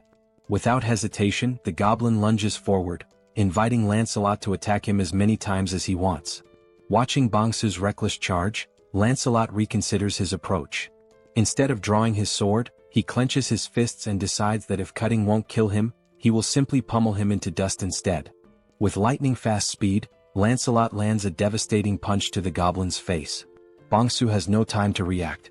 With a single blow, his nose is shattered, several teeth are broken, and blood spews from his mouth. The goblin recovers quickly and, grinning, remarks that Lancelot's fists are not bad. However, even with that strength, they are still useless. Boasting about the blessing of immortality, the goblin fails to notice Lancelot moving. Wasting no time, Lancelot seizes him by the hair with his right hand. Focusing all his strength into his left fist, Lancelot states that if something doesn't work, then he will simply make it work. Bongsu's expression instantly shifts to fear as he stammers, pleading for Lancelot to wait a moment. Without mercy, Lancelot begins his onslaught. With the first punch, even more teeth shatter and blood splatters everywhere. But he does not stop there. He continues throwing blow after blow, a relentless flurry of strikes so brutal that the scene is censored, as there may be children watching this absolute manhwa. While Lancelot buries his fists into the goblin's disfigured face, Kim silently observes. He recognizes that Lancelot is doing his best, but if he cannot defeat Tonedyu, Bongsu's regeneration will continue endlessly. Looking up at the gigantic eye in the sky, Kim realizes that it must be dealt with. However, removing it might be impossible without a proper plan. Still gazing upward, Kim forces himself to think. After a few moments, he wonders whether there is at least a way to stop Bongsu's regeneration. Then, a memory surfaces. He recalls how he disrupted the mind control of that muscular man. He had used SUBSPACE. While Lancelot continues pounding Bongsu's face beyond recognition, Kim finally calls out to him. Lancelot halts his fun momentarily. Bongsu, still suffering in Lancelot's grip, keeps insisting that none of this matters. It is pointless. Ignoring him, Kim activates his power and gives a command: throw the goblin into SUBSPACE. Without hesitation, Lancelot swiftly hurls Bongsu toward the portal. The moment the goblin makes contact with it, the system issues a notification. Warning: Entity Bongsu is attempting to enter SUBSPACE. Do you wish to allow access? Then, Kim grants permission, and the system confirms that entry has been allowed. Inside SUBSPACE, while Joyeon is carrying supplies, she notices the portal opening. Instinctively, she assumes that Kim, her third brother, has returned faster than usual this time. However, before she can finish her thought, the system issues an alert. An unidentified energy attempting to enter from the outside has been blocked. Her eyes widen in shock as she sees what is now before her. A scream escapes her lips as a malnourished goblin comes flying into SUBSPACE, hurtling directly toward her. Before the goblin can crash into her, potentially causing harm, someone catches him midair. It is Seoul who, with a sharp glare reflecting her frustration at being trapped in SUBSPACE, declares that this is not number 3 and demands to know what exactly it is. Lifting the goblin by the head, she catches sight of something beyond the portal that immediately grabs her attention. She spots Kim and, still holding the goblin up, asks if this creature is one of his friends. With a demonic grin, Seoul surges forward, dragging the miserable Bongsu toward Kim. Kim, eyes wide with panic, shouts for her to stop. Terrified and drenched in sweat, he quickly defends himself and orders the system to shut the SUBSPACE portal immediately. Only then does he issue the command to remove Bongsu's registration from SUBSPACE. The system notifies that it is canceling Bongsu's registration. A moment later, the malnourished goblin is forcefully ejected, thrown out of SUBSPACE, losing one of his teeth in the process. In the background, Seoul watches the scene unfold, her expression filled with hatred and amusement. As the portal closes, she speaks again, asking if Kim sees what just happened. because that will be his future. Bong-soo, now sprawled out on the ground, remains motionless. Meanwhile, Kim is still shaken, not by the goblin but by what Seoul might do to him. With a shudder, he mutters that, for a brief moment, Seoul was more terrifying than Tonetiyu has ever been. The system then sends another notification. The ownership of a dimensional account has been transferred. Since Kim already possesses a dimensional account, the mana stones will automatically merge. The new total, 14,823 mana stones. Reading the notification, Kim is stunned. The suddenness of it all leaves him struggling to process what just happened. Staring at the system display, he realizes that Bong-soo must have acquired a massive amount of mana stones through taxation. Then, something else catches his attention. The Tonetiyu tax notification is missing. That means, Kim abruptly halts his train of thought and looks up toward the sky. Only then does he realize, the enormous threat and the ominous red-black smoke are gone. The sky is now clear, bathed in the gentle glow of the moonlight. Kim turns to Lancelot, stating that Tonetiyu is gone. Lancelot recalls that Bong-soo had claimed he was the only one capable of summoning Tonetiyu, which means that, in some way, Kim must have severed the connection between them. Lancelot then speculates that now that Tonetiyu has failed once, he might never attempt to return. Hearing this, Kim finally relaxes, dropping down to the ground in exhaustion. Seated, he admits to Lancelot that he genuinely thought his heart was going to stop. Despite barely having fought, he feels more drained than ever before. Just as Kim begins to rest, a familiar voice calls out his name. Turning around, he sees soldiers ascending the stairs, shouting for him and asking if he is all right. The colonel arrives, stating that aside from essential personnel, he has brought every awakened and unit available for mobilization. He then asks if they arrived too late. Kim shakes his head, assuring them that they arrived just in time. However, deep down, he knows that these soldiers must have endured immense hardship climbing all those stairs under such extreme conditions. As the colonel approaches, he inquires about the Legion commander's whereabouts. Only then does he notice the malnourished goblin's body lying motionless on the ground. Examining the goblin closely, the colonel questions what could have possibly reduced him to this state. Realizing that the fight is truly over, the colonel holsters his weapon, recognizing that it will no longer be needed. Kim watches him and remarks that it's been a while since he's seen someone carry their weapon on their back like that. Just then, the colonel receives a radio transmission. It is from Captain Deok Yong, the commander of the second company, reporting on the reconnaissance of the first area. He states that all the rebels have been found in a condition resembling mummified corpses. After thorough confirmation, they are all dead. The first area has been neutralized. Over. The colonel acknowledges the transmission and orders his forces to remain on high alert, prioritize civilian rescues, and begin clearing the area. Turning back to Kim, he sighs and admits that he has no idea how Kim pulled this off. But in the end, Kim was the one who resolved the situation once again. Long live the power of protagonism. Kim states that he was the one who put an end to the situation, but he lacks sufficient knowledge about the mummified transformation the rebels underwent. The colonel bows and expresses his gratitude to Kim for everything he has done so far, acknowledging that his contributions have been immeasurable since the very beginning. Kim, caught off guard by the sudden gesture, widens his eyes in surprise. Turning toward the colonel, Kim gestures and tells him that such formalities weren't necessary out of nowhere. The colonel responds that he should have said something much earlier. Continuing, the colonel admits that when he initially asked Kim to join the military, he now realizes how foolish that request was. At the time, they believed they were offering Kim something beneficial, but in reality the so-called benefits meant nothing to him. They had underestimated his power and influence, viewing him merely within the framework of military service.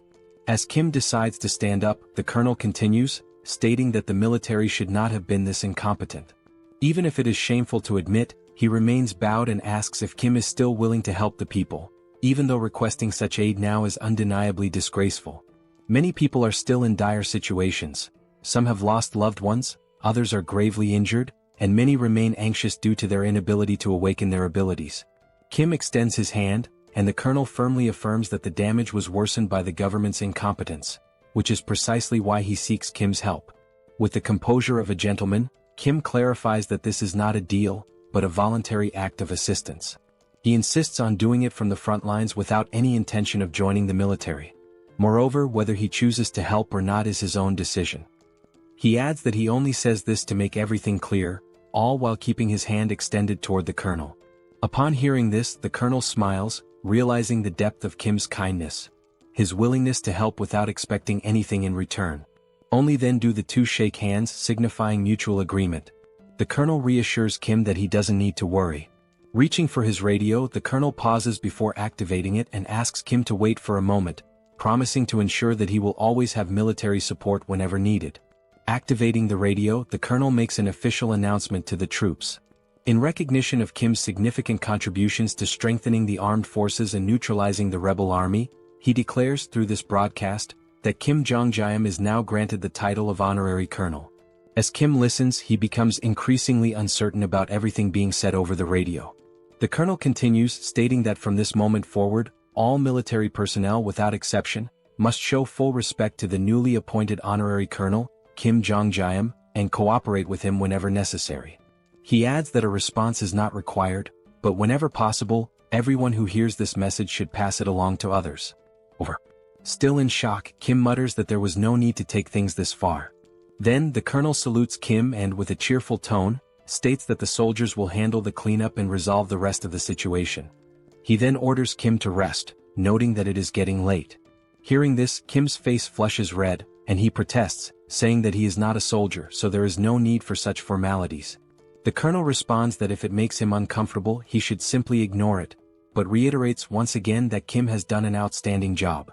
As the colonel steps back to rejoin the rest of the military personnel, Kim, still slightly flushed, comments on how exhausting everything is. He then tells Lancelot to rest as well, acknowledging that he too has worked hard. Lancelot responds by saying that Kim also did a great job and, by the way, asks if there is any news about Bedivere. Kim agrees, realizing that in his exhaustion he hadn't even thought about it. However, he suddenly smiles upon remembering that the SUBSPACE has a recovery function for lost items. He immediately gives the command for the system to retrieve the items. The system then notifies him that the recovery function does not work for items that have been moved beyond a certain distance, instructing him to stay close to the item and use the ability again. Disappointed, Kim realizes the limitations of the ability upon reading the system message. Thinking back, he recalls that when he used it with Seoul, she was practically right next to him. Since he cannot use the ability at the moment, they need to move. Calling out to Lancelot, Kim asks him to come along, suggesting that on the way they can also upgrade Pax's level. Lancelot nods in agreement, saying he understands. The system then confirms that 10,000 mana stones have been used to level up the SUBSPACE, noting that abilities can still be used during the upgrade. The remaining mana stone count is now 4,823. Meanwhile, in another area, soldiers begin mobilizing to assist the survivors, instructing them to form slow and orderly lines. They reassure the survivors that if they need anything else, they should speak up, as the military can provide food and water as necessary. At the same time, Kim turns to Lancelot, mentioning that he just thought of something. Since the soldiers are focused on helping the survivors, he wonders what Bedivere might be doing at this moment. The scene shifts to Bedivere, who is holding a document in his hands.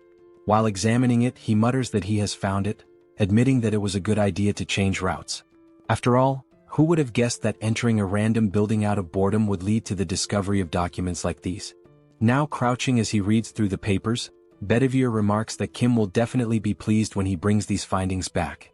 However, he can't help but wonder what kind of place this is, given the sheer number of documents. This is already the third one he has come across. Some time had passed, and in the meantime the system continued displaying the progress of the SUBSPACE upgrade, now at 45%. The documents that Bedivere had found all turned out to be dimensional being registration requests. Now holding the documents in his hands, Kim asks Bedivere if he was the one who found all of them, to which Bedivere confirms. Kim thanks him, thinking that these might have a good use after all. He spends some time considering what exactly he can do with them. Then he opens a portal to the SUBSPACE and sees Seoul waiting for him inside. However, just like the last time, she still has a terrifying expression and immediately tells Kim that she has been waiting for him, asking if he is ready.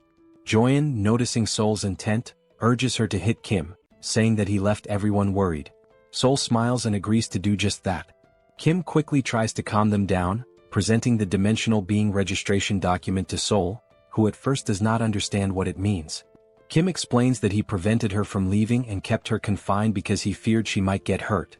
However, with this document, she can now fight alongside him without any worries.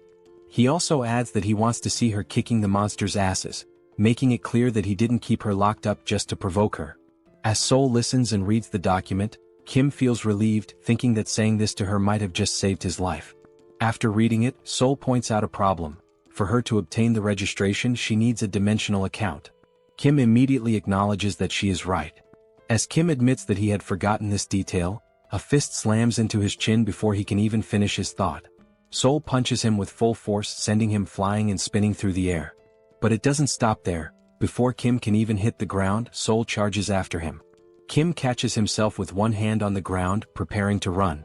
As Seoul chases him down with an intimidating aura, Kim feels a sense of relief, because despite the sheer impact of the punch, it didn't hurt at all. Meanwhile, the system notifies that the subspace level up is complete. New items and additional upgrade options have been unlocked, along with a new ability, Subspace Life Support System. This ability enhances healing effects within the subspace. As Seoul continues chasing Kim, in the background, Lancelot, Bedivere, and Joyeon are watching the scene unfold. Joyeon bursts into laughter, saying that Kim deserves this. She then tells the knights that they should not interfere, as this is simply a demonstration of love between the sisters and their younger brother. Joyeon also notes that Kim is now at level 8, meaning no matter how much Seoul hits him, it won't hurt. Lancelot agrees, but Joyeon notices something is off about him. Looking back at the two knights, she realizes that they are trembling. Concerned, she asks if they are okay. As Seoul puts Kim in a rear naked choke, he starts thinking about how heavy the hold feels, even if it doesn't hurt. However, Joyeon suddenly interrupts their scuffle, shouting that something is wrong with the knights and calling for help. Kim immediately tells Seoul to let go and rushes over, asking about their condition.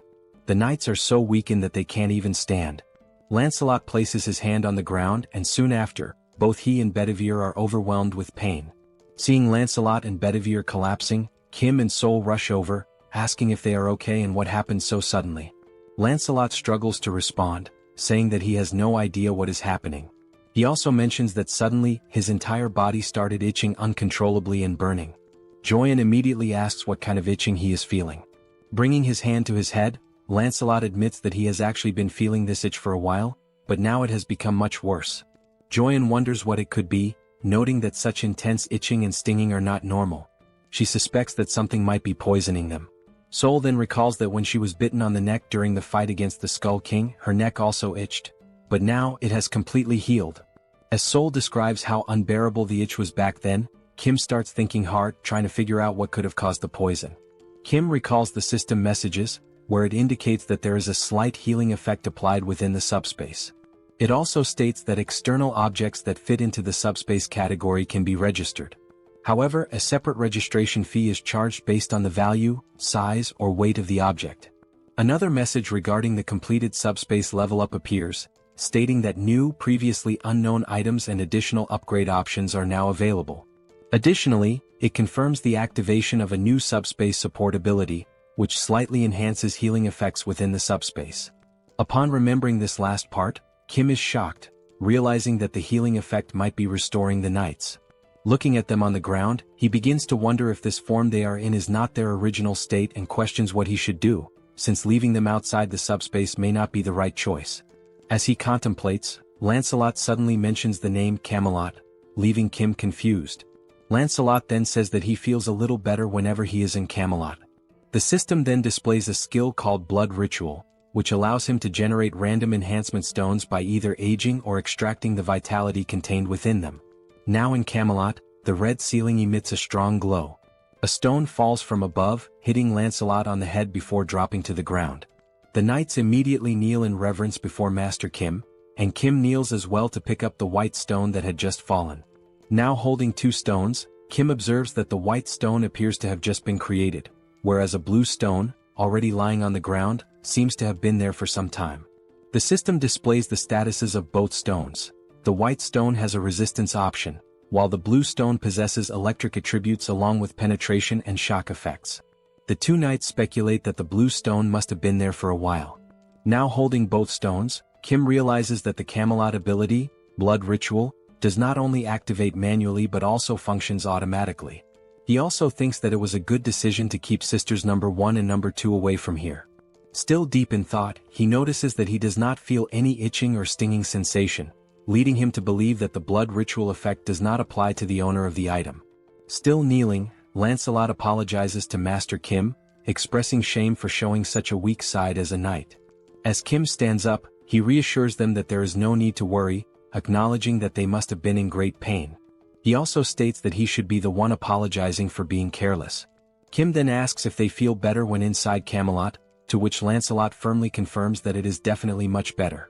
Hearing this, Kim smiles and declares that from now on, whenever they enter the subspace, they should remain in Camelot for their own well-being, and for his as well.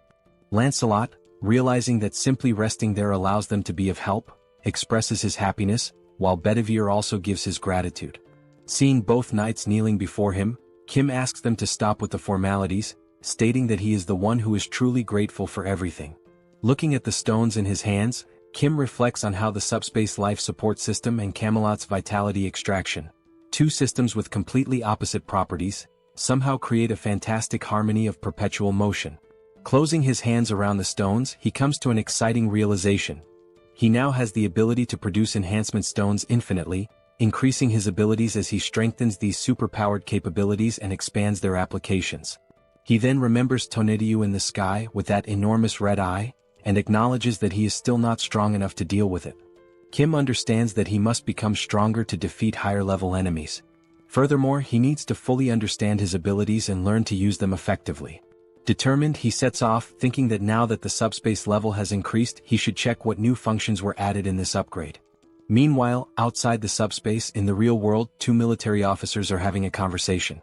The colonel asks if it is really true that the rebels disguised themselves as the national army, raised the national flag, and used it to lure people in for sacrifices.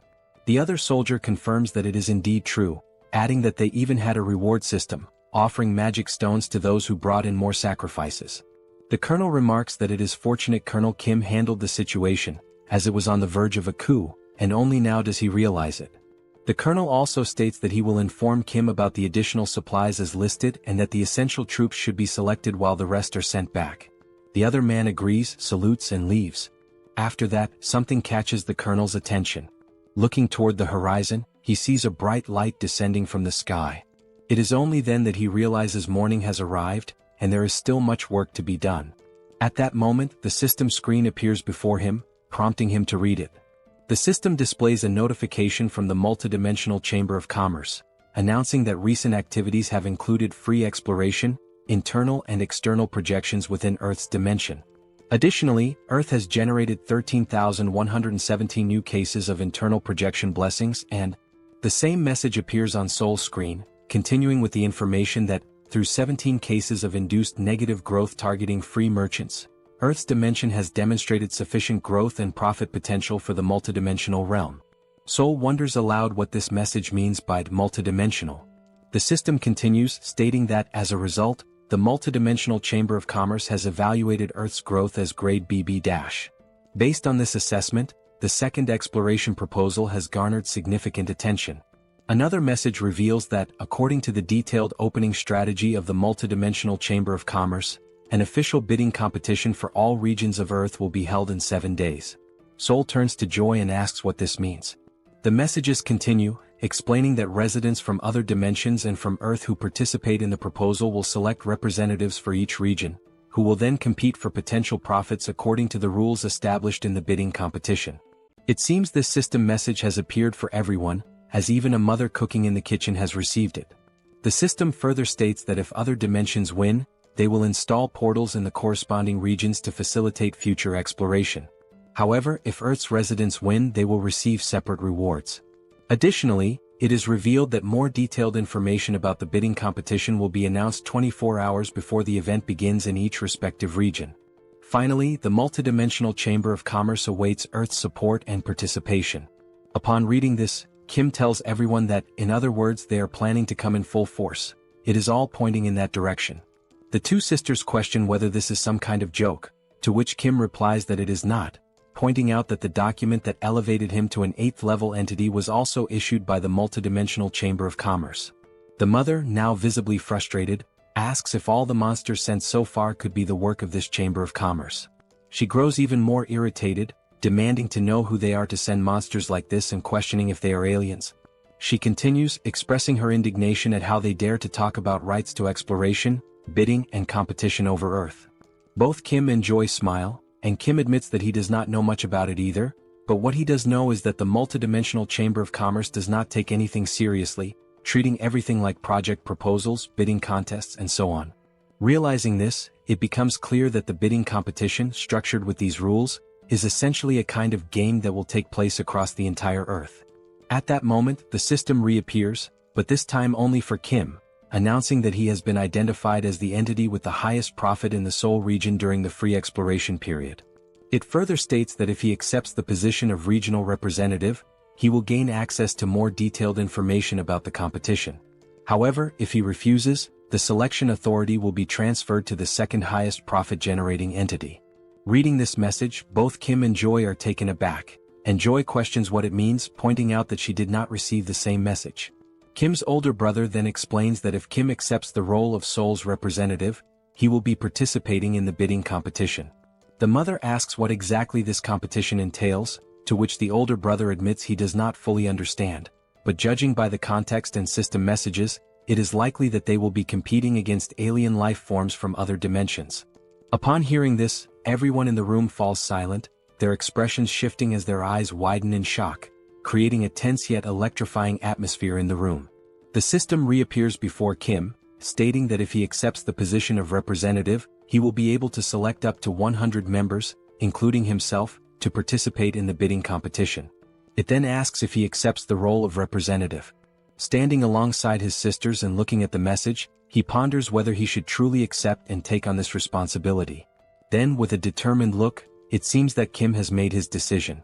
Sometime later, the colonel questions whether this is really true. He is speaking with Kim, who confirms that it is indeed true. He has accepted the role of Seoul's representative. He explains that they have tasked him with recruiting up to 100 team members to face the alien forces invading Seoul. Kim also mentions that for now he has included the 2 knights in Seoul to participate in the first battle, but as a precaution he has also registered his family members in the SUBSPACE. However, they still need to recruit approximately 80 more people. The colonel, now excited, shakes Kim's hand, exclaiming that this is a stroke of luck. With a relieved smile, he admits that he was deeply concerned about who would become the representative upon hearing about the bidding competition, but now that it is Colonel Kim, he feels much more at ease. Taking out a notebook from the pocket of his uniform, he asks Kim to take a look at it. Kim, surprised, asks what it is before reaching for it. Handing over the notebook, the colonel explains that it is a simple list of awakened individuals and their abilities, compiled by the Joint Chiefs of Staff. Since Kim mentioned needing to find 80 more fighters for the competition, this list should prove useful. Kim expresses his gratitude, but comments that perhaps special-class snipers would be better suited.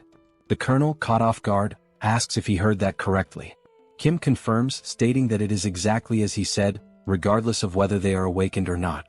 The colonel hesitates, pointing out that they still do not know whom they will be fighting. However, Kim disagrees, stating that when he accepted the position of representative, he gained access to detailed information about the bidding competition. As he navigates through the system, Kim explains that the enemies worship the goddess Eames, and their specialty lies in construction and the production of weapons infused with divine power. Instead of explaining further, he suggests that it might be better for the colonel to see it for himself. The system then displays a saved message, containing the advance warning from the Eames dimension. It states that the goddess Eames is so revered by her followers that they carry her image as a blessing upon their helmets. In their devotion to the goddess Eames, the enemies proclaim that she shines with compassion, and that the inhabitants of Earth are nothing more than barbaric and primitive beings, destined to receive the holy mace filled with the goddess's light.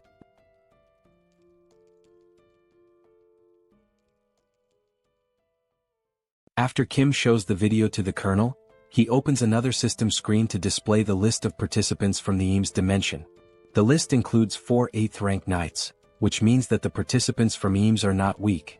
Kim tells the colonel that the alien lifeforms they will be facing are sacred knights clad in shining armor and wielding radiant weapons.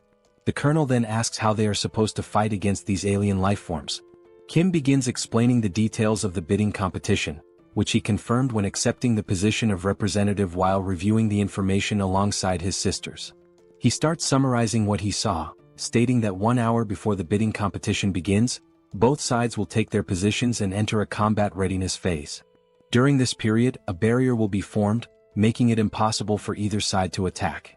This combat readiness phase serves as a preparation period before the battle. The Eames dimension will bring in a gate core, and once the competition starts, the gate core will automatically hatch after 12 hours. Destroying this gate core before it hatches is the victory condition for Earth's dimension, whereas the Eames dimension wins if they successfully protect it. Kim turns to the Colonel and states that, in other words, for Earth to win, they must simply destroy the gate core. He also adds that the Eames forces will not merely focus on defending the core. Kim explains that just as they can see the participant list from Eames, the enemies will certainly be able to view Earth's participant list as well. Since most of Earth's participants are 9th rank, the Eames forces will likely assume that Earth's main advantage lies in speed and attack power. The Colonel understands and states that, in reality, both Kim's team and the military must reinforce their offensive strategy to try to destroy the core simultaneously. Kim states that the attack strategy can involve his team, Lancelot, and Seoul, meaning the offensive side will not be an issue. However, the real challenge lies in defense as they need to block the assaults of 8th rank enemies. The Colonel then states that long-range weapons will be effective in holding back enemy attacks, and only then does he realize why Kim specifically requested expert snipers. However, he warns that standard military weaponry may not be effective against 8th rank alien forces. Kim gives a smile and tells the Colonel not to worry about that, explaining that he increased his ability the night before. The scene then shifts to Kim thinking the previous night about the need to become stronger, but in order to achieve that, he must first gain a deeper understanding of his ability to utilize it effectively. He opens the system and reviews possible enhancements that can be made. Options include the ability to send up to 8 products simultaneously, access information about improvement results or combinations in advance, run simulations for upgrades or product combinations, and even create new categories to be included in the logistics center, with a limit of up to 2. After examining the abilities, Kim states that no entirely new functions have been added, but there are supplementary features to enhance existing abilities, such as the 2 available options in the SUBSPACE laboratory. With this function, he is able to manipulate objects to briefly assess their performance and view the completed form of a product through a simulation before actually creating it in the SUBSPACE laboratory. He then grabs a mug and starts sketching ideas to determine what kind of weapon he should create using this function. While writing down that he has electric enhancement stones and durability enhancement stones, he considers that the weapon needs to be easy to use, even for those without special abilities, and, moreover, must be capable of killing 8th rank beings. After much thought, deliberation, and research, the weapon he creates is an enhanced rifle with upgraded ammunition. Initially, he tries enhancing only the ammunition, but as soon as he fires, the weapon is completely destroyed. Then, using enhancement stones, he attempts to modify the rifle to withstand the powerful shots. However, in the end he manages to improve the weapon just enough to barely endure 3 shots. Now, holding one of the rifles he created, Kim states that regardless, the strategy is to stack these 3-shot weapons to defend against enemy advances and destroy the core to secure victory. After hearing all of this, the Colonel, practically drooling with excitement, exclaims that he understands and that he expected nothing less from Kim. He then adds that he will send over a list of the best expert snipers and begin preparations immediately. And so, the 1-week preparation period began with the specialist snipers training their shooting skills, weapon switching, and tactical maneuvers for the competition. Meanwhile, Kim's father began discussing technical terms related to construction, quickly boring Kim. Without delay, his father used his architect skill to construct a fortress. Seoul, along with the attack team, strengthened their abilities using magic stones obtained from exterminating monsters. As a result, Seoul became capable of extending her barrier beyond her body to a certain distance, leaving Kim astonished. Additionally, Joy mentioned that she had also managed to level up her ability to level 2 and could now use healing with an area of effect impact. Seeing everyone's dedication and progress, Kim felt reassured, realizing that his team was now incredibly strong and that everyone could utilize their awakened powers. Time passed quickly, and now only 1 hour remained before the competition was set to begin. At the National Assembly building, a portal opened, and soldiers began emerging from it. Numerous warriors from the Eames dimension clad in the shining armor Kim had described earlier.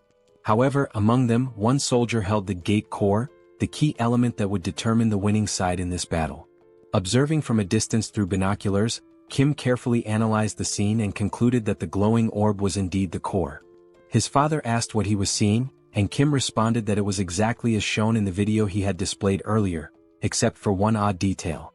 His father asked what seemed strange, and Kim pointed out that the Eames Dimension forces were constructing structures beside the National Assembly building, likely to protect the gate core. Hearing this, his father asked if their constructions were superior to his own.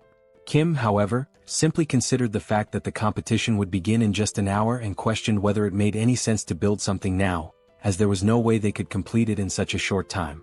Setting the binoculars aside, Kim glanced downward and noticed something that took him by surprise. 5 knights from the Eames dimension stood motionless before the protective barrier.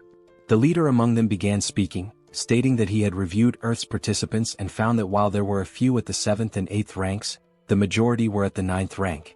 From above, Kim wondered if they were already preparing to attack and reach the defensive line.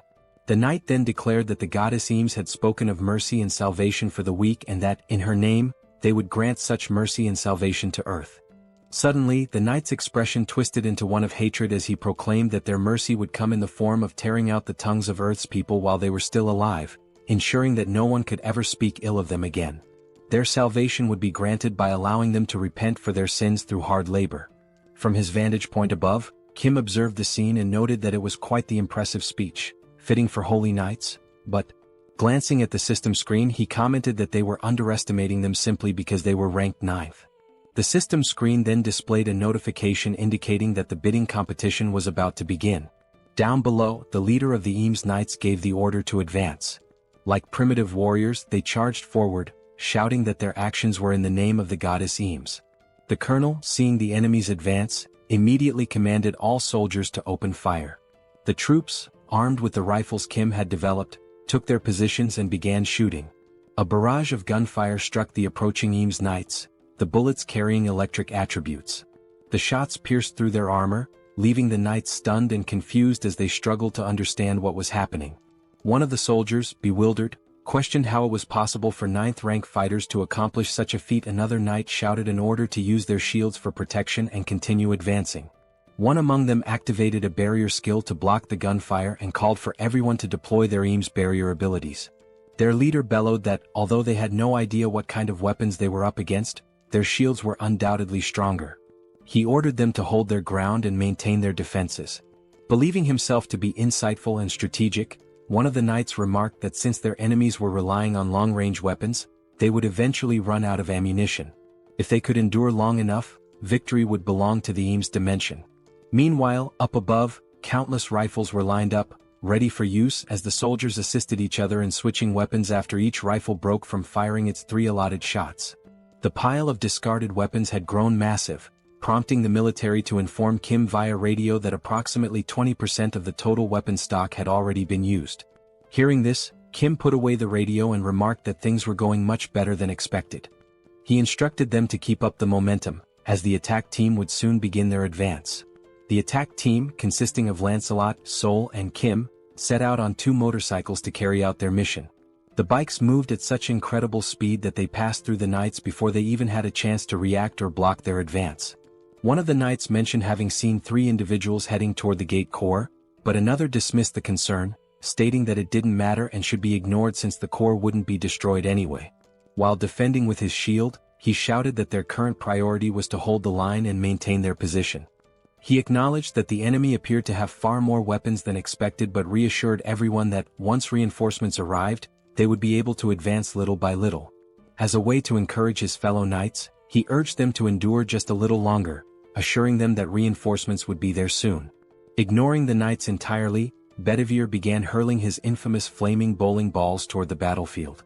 His absurd precision allowed the balls to curve perfectly through the air before striking their targets. His targets were none other than the Eames reinforcements advancing through the center of the battlefield. One of the knights, casually walking forward, noticed something unusual approaching but couldn't quite make out what it was. Then the flaming bowling ball struck, triggering a massive explosion that sent the Eames Knights flying in all directions. Upon hearing the explosion, Kim hit the brakes on his motorcycle. He already knew exactly what had happened. It was Bedivere's handiwork, expertly carrying out his task of intercepting the enemy in the middle of the battlefield. Refocusing on the attack line, the final objective remained. There they stood, Lancelot, Seoul, and Kim, stationed in front of the massive statue of the goddess Eames, awaiting the signal to launch their assault and destroy the core. Gazing up at the colossal statue before him, Kim recalled his initial thoughts when he saw them constructing something earlier. At the time, he had dismissed it as nothing important. Now, however, he couldn't help but wonder, How the hell had they managed to build such a massive structure at such an absurd speed? Still baffled by the sheer impossibility of it, he launched several missiles toward the statue. The missiles struck their target, resulting in a powerful explosion. However, as the smoke slowly cleared, the statue remained completely unscathed, not even a single scratch. Kim was taken aback. Even after being hit by enhanced missiles, the only visible effect was a radiant glow. Then he chuckled and came up with an idea. He remarked that, in moments like these, it would be rather interesting to store such an object inside the subspace. The system immediately prompted a question. Would you like to store the unfinished statue of the goddess Eames in subspace? At that moment, a soldier from the Eames army bellowed that Earth would be nothing more than pastureland for the Eames and that Kim and his people were nothing more than two-legged cattle. An elder, his voice hoarse from shouting, declared that they should be grateful and should bow to the sacred feet of Eames. He then questioned the foolishness of launching missiles at the statue. The soldiers accompanying the elder urgently warned him that it was too dangerous and urged him to retreat inside. However, the elder refused, insisting that he had to spread the words of the goddess Eames and cleanse the evils of Earth's dimension. As the elder spoke, something else caught Kim's attention. One of the knights advised the elder that, if he truly wanted to continue his speech, he should do so from inside. The elder, offended, demanded to know if he had committed some kind of sin to warrant such treatment, questioning why he wasn't allowed to speak outside. However, Kim was no longer listening. His focus had shifted to something else entirely. In the distance, Kim had spotted something interesting. While the elder argued with the knights, Kim's gaze locked onto a warehouse stocked with construction materials. A wide grin spread across his face as an idea took shape in his mind, an exceptionally good one. With a menacing aura and practically drooling with excitement, he ordered packs to store the warehouse. The system immediately responded, storing the temporary construction material warehouse of the Eames dimension in subspace. After that, the elder noticed something unusual in the surroundings. Looking back, he and the two knights realized that the warehouse filled with construction materials had vanished. Only then did he finally grasp who was responsible for this. Kim entered subspace and approached Young, who was lounging comfortably, asking if he was interested in piloting a helicopter again after so long. Young questioned the sudden request. He responded that he would love to fly and asked how he could help. Kim clarified that it wouldn't involve much flying, he just needed to ascend as high as possible. Excited, Young expressed his eagerness to give it a try. Meanwhile, Lancelot and Seoul sensed something off and immediately went on alert. Within moments, they noticed several spears descending from the sky, hurtling toward them. Seoul attempted to use her newly developed barrier ability to halt the incoming spears. However, the materials used to create objects in this dimension were far too strong, and the barrier could not withstand the impact. The spears shattered through the barrier, perfectly aligned to strike Seoul, who was momentarily frozen in place.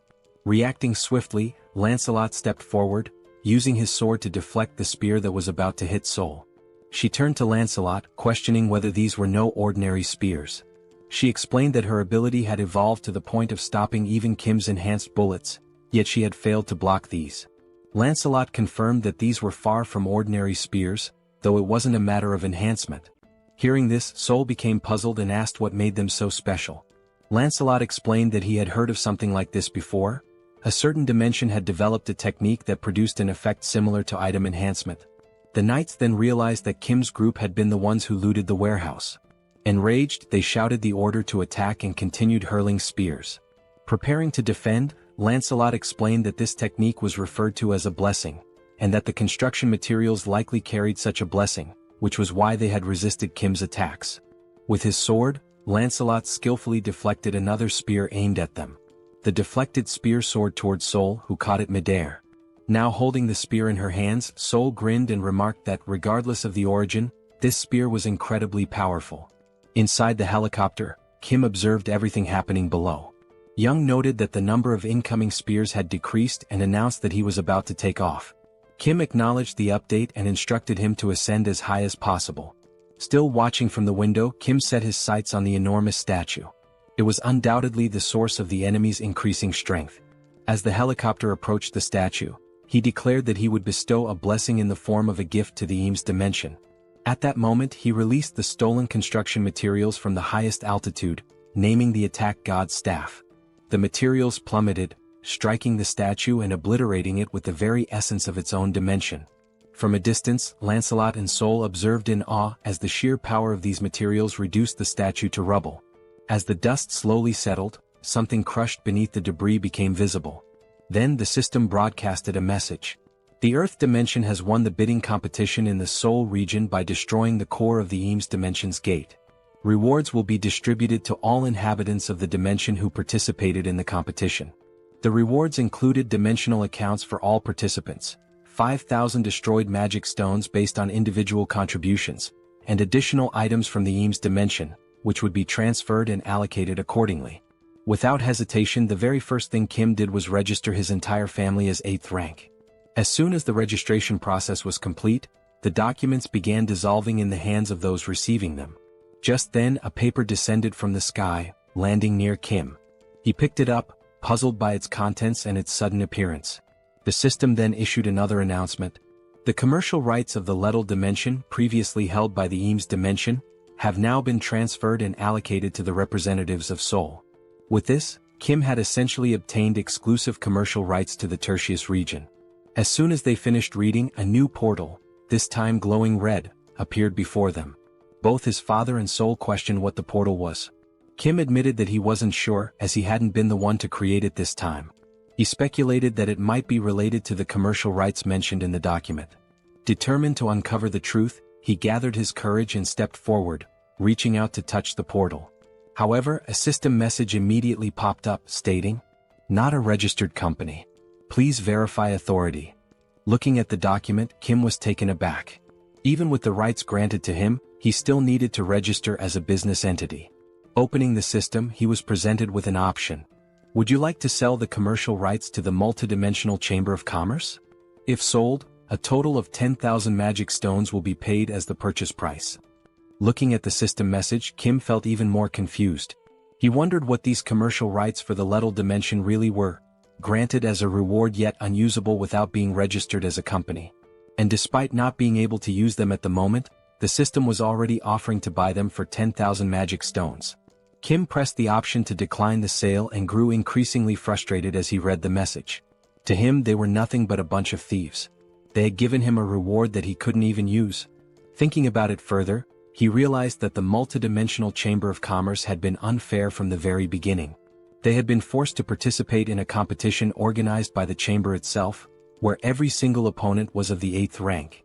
Even while facing overwhelming disadvantages and unfavorable conditions, they had won. Yet the chamber was now pretending to offer a reward. Kim's anger only intensified. Crumpling the document in his hand, he refused to let the chamber profit from this. He wouldn't throw the document away, but unless they increased the number of magic stones, he wouldn't sell it either. After all, without his intervention, many more lives would have been lost. Observing Kim's irritation from afar, his father asked what was wrong. Kim, trying to keep himself composed, responded that it was nothing significant, just that they had won a useless portal that they couldn't even use. Joy then asked if the only urgent task now was to fill out the paperwork, as she still needed to finish treating the wounded. Kim apologized for gathering everyone right after the competition ended, realizing they were all exhausted. His father reassured him that it was fine, especially since filling out the documents would only make him stronger. Kim acknowledged that everything was settled and stated that he would open the portal to go rest.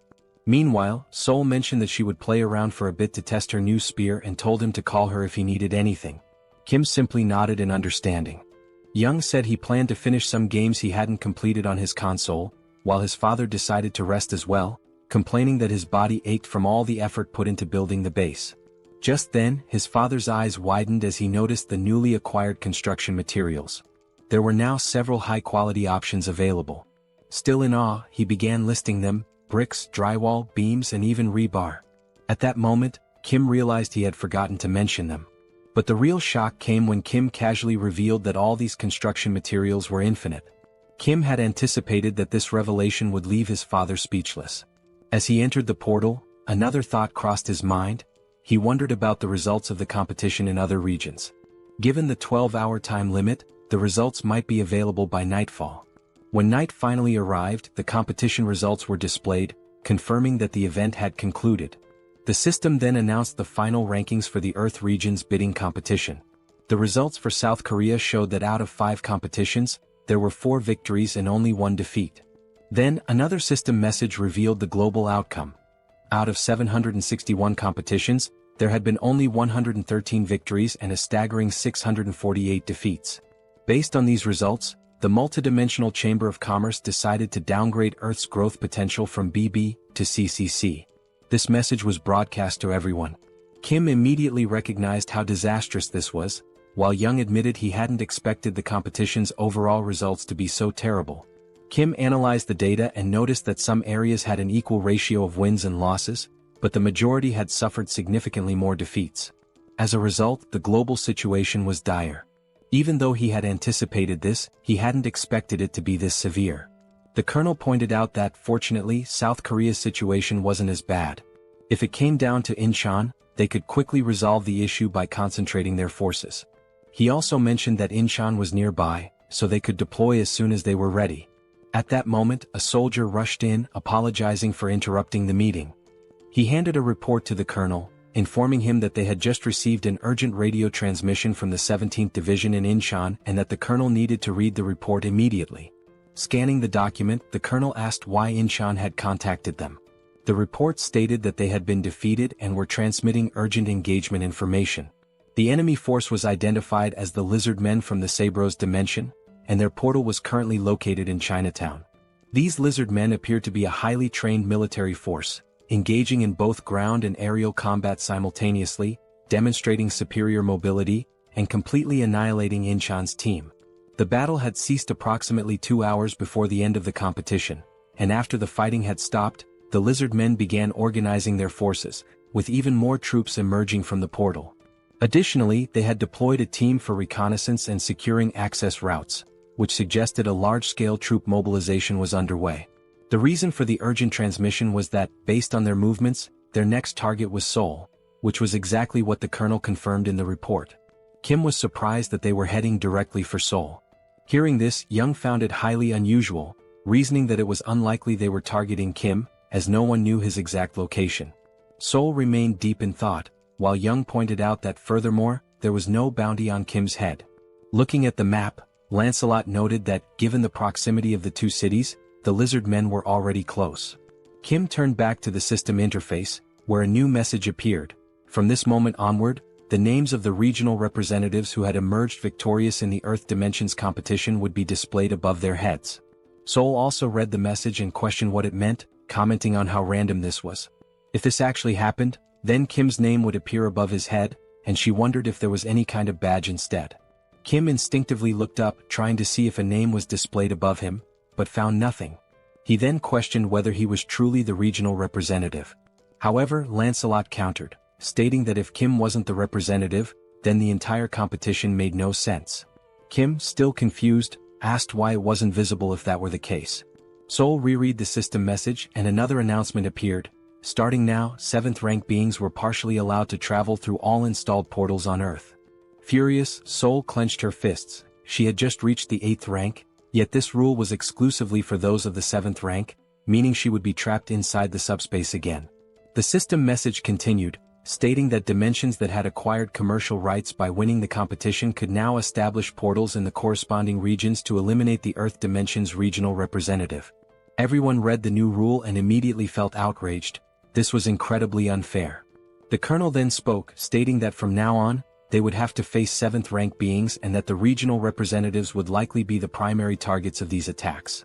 He compared the situation to a game of territorial conquest, but what stood out was that Kim did not have a name displayed above his head. At that moment, Lancelot had an idea of what might be happening. He asked for a moment to confirm something. Lancelot walked toward the window while Kim, confused, asked what was going on. Stepping outside the building, Lancelot held onto the window frame and looked up. What he saw left him stunned. The words "Seoul Representative" were massive, displayed not above Kim's head, but hovering above the entire building for all to see. Lancelot calls Kim over to take a look, and upon stepping outside, Kim is left speechless, not expecting something this conspicuous.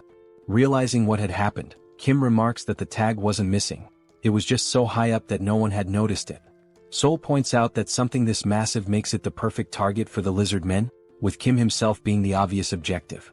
A strange feeling washes over Kim, a bad premonition settling in. The Lizard Men were organizing their forces to attack Seoul, even though there had been no bidding competition. Turning to Seoul, he connects the dots, pointing out that a wonderfully convenient new rule had just been added, and questions whether it feels like they had prepared in advance, knowing these rules would come into effect. Seoul hesitates but admits that it is strange. Lancelot, however, is certain they knew these rules were coming. However, instead of targeting the representative from the beginning, they had been preparing for battle. Lancelot further suggests that perhaps they have experience in these bidding wars, meaning they had likely anticipated this rule and were familiar with it beforehand. Regardless, the situation is dire as there is little time left to prepare for their attack.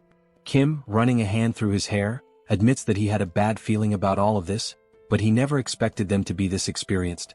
Seoul, concerned, asks if there's anything they can do to prepare and whether everyone could just stay inside Kim's subspace for safety. Lancelot, in his usual wisdom, quickly dismisses the idea. It won't be that simple. While defeating Master Kim would be impossible for them, they could take hostages and force them out of subspace, or worse, they could divide their forces and overrun other regions first. Kim murmurs in frustration, acknowledging that he's right. This wouldn't be defending, it would be hiding, and they wouldn't even be able to attack from within the subspace. No matter how they looked at it, the lizard men would have to be defeated in the end. Then a thought occurs to him.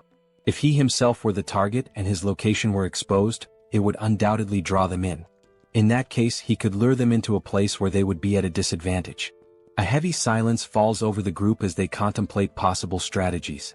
The colonel finally speaks up. If they could anticipate the enemy's movements, mobilize their troops faster than the lizard men, set up weapons and defensive lines before the attack, then this would be the best course of action. He adds that speed will be the key. Young reassures them that there's no need to worry about movement, as he can cut down travel time significantly, then asks if they should move now and where they should go. Kim admits that this is the problem. He hasn't chosen a location yet. The five of them exchange thoughtful glances, trying to determine a battlefield that would give them an advantage. Then an idea strikes Kim. A place he had been to before, where he had defeated several hellhounds using refrigerators. He recalls that the terrain there could minimize damage to them while causing significant harm to the enemy. In other words, Gyeong Bridge was an ideal battleground, no civilians would be involved and its straight, narrow layout would work against the lizard men. Additionally, due to its limited space, their mobility would be restricted, and the surrounding area was an ecological park, free of residential buildings, meaning they could launch attacks at full power without concern for collateral damage. Kim further points out that even if the lizard men attempted to cross from another bridge, Bedivere could scout ahead, as there were no tall buildings nearby to obstruct visibility. Moreover, with the materials obtained from the Eames dimension combined with his father's construction skills, fortifying the area using Pax's features would be easy. On top of that, the sacred lances from Eames had arrived along with the material warehouse, and Kim's father had the idea of using them as barricades. Seoul mentions that she has already learned how to wield the lances. Looking at the sacred lances in front of him, Kim suddenly recalls that Lancelot had mentioned Bedivere's proficiency with dart throwing, which means these lances could certainly be put to good use. At another moment, Seoul grips a lance while Bedivere is already scanning the surroundings, keeping an eye out for enemy movements. The two of them stand atop the newly built defense tower, which Kim's father had constructed using the new materials. Meanwhile, his father remains hard at work, building at full speed. Given the urgency of the situation, the structure itself had been prioritized, with guards deployed first, and beams were reinforced to create defensive walls. Additionally, barricades made of the sacred lances had been erected around the tower, serving as an additional barrier to slow the enemy's advance as much as possible. Observing the preparations, Kim recalls the enemy report, which stated that the lizard men were fast both on the ground and in the air, which meant that blocking their ground approach was an absolute necessity. At this point, a total of 4 hours had passed. Kim acknowledges that his father had exceeded expectations, as these 4 hours had been nothing short of miraculous, thanks to his architectural skills and Pax's assistance. It is only then that Kim realizes they had overlooked two critical details. The first, reptiles are excellent swimmers, meaning the lizard men could approach unnoticed via the water. And the second thing is that the surrounding bushes had grown faster and were lusher than he had expected. And yes, the lizard men were doing exactly that, taking advantage of the gaps. One of the lizard men then remarks that he cannot understand how the warriors of the Eames dimension lost to these people from Earth. Even though they seem weak, their defense is something to be considered, and with this construction they wasted a lot of valuable materials. The lizard man pauses and says that, for now, he will not be able to hold his head high in the multidimensional battlefield, but perhaps he can extract something more. This lizard man is a general named Lakis. He states that last time he took a spear and this time he will take armor. The lizard man soldier informs him that the other general, Yatu, is also ready. Back at the bridge, Bedivere is closely observing everything, trying to detect any suspicious movement. Then he notices a strange noise and Seoul also senses that something is wrong. Looking carefully, Seoul is taken aback. The lizard men, armed with spears and mounted on giant lizards, are advancing to attack the tower. From afar, Kim and Lancelot hear a shout, warning that the enemies have appeared. Turning their heads, they see a battalion of lizards charging toward them, both on land and in the air. As they advance, the lizard men cry out that this is revenge for the people of the Eames dimension. Kim is startled, wondering how they managed to get so close so quickly. Wasting no time, the soldiers atop the defense tower begin opening fire. The shots manage to take down some of the mounts, slowing the lizardmen's advance. Additionally, objects are being launched by the packs at relatively high speeds. One of the lizardmen soldiers warns his comrades to be careful, noting that they are using materials from the Eames dimension. One of the lizardmen generals, wielding a spear, skillfully deflects and counters all incoming attacks. A soldier calls out to General Lakis, stating that the enemies are throwing materials from their brother dimension, Eames, and that it will be difficult for the awakened to use them effectively. He urges them not to fear and to keep pressing forward. Enduring the attacks, the lizard men declare that now is the time to persist, not to retreat. Then one of the generals, Yatu, proclaims that he only knows how to attack and will never fall. Charging forward with his mouth wide open, he challenges anyone to stop him. As he advances toward the tower, a bright light streaks toward him. A spear strikes near his snout. He simply grabs the spear, yanks it out, and scoffs that it is not enough to stop him. He continues his assault. Watching the scene unfold, Kim is alarmed that the attack did not work, while Lancelot readies himself for battle, drawing his sword. Lancelot quickly assesses that they are facing two enemies of the 7th rank, but notes that this large one fights with no particular technique, just sheer brutality. Looking toward the barricades, he realizes that the real threat is coming from that direction. Still gripping his sword, he turns to Kim and warns that this will be a tough battle. However, he adds that the previous attacks were effective against the bulky lizard. Lancelot states that he will take care of the other enemy and warns that if the large one reaches the defense tower, the battle will be lost. He instructs Kim to keep him at bay, even if it means restraining him. Kim tells Lancelot to be careful, and he assures him that he will. Without hesitation, Lancelot charges toward the enemies in the other direction. General Lakis then notices something coming toward him. He swiftly blocks a high-speed attack with his spear. Lancelot was the one who struck, moving with incredible speed, but Lakis successfully parried the blow. A lizard man soldier asks General Lakis if he is alright, to which the general replies that he is fine and orders him to keep attacking. Turning to Lancelot, Lakis states that it seems he has a personal matter to settle. Studying Lancelot, the general comments on his boldness for leaping alone into enemy lines. Furthermore, he notes that Lancelot specifically aimed for his neck, calling it a remarkable move. Lakis smirks, remarking that it has been a long time since he has encountered a warrior like this. He then asks Lancelot for his name. Lancelot introduces himself, and the lizard man is enthralled, calling it a magnificent name. Lakis introduces himself in return. Lakis acknowledges that Lancelot's goal is to keep him occupied. The only reason he is paying attention to him is because he recognizes him as a true warrior. Lakis adds that a warrior's instinct is to seek battle when faced with a strong opponent, and so he challenges Lancelot to a duel where their lives will be on the line. Without hesitation, Lancelot accepts, declaring that if Lakis does not value his own life, neither will he. Lakis laughs, praising Lancelot's fighting spirit, and declares that he will test whether his skills are as great as his resolve. Lancelot then raises a finger and tells him to wait, asking if he plans to fight while mounted on his lizard. Lakis states that this is truly unfair, as a warrior's duel to the death is meant to determine who is the strongest. Lancelot then remarks that the mount is merely a way for him to compensate for his lack of skill or even to save his own life. He goes on to say that even if he loses, he will not complain, urging the lizard man to come at him. Hearing this irritates Lakis and a tense atmosphere floods the area. Dismounting, Lakis begins walking toward Lancelot, who then asks if they are now evenly matched and ready to engage in a battle where their lives are at stake. Meanwhile, on the other side, the soldiers continue firing toward the lizard men. Their bullets find their marks, and some of the reptilian warriors are hit, tumbling from their mounts amidst the chaos. However, despite the casualties, their assault does not slow down. Determined, the lizard men keep advancing toward the defense tower, ignoring the danger and pressing forward. The soldiers, realizing that the enemy is closing in dangerously, shout to one another, ordering them to keep firing without hesitation. Suddenly, one of the mounts leaps unexpectedly and, with its sharp fangs, sinks a brutal bite into the shoulder of one of the military soldiers. The force of the attack sends him crashing to the ground, and as he falls, his comrades rush to his aid, shouting that there is a wounded man. Amid the chaos, a lizard man and his mount attempt to break through. One of the soldiers quickly takes command, declaring that he will tend to the injured and requesting cover fire. Additionally, he warns that more enemies are approaching rapidly. Before anyone can react, someone appears wielding a spear. In a swift motion, the spear is thrown, striking the mount that was about to breach the defenses. The impact is so powerful that the lizard man riding it loses his balance and crashes to the ground.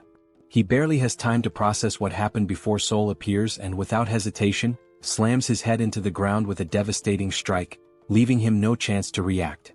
Seoul raises her gaze toward the soldiers and, with determination, declares that she will take care of any enemies that get close to the building. She then orders them to keep firing without stopping. A reckless lizard man, still mounted, charges straight at Seoul. Standing firm, she gathers all her strength into a single punch and, with one crushing blow, sends the enemy soaring into the sky like a ragdoll. Once again, Seoul shouts for the soldiers to keep shooting. They quickly obey, and their bullets strike the charging mount, bringing it down mid-attack. In the back line, Joy begins to act, using her healing abilities. The wounded soldier groans in pain as she works swiftly to treat him, assuring him that it will only take a little longer to finish. Meanwhile, the lizard men riding flying mounts notice a weak spot in the defense and launch a direct assault. However, before they can get close, one of them is struck mid-air by a spear, plummeting to the ground along with his mount. Another lizard man, sensing something approaching, tries to react but isn't fast enough. He too is hit, but this time the force is so great that his mount collides violently with another, creating a destructive impact. Even so, their numbers remain overwhelming. Despite those who have been taken down, many continue pushing forward, relentless in their attack. Some of the fallen remain pinned against the walls, while the others press on with even greater ferocity. From a distance, Bedivere observes the battlefield and realizes just how dire the situation is. He wonders whether he can handle such a large number of enemies alone and questions how long it will take before reinforcements arrive.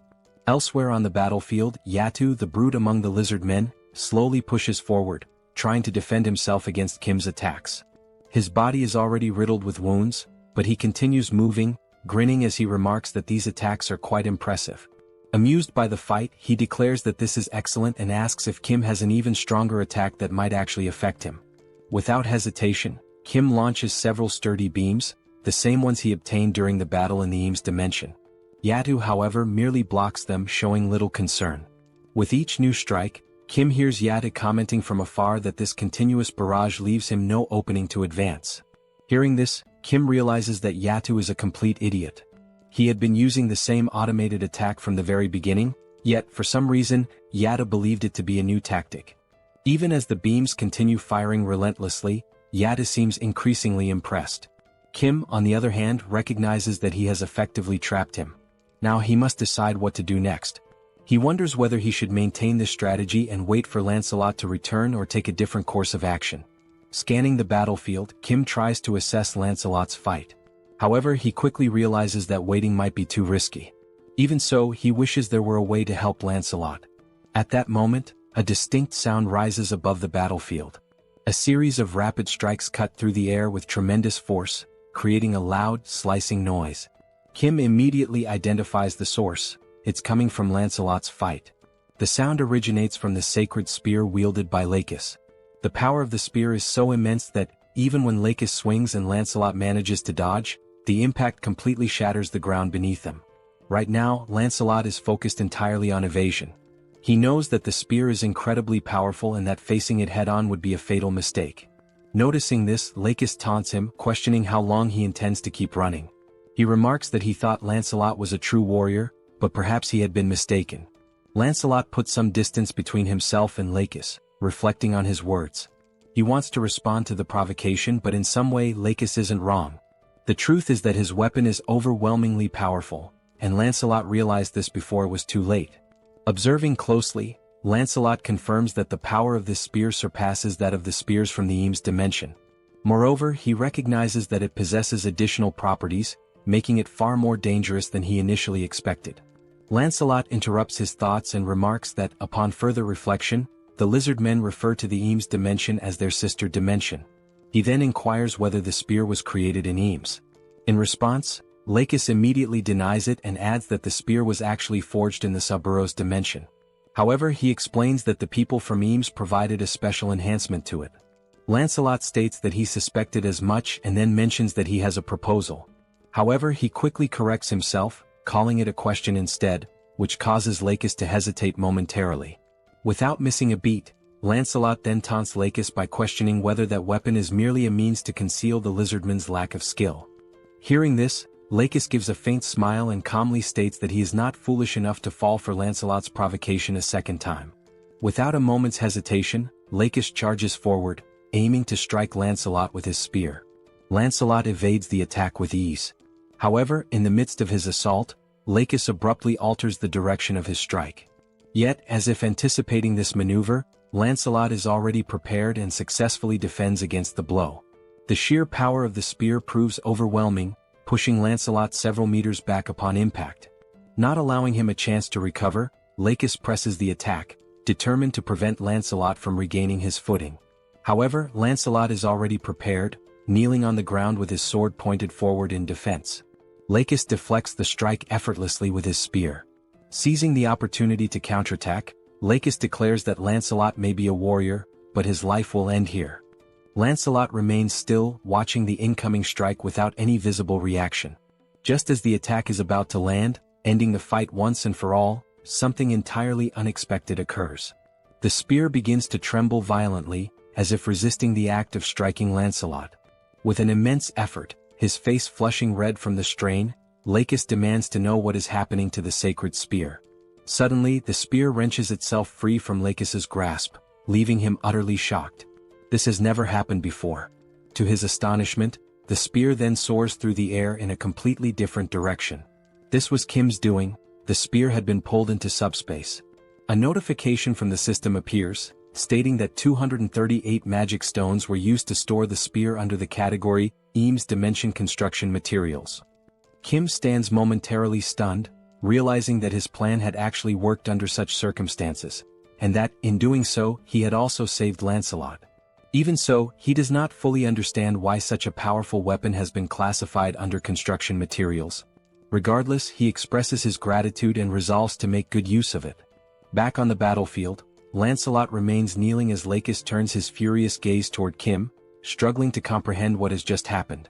Frustration growing, Lakis demands to know why Kim has chosen to disgrace a duel between sacred warriors in such a manner. Redirecting his anger back toward Lancelot, Lakis accuses him of speaking so much about lacking skill, when in reality, Lancelot himself is the disgraceful one.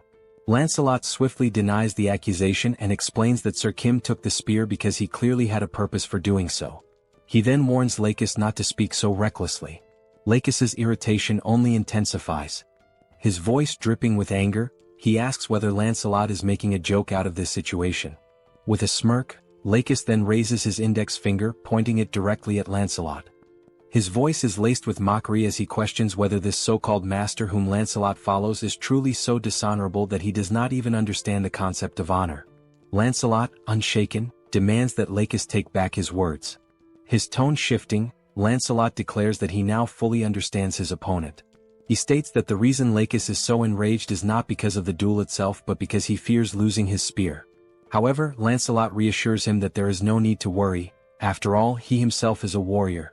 With that, Lancelot drives his sword into the ground, proclaiming that whether he perishes by decapitation or by being beaten to death, the end result remains the same.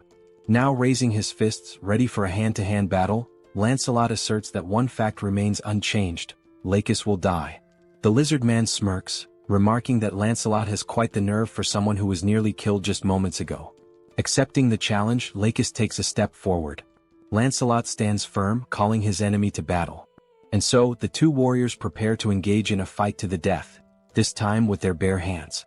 From another perspective, the remaining lizardman soldiers continue their advance toward the defense tower, their numbers pressing forward relentlessly.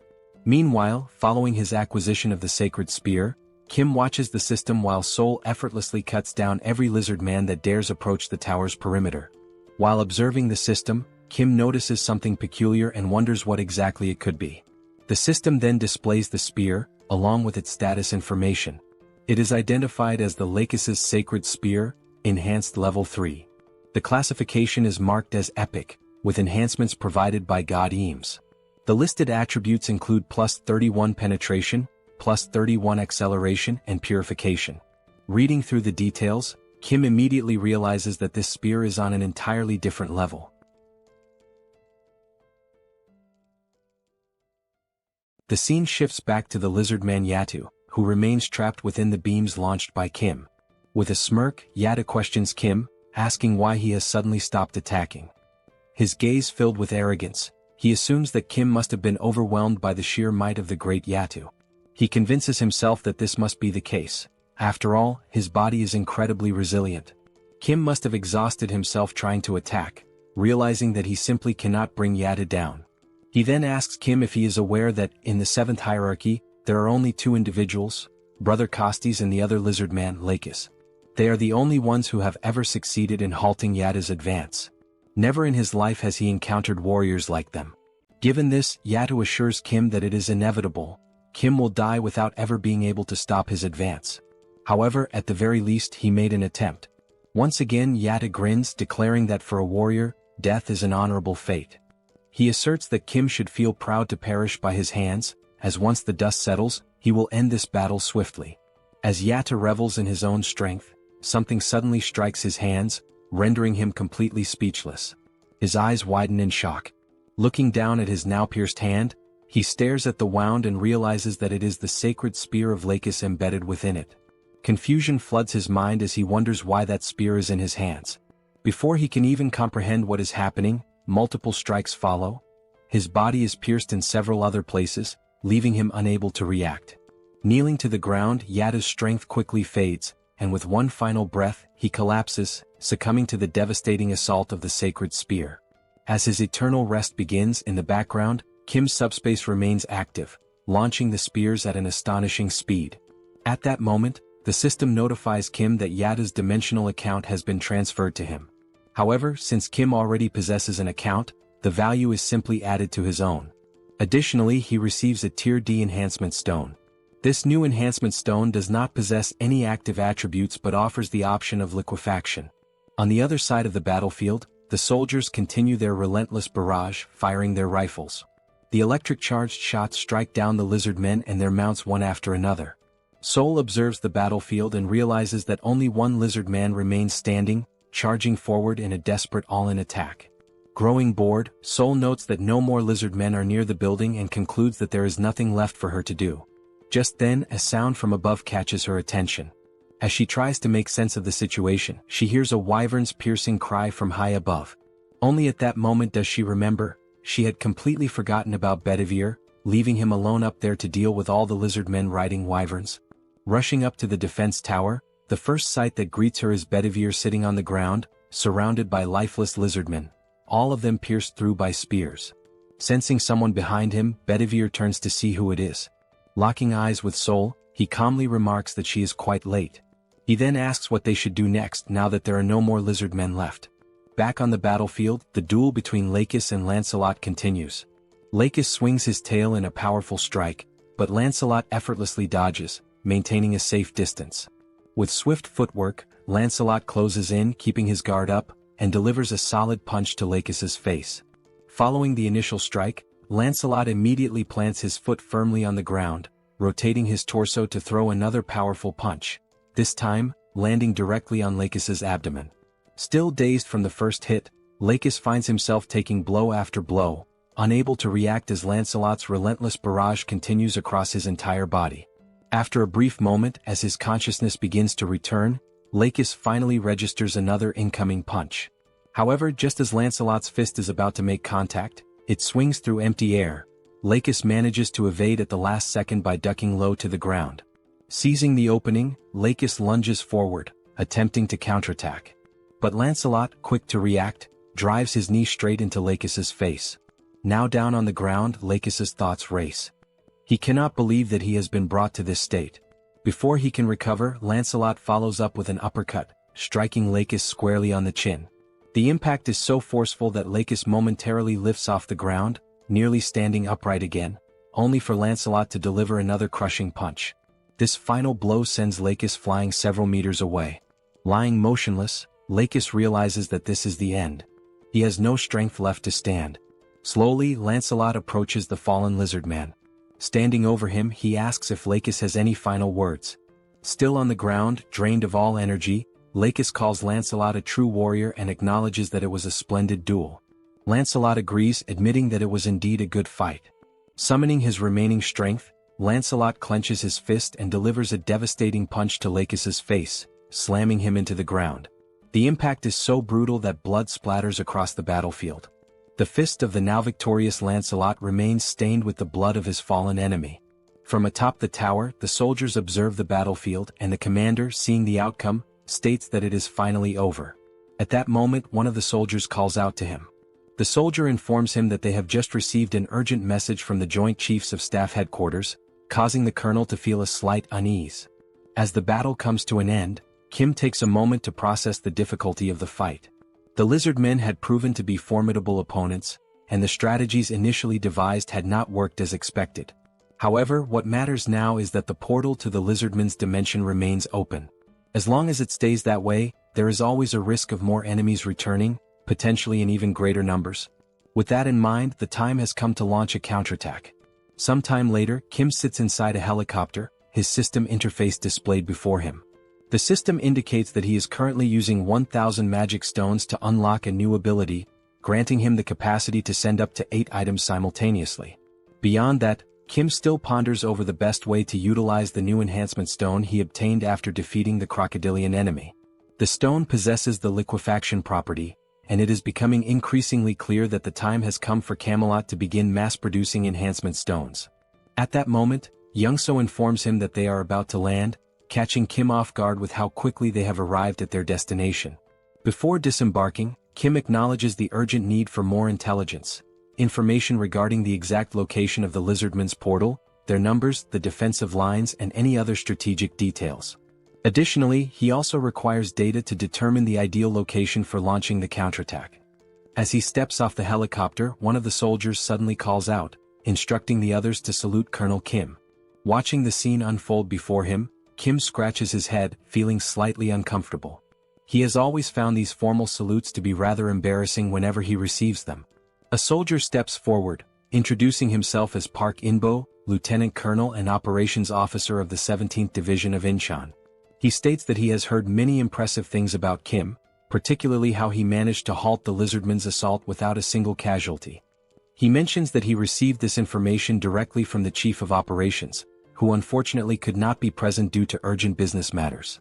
Kim recalls that the Chief of Operations had received a wireless message and had immediately sprinted off without offering any explanation. Thinking back, Kim vaguely remembers overhearing something about insects attacking headquarters as the officer rushed away. Shrugging off the thought, Kim comments that it is probably nothing too serious. He also recalls that the colonel mentioned having some unfinished business to handle at the Joint Chiefs of Staff. Lieutenant Colonel Park nods, expressing relief that the situation is not a major issue, and then invites Kim inside to discuss the matter further. Once inside, Lieutenant Colonel Park wastes no time, opting to get straight to the point. He reveals that they have discovered the location of the enemy's gate. However, there is one major issue: the core of the gate remains unknown. Park explains that their forces were initially able to position snipers to track the location of the core. However, after the bidding competition ended, a strange sludge-like substance began seeping from the portal. As a result, they lost all visibility of the core's position. Hearing this, Kim inquires if it is really just sludge. Lieutenant Colonel Park, reaching into his pocket, confirms that it is. However, he adds that it would be easier for Kim to see it for himself. He then places 2 photographs on the table, explaining that these were the best images they managed to capture. He points out that, as Kim can observe, a thick, mud-like substance has spread outward, engulfing the area surrounding the gate. Park further clarifies that this sludge does not cause any harm upon contact with the skin. However, it makes movement incredibly difficult, almost impossible to traverse normally. The lizard men have taken advantage of this terrain, using it both as a means of concealment and free movement, treating it as if it were a swamp. Examining the photographs, Kim remains unfazed. He remarks that this is not a problem. Kim states that he has allies capable of traversing and gathering intelligence within this swamp freely, summoning Lancelot. Lancelot takes the photographs in hand, carefully analyzing the situation depicted. Without hesitation, he immediately apologizes, admitting that this will be difficult, leaving Kim momentarily uncertain.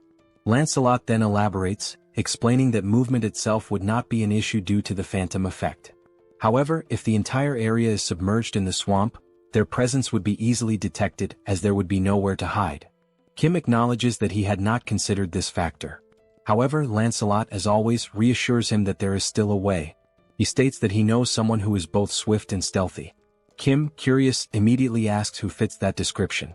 Moments later, the system interface activates, notifying that an enhancement stone and 500 magic stones have been consumed. As a result, Mordred has been officially appointed as one of the 12 Knights of Camelot.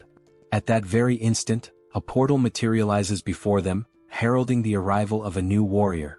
The figure steps forth and, without hesitation, announces that he has arrived in response to Lord Kim's summons. Introducing himself, the newly summoned ally declares his name as Mordred, one of the 12 knights under Lancelot's command. With unwavering resolve, he swears to serve Lord Kim with his life.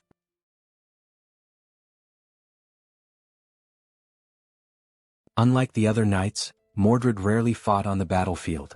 His true battlefield was deep behind enemy lines, where he used his skills in infiltration, assassination, and theft. It was through these talents that he earned his place as one of the 12 Knights of Camelot. The reason he distinguished himself as an assassin was not only due to his exceptional skills and intelligence but, above all, because of his unique ability, an ability that allowed him to eliminate his targets without being noticed. This ability, known as stealth, enabled him to become virtually invisible for a brief moment, hiding his appearance without actually disappearing. However, this also meant that he was still susceptible to external factors. Despite this, Mordred used his talent to become an extraordinary assassin, and the very fact that he survived proves his strength. Furthermore, the enhancement stone used to appoint Mordred, a materialization enhancement stone, revealed his ability to avoid physical interference, although this ability could not be maintained for extended periods. In simpler terms, a great assassin became even greater thanks to the enhancement stone. Back in the scene, Kim, clearly excited, tells Mordred that he will now explain what he needs him to do, and Mordred agrees, addressing him as my lord. Pointing to a map, Kim says that they need to find the core of the Lizardman's Gate from the Sabros dimension. Upon hearing these straightforward instructions from his master, Mordred responds that he understands perfectly. Kim praises him, saying that it is just as he expected from someone with experience. Mordred grasped exactly what needed to be done, despite the vague explanation.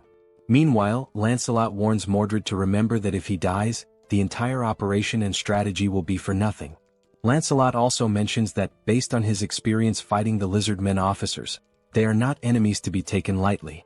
Even if Mordred fails to gather any information, he must return alive no matter what. Mordred once again reassures them that he understands and announces that he will begin his mission, turning with the conviction of a superhero ready to infiltrate the enemy lines. Watching this, Kim smiles, thinking that Mordred seems to be someone truly trustworthy. At that moment, the colonel asks if they are sure about sending that knight on the mission alone. Kim turns to the colonel and assures him that of course they are. After all, these knights are the best of the best. He tells the colonel that they can simply trust and wait for the Knights of Camelot, for they will do what needs to be done. Kim suggests that the colonel take a break for now, as they will need to wait for Mordred's return in order to come up with a plan. He also says that he will let the colonel know once Mordred is back. The colonel thanks him and asks for permission to leave. He also advises Lancelot to rest in SUBSPACE, since it hasn't been long since he fought against that powerful lizard man. Lancelot nods, explaining that since he is an undead, he doesn't feel fatigue, so Kim need not worry about him. As Kim is about to say that he still needs to rest, something catches his attention. Looking at Lancelot, Kim wonders if there have always been so few scratches on his armor. Lancelot thanks Kim for his concern, but Kim, more curious now, says that he is sure that Lancelot's armor and sword were much more damaged before. Lancelot responds, explaining that even if the armor or weapons are damaged, they regenerate within Camelot. This revelation leaves Kim astonished, as he never knew that Camelot had such a function. Lancelot goes on to explain that, since they are categorized as items, as long as the item is not completely destroyed, they can regenerate infinitely as long as the materials still exist. On the subject of Camelot, Lancelot adds that there is something he needs to inform Kim about. He tells him that a new enhancement stone has been created in Camelot, and its property is wound regeneration. Upon hearing this, Kim remarks that the stone sounds useful just based on its name. However, he decides to think more about how to use the enhancement stone once Mordred returns. While Lancelot agrees that this idea is indeed good, something suddenly catches his attention, and he shifts into a state of alert. Lancelot, now prepared to draw his sword, hears Kim asking what is happening. Holding the hilt of his sword, ready for combat, Lancelot says that someone is hiding, watching them. Kim is taken aback, realizing that the enemy is faster than expected. He wonders who is hiding and whether it is truly a lizard man. Lancelot admits that he can only sense the presence of this unknown figure and cannot pinpoint their exact location or identity. He urgently advises Kim to enter SUBSPACE immediately. At that moment, Lancelot hears a noise coming from somewhere. He quickly spots the figure who had been secretly observing them. Lancelot disappears in an instant with a swift movement, stating that he will resolve the matter quickly and return shortly. From the spy's perspective, he watches as Kim remains alone, wondering where Lancelot has gone and whether the other person who had been with him also disappeared. However, due to Lancelot's exceptional speed, he was already behind the man, holding a sword to his neck. Lancelot began to speak to the spy, explaining that the only individuals he serves are Lord Kim and Lord Kim's allies. He emphasized that just because the man was human did not mean he was to be treated as friendly. Upon hearing this, the man slowly turned around. Still with the sword pointed at his neck, Lancelot declared that the man's answer to the question he was about to ask would determine whether he would live or die. With a killer aura, Lancelot proceeded to ask his first question, demanding to know why the man had been secretly watching them. At that very moment, Kim heard a noise that sounded like screams for help. He decided to rush over to see what was happening. As he approached the scene, Kim could only see Lancelot holding the man by the neck, the man screaming in pain. Lancelot calmly explained that it was this man who had been watching them. He assured Kim that if he waited just a bit longer, he would find out who was behind all of this. Still gripping the man's neck and tightening his hold, Lancelot warned the man that this was his final chance, stating there was no more time to wait. He asked the man if the lizard men had sent him there to spy on them. Crying and struggling to breathe due to the pressure on his neck, the man attempted to speak but he couldn't. However, upon seeing Kim, he managed to call out Kim's name. Lancelot, visibly angered, demanded to know how the man dared to call out Lord Kim's name in this situation. He informed the man that he would now die in agony and that he would make sure he suffered before his death. Kim, looking perplexed, told Lancelot that he didn't know what was going on, but the man Lancelot was strangling was actually one of his friends. Lifting the man by his neck, now turning purple from lack of oxygen, Lancelot asked if that was truly the case. Meanwhile, in the enemy area, the entire area was covered by something that looked like sludge. All the buildings, cars, and even some lifeless lizard men lay scattered on the ground. At that moment, Mordred realized that the lizard men were a warrior race that considered dying in battle an honor, meaning they were often exposed to the smell of blood and became desensitized to it. As he observed a lizard man lying on the ground, Mordred thought that, based on this, if he covered himself with blood, it would make it much harder for the lizard men to track him. He also knew that erasing his trail was a vital skill. Pouring the lizardman's blood over himself, he made his way toward a tunnel, thinking to himself that now that his scent was gone, it was time to begin the infiltration. Moving slowly and carefully to avoid drawing attention, Mordred noticed that the place was enormous, with unusually large corridors.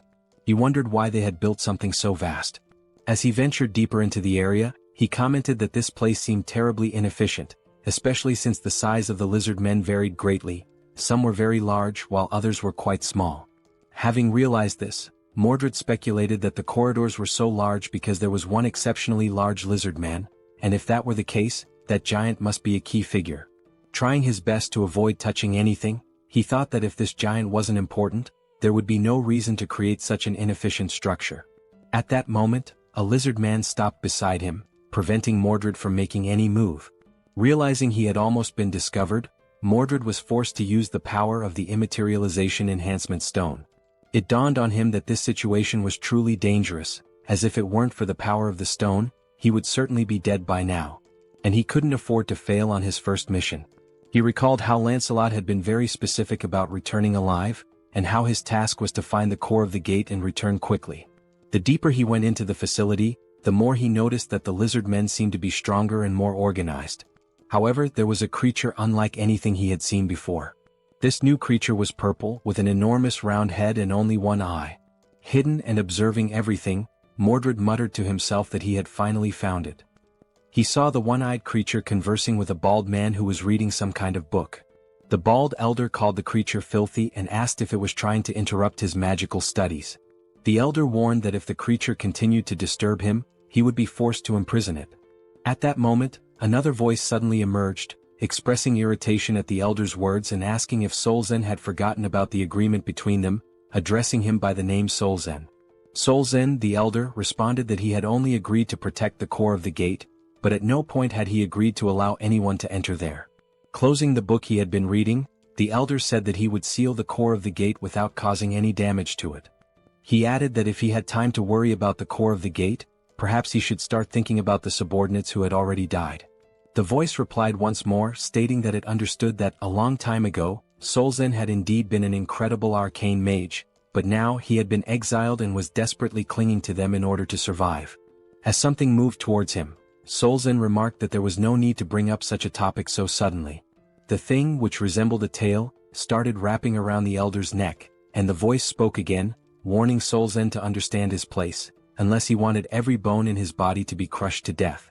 At that moment, it became clear that the voice was coming from a giant lizard man, who was the leader of all those present there. After this, Solzen acknowledged the situation, stating that he understood and perhaps had misspoken. He then asked the giant lizard man not to be so harsh. Still hidden and observing everything that was happening, Mordred noted that just by looking, it was evident that this was no ordinary lizard man. He wondered whether this elder, Solzen, was truly an arcane mage. Mordred then reflected on what the giant lizard man had said, that Solzen was an arcane mage but was no longer one. Mordred began to ponder the connection between the arcane mage and the lizard men, especially considering that Solzen had been entrusted with guarding the core of their portal. Unable to see everything clearly, he questioned whether the elder was talking to a tail or a tentacle. Not noticing what was beside him and listening to the conversation, Mordred could tell by the tone of the voice that it was authoritative and oppressive, clearly indicating that the giant creature must be the leader of the lizardmen. A giant chameleon had blended into the environment so well that even Mordred hadn't noticed it, leaving him vulnerable. At that moment, Mordred realized that, from where he was standing, he could not fully see the entire shape of the massive creature, but it was enormous, and he speculated that the large corridors might exist solely because of that creature. Mordred mentioned that the lizardman's defenses didn't seem so strong, so perhaps he could move a little closer to confirm the size of the creature. But just then he sensed something strange. Despite not being able to see anything or notice the giant camouflaged chameleon, he felt something pressed against his leg. The chameleon then launched its enormous tongue in Mordred's direction. A strange sensation made him turn to look, trying to understand what had just happened. By the time he realized it, something had already wrapped tightly around his arm, leaving him no chance to escape. As he was dragged by the chameleon's tongue, Mordred understood in that instant that everything had gone horribly wrong. The chameleon hurled the stealthy knight against the wall, giving him no opportunity to react. Upon impact, Mordred's camouflage began to fade, leaving him exposed in enemy territory and completely vulnerable.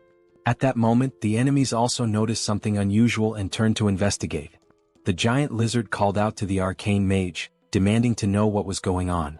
Solzen, who had already understood what needed to be done, responded without hesitation, stating that someone had infiltrated their domain and had been spying on them. The bald elder then activated one of his red aura spells, summoning several scrolls into his hands.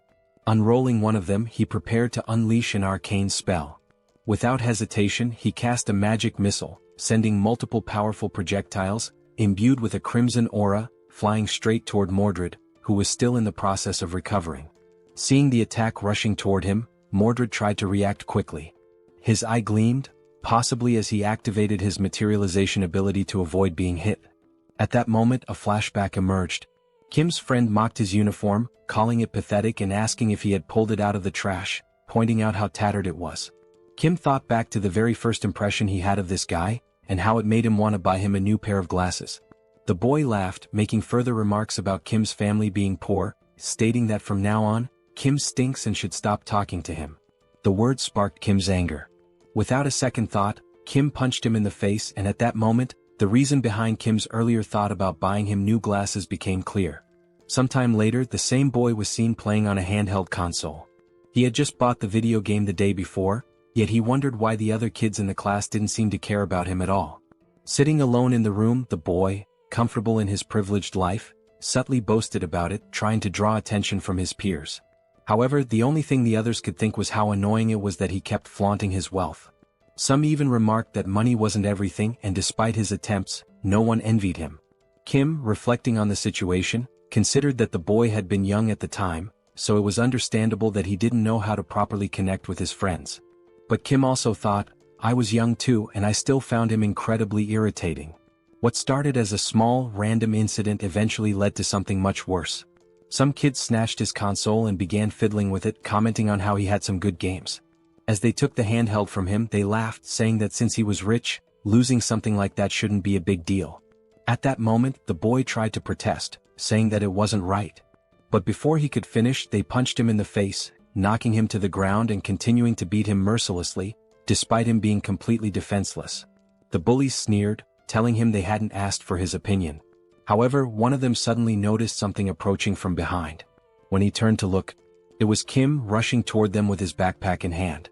Without hesitation, he swung the backpack directly into the bully's face, momentarily halting the one-sided beating. Caught off guard, neither the boy who got hit nor his friends reacted immediately. But then Kim spoke up, making it clear that what he had just done wasn't out of a sense of justice. He reminded the group that this guy had always mocked his family's situation whenever they were around friends. Kim had only stepped in to prove that he wasn't an easy target and to show off in front of everyone. The delinquents quickly realized that the two of them might be friends and asked Kim if he wanted to take a beating in his place. At that moment, Kim regretted trying to act tough because the tables had turned. Now he was the one getting beaten up. Meanwhile, the boy with glasses watched, realizing that everything was his fault for having acted like a jerk. As the bullies continued their onslaught on Kim, someone suddenly grabbed the wrist of one of them. It was Seoul, their dear sister, arriving at the perfect moment to intervene.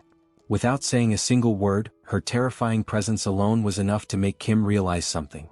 For the first time, Seoul actually seemed kind of cool. And only then did Kim remember that Seoul was somewhat famous in the area for being incredibly tough. As Kim grinned with relief at being saved, Seoul simply stated that this was unacceptable and that from now on, Kim would be doing morning training with her as well. Hearing those words, Kim was left in shock, fully aware that this was not going to be easy. While still holding the delinquent's arm at that moment, Kim responded, saying that he wasn't even part of a sports club, so he had no intention of doing those exercises.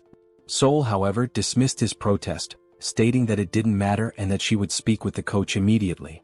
The other members of the club started asking if Kim was Seoul's younger brother, commenting on how adorable he was, while the delinquent stood there, completely unaware that he had just messed with her little brother. The other members patted Kim's head and he thanked them for everything, while Seoul took the opportunity to lecture the delinquent, ordering him to go home. As Kim was leaving the scene, he turned around to take a final look and noticed that the rich kid was still standing there. Curious, he asked what he was doing and told him to hurry up and leave as well. Tears streamed down the boy's face, and at that moment, the only emotion filling his heart was gratitude. From that incident onward, the two of them grew close remarkably fast throughout high school. They began spending more time together both at school and outside of it, watching promotional fights featuring famous fighters, cheating on tests, and laughing when Kim got annoyed for still scoring lower than his friend despite his efforts. Even after going to different schools, they remained in frequent contact, constantly checking in on each other's academic performances and sharing updates about their lives. Then, after graduating high school, they ended up enrolling in the same university, and over time their bond grew even stronger. Now, they were not just close friends but the kind of best friends who genuinely influenced each other's lives. The two even played League of Legends together, where the glasses-wearing friend would come up with wild builds. At some point during one of their matches, he casually mentioned that he had been thinking about joining a kendo dojo. Kim, caught off guard, asked why he suddenly had that idea. His friend explained that watching Kim and Seoul train had looked really cool, and it made him want to try a sport of his own. Since there was a kendo dojo near his house, he figured it would be a good place to start. Still shocked that his friend found that kind of training cool, Kim jokingly asked if he had hit his head recently. His friend simply responded that not all training was as brutal as Seoul made it seem. At that moment, Kim realized something. That was the exact moment Manhwa started training kendo. Thinking back, before that, he would have never even considered joining a dojo. Returning to the present, Manhwa suddenly said something that left Kim completely stunned. Manhwa repeated himself, revealing that he had awakened swordsman abilities, leaving Kim wide-eyed with shock. Manhwa, noticing Kim's reaction, questioned why he looked so surprised. After all, Kim was the one who should be more shocking. He had become Seoul's representative after all. Manhwa even admitted that, at first, he wasn't sure if it was really the same Kim he knew. The sight of Kim's skeletal companion had terrified him so much that he hadn't been able to approach. Explaining further, Manhwa admitted that he had hidden himself, waiting for the skeleton to leave before stepping out. Even though it had been dangerous, he understood that Lancelot had simply been doing his duty. Turning to the side, Manhwa then asked Kim to call off his skeletal friend, saying that he was too intense. Meanwhile, Lancelot had pressed his own head into the ground, bowing deeply as a sign of apology. Kim, observing this, explained that even if he told Lancelot to stop, he wouldn't listen. For a knight, honor was something personal, and this was a matter of self-discipline. It was about not being able to forgive himself, something that only he could atone for. At that moment, the only thought running through Lancelot's mind was how pathetic he was for having wronged Lord Kim's dear comrade. Beyond pathetic, it was tragic. With that heavy realization, Lancelot declared that he no longer had the right to call himself a knight. Manhwa, observing his posture, couldn't help but ask where Lancelot had learned such a stance. Kim casually responded that he had probably learned it from getting beaten by Seoul. Shifting the conversation, Kim expressed his relief that Manhwa was safe and asked how his mother was doing. He then suggested that if Manhwa agreed, his mother could stay within a secure subspace, ensuring her safety. Upon hearing that, Manhwa turned his face away, as if something was weighing on his mind. After a moment he responded, probably she was fine, maybe. Kim, now feeling uneasy, realized that Manhwa didn't even know for sure if his mother was safe. Sometime later, in enemy territory, where the homes had been consumed by mud and filth, Manhwa's mother could be seen, lying down to rest, surrounded by only a few meager supplies. A noise from nearby caused her to wake up. Alerted, she got up and decided to check what it was. As she turned around, her eyes widened at the sight of Lancelot standing outside her window, his fist raised, ready to strike. In an instant, his punch shattered the window, sending shards of glass scattering throughout the house. Stepping inside, he introduced himself. He was Lancelot, the captain of the Knights of Camelot, and one of the loyal knights serving Lord Kim. Then with a steady voice he asked, "Are you Manhwa's mother?" The woman responds affirmatively, confirming that she is Manhwa's mother, but immediately questions what all of this is about. Lancelot then states that from this moment on, he will personally ensure her safe passage to where her son is waiting. Manhwa then recounts how, shortly after the apocalypse began, a bidding war ended with a transparent barrier tragically separating him from his mother. Desperate to see her again, Manhwa even offered himself as a participant in another bidding war, hoping to reunite with her. However, he lost. The barrier eventually disappeared, but due to the terraforming, he still couldn't reach his mother. He explains that terraforming occurs when an environment from one dimension flows into another, altering its landscape and accessibility. Depending on which dimension the terraformation originates from, it may not necessarily be dangerous. In this particular case, while the environment was difficult to access, it wasn't inherently lethal, meaning there was still a strong chance that his mother had survived. Filled with renewed hope at the thought that his mother might still be safe, Manhwa's excitement grows. However, Lancelot tempers that optimism, warning that despite these conditions she may not be as safe as they assume. While this terraforming event may not have been toxic or deadly, the reality remains that this territory belongs to another dimension. In other words, it is still enemy territory. That is precisely why, as Lancelot carries Manhwa's mother on his back, he speaks with unwavering conviction. Even if the risk of failure is high, even if the mission is arduous and dangerous, he must prove himself worthy of being called a knight. And so, Lancelot declares that he will not repeat the failures of his past. At that moment, Lancelot notices a sudden increase in noise nearby. Glancing to the side, his eyes catch sight of someone running while shouting his name. The voice grows clearer as the person calls out, addressing him as Captain, while sprinting toward him. Focusing on the approaching figure, Lancelot recognizes Mordred, running frantically and yelling that he doesn't know why Lancelot is here, but that he needs to hurry. Mordred, looking increasingly desperate, pleads once more for Lancelot to run and look behind him. For a brief moment, Lancelot struggles to process the urgency in Mordred's words. Then, making the decision to turn around, he finally sees it. A wave of enemies surging toward them at full speed. The advancing enemies, their voices filled with pure hatred, declare that under no circumstances can they let that rat escape. It is only now that Lancelot fully realizes the grim reality before him. The plan to rescue Minwo's mother quietly has completely fallen apart. Irritated by the situation, Lancelot turns his frustration toward Mordred. Fuming, he snaps at him, calling him a useless idiot, blaming him not only for failing the stealth mission but also for making the rescue significantly more difficult.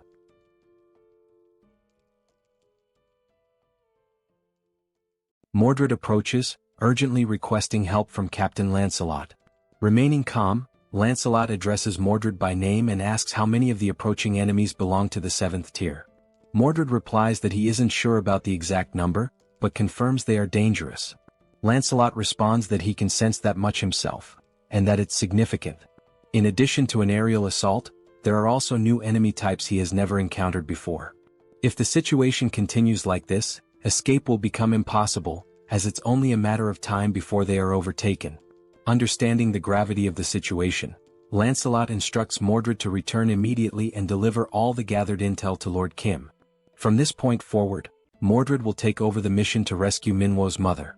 While lifting her gently onto Mordred's back, Lancelot identifies her and explains that the mission is to escort her back safely. Placing a hand firmly on Mordred's shoulder, Lancelot tells him he will try to buy as much time as possible, and expresses his hope that Mordred will complete the task without harm. He also instructs Mordred to inform Kim that he should use the enhancement stone, and that Percival would be a fitting candidate for it.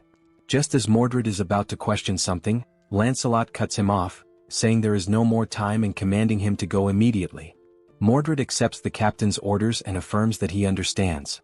Then he departs with Minwo's mother to complete the mission and report back to Kim, leaving Lancelot behind to face the enemy alone. Lancelot draws his sword and declares his readiness. As the lizard men close in, the captain's mind is calm. There is nothing to fear. He has made his choice to prove he is a knight. All of this is in the name of Lord Kim, even if it means facing every enemy alone. The scene shifts. Mordred has already arrived at the destination where Kim and Minwo are located. Opening the door, he announces that the mission has been accomplished. Minwo bursts into tears at the sight of his mother. Kim, too, expresses his relief and happiness that Minwo's mother is safe. Kim recalls that Lancelot had vowed to bring her back and asks whether Mordred is alright or if he was hurt somewhere. At that exact moment, Kim senses something is off as a system notification appears out of nowhere. The message reveals that the ghost of Camelot, Lancelot, has disappeared. Outside, Mordred begins recounting everything he witnessed and what happened after the split. Upon hearing this, Kim realizes that Lancelot must have sacrificed himself to complete the mission. And thanks to that sacrifice, Mordred was able to deliver the vital information, and Minwo's mother was saved. Kim then reflects that Lancelot may not be truly gone, as he could be revived by naming him once again using the enhancement stone and the magic stone. Even so, the thought leaves Kim uneasy. Being able to revive and being able to survive are not the same thing. He begins to question whether he placed too great a burden on Lancelot, now realizing that perhaps such a sacrifice wasn't necessary at all. Kim continues to reflect that he shouldn't have let Lancelot go like that. Even if Lancelot didn't want to listen, Kim should have told him that everything was alright, and that he didn't need to give up his life to prove his worth as a knight. Interrupting Kim's thoughts, Mordred recalls that Captain Lancelot specifically asked him to say that the enhancement stone would be well suited for Percival. This reminds Kim of the conversation he once had with Lancelot regarding the proper use of the enhancement stone, which possesses healing attributes.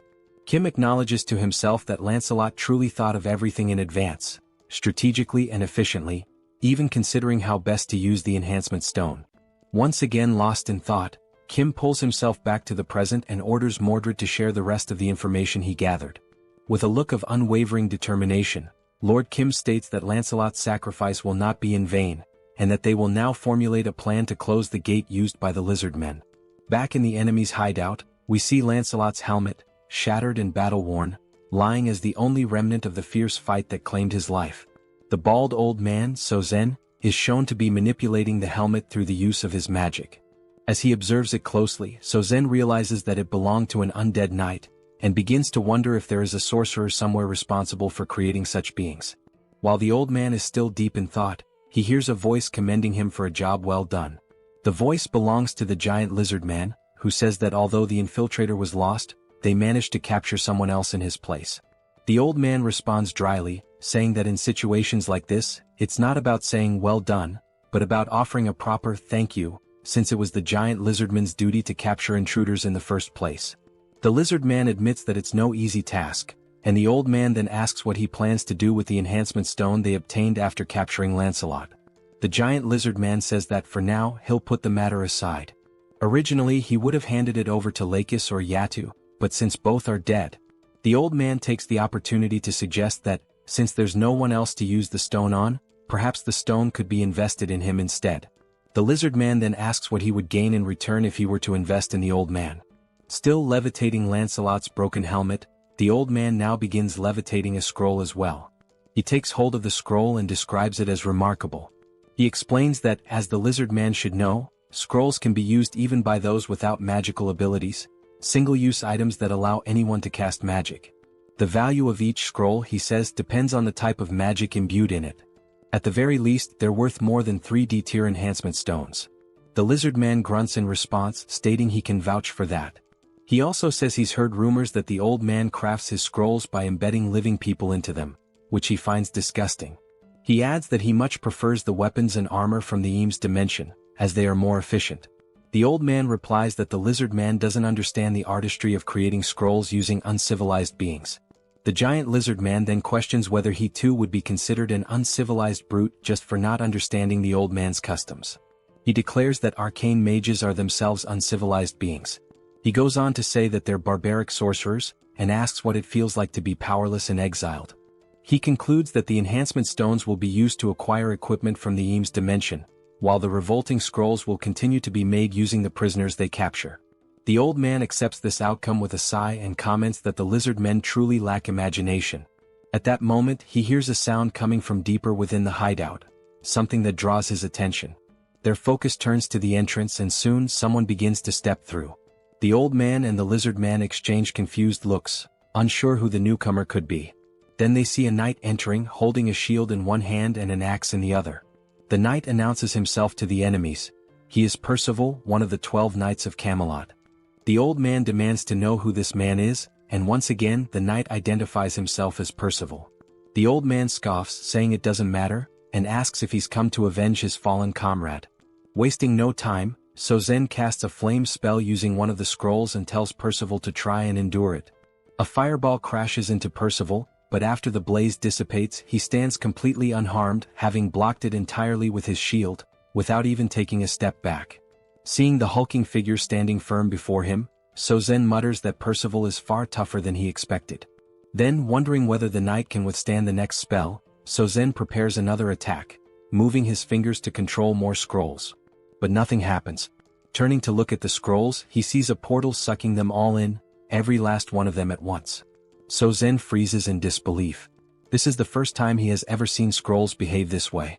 At that exact moment, the system sends a notification to Kim, stating that all magical scrolls have been stored, at the cost of 3,914 magic stones, leaving only 1,843 remaining. Kim, currently inside a helicopter with Yong-soo, confirms that the scrolls have all been safely stored and says he'll leave the rest to the team.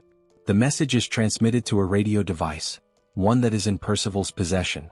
Upon hearing the message, Percival raises his voice and asks if Mordred just heard that.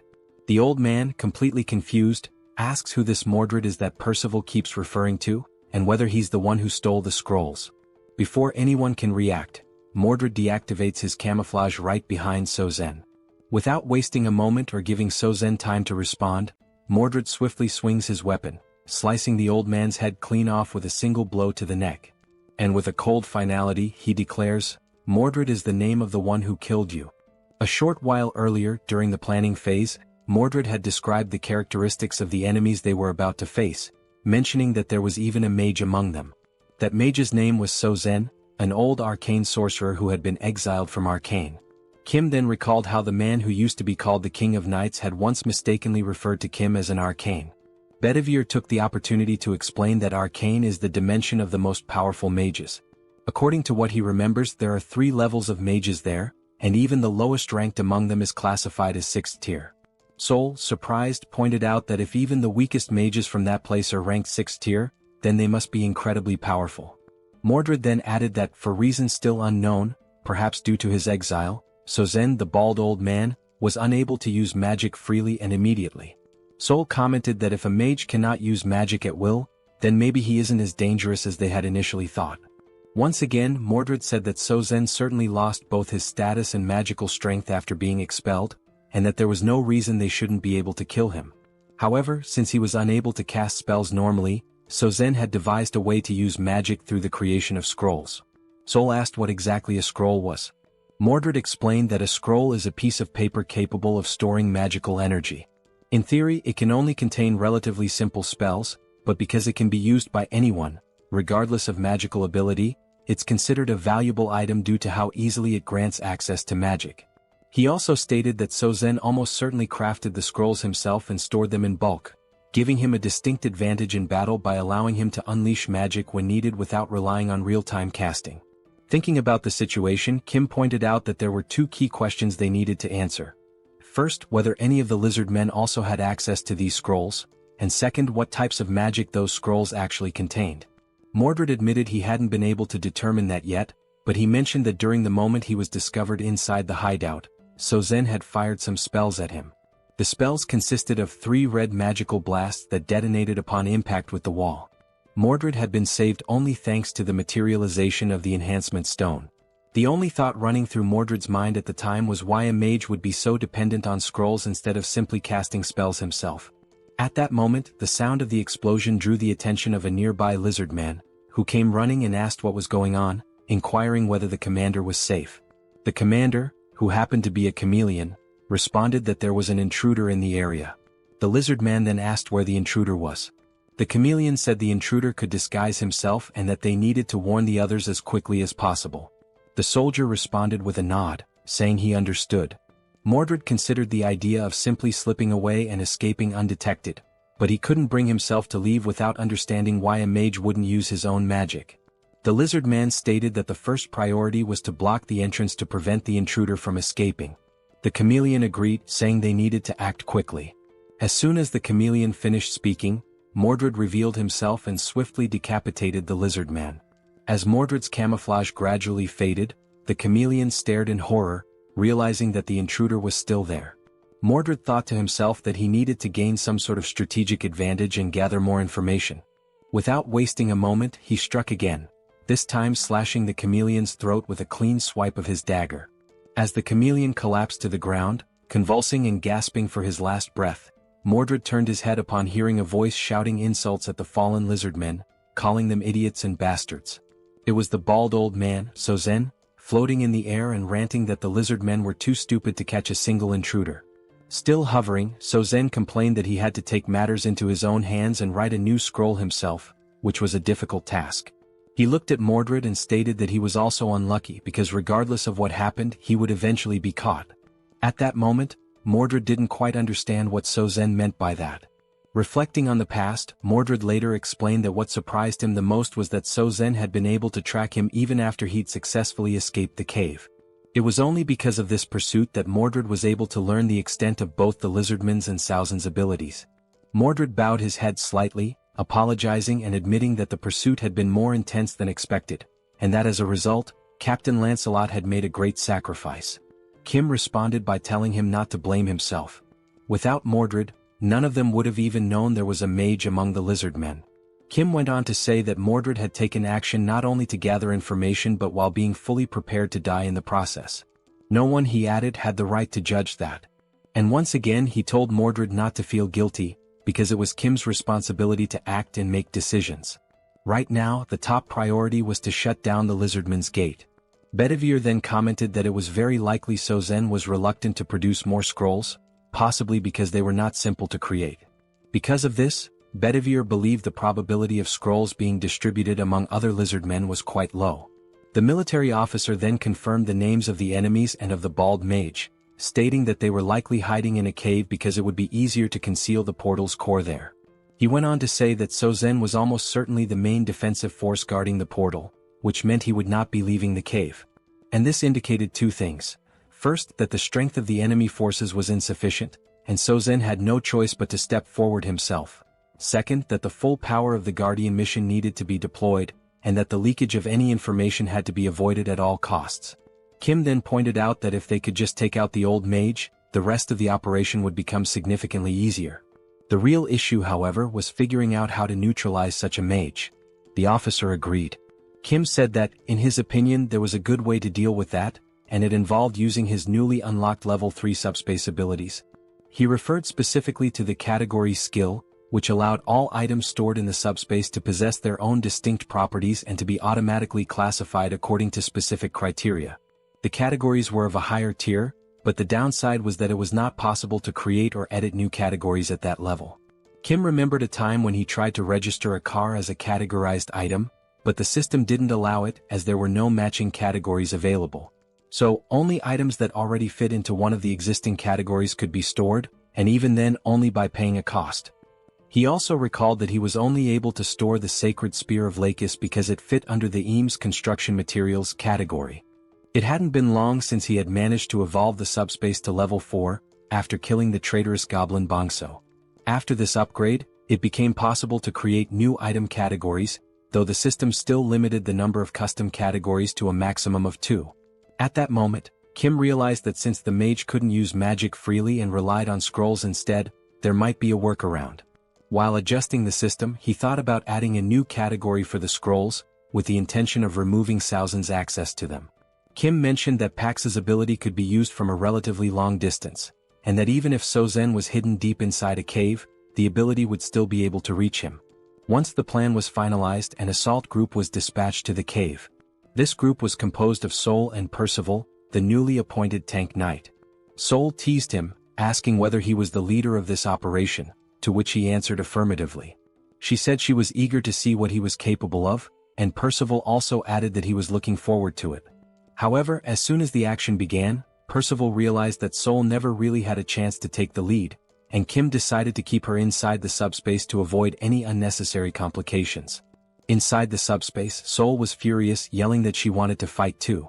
Kim responded by saying that her time would come, and asked her not to be too upset. Meanwhile, the lizard men within the cave were communicating among themselves. One of them announced that there was an intruder and that everyone needed to be alerted. Another said he would go report this new invasion to Sozen. As that lizard man ran off to deliver the message, a camouflaged figure suddenly appeared in front of him. It was Mordred, who, true to his skills as an assassin, intercepted the message by decapitating the lizard man in a single clean strike. The infiltration team also included Mordred, who, back in the present, the scene revealed Saozen's severed head rolling across the floor of the cave as Mordred calmly held his dagger. The massive lizard man commented that he had felt a faint vibration in the ground, and then suddenly this man showed up and killed Sozen. He admitted that he hadn't paid much attention to it, since the vibration was weak, and never imagined someone could get so close without making a sound. Now he wondered whether this was the same intruder from before. On the other side of the cave, Percival, wielding his giant axe, charged toward the grotesque one-eyed creature. Realizing that this might truly be its end, the creature froze in place, paralyzed by fear.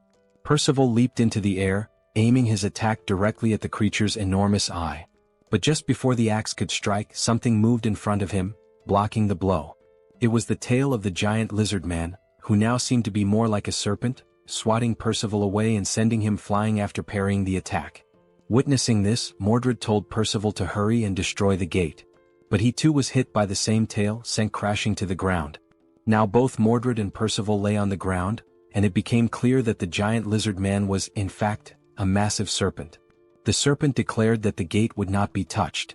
Inwardly, the giant snake reflected on how it had heard stories about the powers of the enemy knights, but nothing had prepared it for these two in particular. Glancing at Saozen's lifeless, headless body on the ground, the snake muttered that the old mage had been useless from the start. It had never accepted him, and now that things had come to this point, there was only one option left. The giant serpent then grabbed the one-eyed creature in its jaws and fled into the tunnels that lay deeper within the cave. Lying on the ground, Mordred questions the reason behind the enemy's actions and wonders what the true intention is with relocating the core of the portal. His thoughts circle around the possible objectives, trying to understand where the enemy intends to go with such a move. Meanwhile, as it flees through the tunnels, the giant serpent reflects on its past experiences and competitive bidding processes. From what it has learned, regardless of how powerful someone might be in the present, a representative is never allowed to be of the 7th rank. That rule, deeply ingrained in its understanding of power dynamics, makes the current situation more complex. The serpent considers that perhaps its leader has chosen to remain outside the cave for protection, yet is still observing and monitoring everything that is unfolding inside. As the serpent moves swiftly through the passageways and begins to see the light of the cave's exit, it becomes aware that with all the forces now focused within the cave, the leader, Kim, will be left exposed. And as the serpent had anticipated, just outside the cave inside the helicopter stood Kim, marked with a massive representative sign glowing above his head. Approaching quickly, the serpent concludes that it has finally found what it had been searching for. Inside the helicopter, Kim suddenly senses something rapidly approaching his position. Looking out and focusing his gaze, he is taken aback by a sudden and startling sight. A gigantic creature is closing in at high speed, preparing to swallow the entire helicopter in a single, overwhelming bite.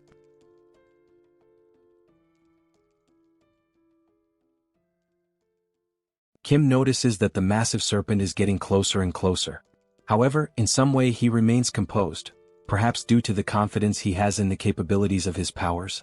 Recognizing the imminent danger, he calmly instructs Pax to throw something at the enormous creature approaching the helicopter. Without hesitation, Pax hurls an object at incredible speed, striking the serpent and causing it to recoil in pain, thereby interrupting its attempt to attack the aircraft. The impact is so intense that the colossal snake is slammed into the ground with tremendous force. The object thrown is revealed to be a beam from the Eames dimension, known for its highly durable properties. The serpent, catching the beam with its tail, flings it far away. After tossing the object aside, it realizes that the material is indeed a construction element from the Eames dimension. Having heard rumors about Kim's strange abilities, the serpent begins to understand that the rumors might be true. From inside the helicopter, Kim watches the creature and assesses its power. The snake, as enormous and intimidating as it appears, is evidently just as strong as its size suggests. Kim instructs Yongsoo to keep some distance from the creature for the time being. Determined not to give the enemy a chance to recover, Kim gives the order for Pax to continue the attack. In response, Pax rapidly launches several Eames dimension beams at astonishing speed, all directed at the giant serpent once again. Sensing the incoming assault, the serpent coils its massive body in an effort to shield itself from the barrage. With its incredibly resilient body and the advantage of anticipating the strike this time, it manages to block the incoming beams, seemingly taking no damage at all. Observing the creature's movements as it defends itself, Kim realizes that defeating this enemy may not be so simple. The beam barrage from Pax continues, but this time the giant serpent seems to come up with a plan. It begins dodging each of the beams one by one with precise and agile movements. It slithers swiftly through the area until it comes across a building which it begins to climb. Reaching the top, the serpent positions itself at an altitude parallel to the helicopter. From inside the aircraft, Kim and Yongsoo remain unsure of the creature's strategy. Then, trying to catch them off guard, the serpent suddenly spits a venomous substance from its mouth, aiming directly at the helicopter. Noticing the incoming attack, Yongsoo attempts to maneuver the helicopter out of harm's way. However, the evasion is only partially successful. The venom still manages to strike part of the windshield. As the toxic substance begins to corrode the surface, Yongsoo panics, knowing that if the windshield weren't so resilient, the venom could have reached him directly. Reacting swiftly, Kim opens the subspace and instructs Yongsoo to enter it immediately. The portal begins to close slowly behind him. Watching the situation unfold, the giant serpent assumes they have chosen to flee from the fight altogether. But the system then displays a new deployment, another unit of the Black Hawk helicopter, emerging from the subspace and returning to the battlefield. The window that had just been hit by venom now appears flawless, as if it had never been damaged. And indeed that is the case, this is a different helicopter altogether. Witnessing this, the only thought running through the serpent's mind is whether the venom attack was somehow undone by re-entering the portal. It wonders what kind of ability Kim could possibly possess. Inside the new helicopter, Kim reflects on the situation. Whether or not the vehicle is struck, as long as it is part of the subspace, he can simply replace it with another. However, he now recognizes that attacking the creature using the EAM's beams is ineffective, and he begins to wonder what alternative strategy he should use. The serpent, now coiled around another building, continues to watch him closely. Kim considers whether he should try using that newly acquired item. Choosing not to waste time overthinking, he commands Pax to launch the spear imbued with electrical properties. Flying at high velocity, the spear hits the serpent directly. At first, it shows no reaction, no visible pain. However, unlike the beams, the spear manages to pierce through the creature's thick hide. The serpent turns its gaze toward the object lodged in its body, questioning what it is and where it came from. Upon closer inspection, it realizes that the weapon is none other than the sacred spear once belonging to its ally, the lizard man Lakis. As the serpent tries to process how this is even possible, another spear swiftly follows, landing right next to the first and piercing its flesh once again. The serpent now begins to question just how strange the situation truly is. It was already unsettling to see Lakis's spear embedded in its body, but now there are two of them and Lakis only ever possessed one. Still in disbelief, the serpent tries to process how such a thing could be possible. Meanwhile, yet another object is rapidly approaching, clearly intended to strike it as well. Unlike the previous spears, which carried electrical properties, this new one is imbued with the power of ice. It pierces the serpent's thick hide just as easily as the others, causing it to react with a hint of alarm. Because the spear holds icy properties, it leaves a thin layer of frost spreading from the impact point across the serpent's flesh. The giant creature recognizes that this particular magical signature originates from the old bald sorcerer Saozin's scrolls. It then wonders how Kim is managing to employ such a wide array of different attacks. Enraged, the colossal serpent lets out a furious roar, declaring that weak attacks like these are incapable of bringing it down. Then, in a swift and aggressive motion, it lunges once again toward the helicopter, bearing its enormous fangs. Inside the aircraft, Kim notices that the area surrounding the squad has become slightly frozen due to the latest spell's effects. Reacting quickly, he opens the subspace once more and steps through, thereby avoiding the serpent's assault. In addition to the helicopter, Kim also pulls others into the subspace.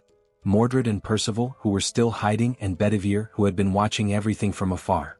All of them are sucked through the portal in a single motion. Still frozen in place, trying to understand the nature of her opponent's abilities, the serpent notices that the representative mark of Seoul remains floating in the same place, exactly where Kim vanished into subspace. As she begins to open another portal in front of her, the serpent thinks to herself that Lakis never possessed two spears. Everything must somehow be a part of Kim's ability. This time, what she sees emerging from the portal causes her eyes to widen in disbelief. Kim appears once again, this time accompanied by Seoul and their father, each holding one of Saozin's spell scrolls. But they are not alone. Kim has coordinated for everyone who had been inside the subspace to simultaneously release spells using different scrolls, amplifying the impact of the coming attack. At that moment, Kim signals for everyone to launch their spells and unfurls his scroll, casting the powerful joint spell. The resulting magical force is so immense that the sky lights up in a blinding radiance, leaving the serpent unable to perceive what is coming toward her. As before, dozens of icy spears are launched in unison, forming an overwhelming barrage. This time, the serpent is unable to dodge the attack. Just like the previous strikes, the spears penetrate the serpent's thick skin, each freezing the area around the point of impact. But the assault continues relentlessly. Wave after wave of icy spears rain down, giving the serpent no opportunity to recover. Overwhelmed by the sheer number of piercings and the accumulating frost, the serpent finally collapses to the ground, its body unable to withstand the brutal combination of wounds and freezing effects. Observing the fallen creature, Kim announces that it has gone down and instructs everyone to fall back. He also tells Pax to deploy a new Blackhawk. Within seconds, a Blackhawk materializes in front of them, and Kim calls out to his pilot, Yongsu, preparing for departure. They board the helicopter and exit the subspace together. Looking out the open door, Kim sees the serpent writhing in pain on the ground, clearly struggling to rise. He remarks that for now the massive beast won't be moving anytime soon. Opening another portal to subspace, Kim gives a sharp command for everyone to launch more scroll-based spells. Now each person within the subspace is seen holding scrolls of different colors, ready to cast once more. Realizing what's about to happen, the serpent reflects on what it could have done differently. Now its body is frozen and it can no longer move. Once again, the sky erupts in a blinding flash, caused by the immense power of the many scrolls being unleashed at once. At that moment, the system begins displaying multiple notifications, each indicating a different type of attack being launched at the serpent. This powerful, multifaceted magical strike heads straight toward the immobilized creature, which can do nothing but watch as the wave of destruction closes in. Thus, spells of various elements and properties strike the serpent with full force. Sometime later, as the dust finally begins to settle, Kim cautiously approaches the area. He states that he only has one question to ask. Then, looking ahead, he calmly asks why the enemies have been so desperate to launch their invasion. The serpent then states that things had to unfold exactly the way they did. Kim asks why. The serpent replies that he would not understand the reason, at least not now. Kim questions why he wouldn't be able to understand it. The serpent continues, explaining that the Earth's dimension is not far, and that, in time, Kim will realize that instead of simply defending himself as he is now, he will eventually become the one hunting other dimensions. It finishes by saying, "The universe, that is how the system was designed from the very beginning." And with those words, the giant serpent speaks for the last time. At that very moment, the system displays a notification stating that the dimensional account has been transferred, along with a total of 5,911 magical stones. Another screen appears, confirming that since Kim already holds a dimensional account, the values are combined, bringing his new total to 17,668 magical stones. Mordred, approaching silently like the assassin he is, comments that the serpent does indeed appear to be dead. The serpent's final phrases are echoed once more, raising questions about what she meant when she said there was no other choice but to invade, and about the system of the universe having been structured that way from the beginning. Mordred explains that although the leader of their enemies is now dead, the core of their dimensional gate is still intact. Kim asks if he knows where it is, and Mordred responds that he saw the serpent swallow the gate's core in an effort to protect it, something he witnessed not long ago while they were still in hiding. Upon hearing that, Kim points out that even after everything they went through to defeat her, they now have to locate the gate's core inside the enormous corpse of the serpent. Mordred confirms this. However, Mordred adds that Lord Kim doesn't need to worry. Back in their hometown, they were well known for dismantling and breaking down corpses. Taking the lead, Mordred calls out to the other knights, stating that their objective is to destroy the gate's core and drive the Sabros dimension out for good. All of them step into the remains. After some time, the system displays another transfer notification, this time for 33,638 magical stones, with no depositor information provided. Another screen confirms that since Kim already has an active dimensional account, the total value is updated to 51,306 magical stones. Kim observes that the terraforming in that area is slowly beginning to dissipate. Then Mordred calls out to him, saying that while destroying the core of the portal, he happened to stumble upon something unexpected. Impressed by Mordred's speed and efficiency, Kim turns to see what it is. He sees Mordred holding 3 red enhancement stones in his hand. Without hesitation, Kim commands the system to use the stones. The system then displays a message. The 3 enhancement stones are being consumed, along with 500 magical stones, to designate Lancelot as one of the 12 Knights of Camelot. The enhancement stones begin to float, enveloped by a glowing red aura. Then a voice resonates.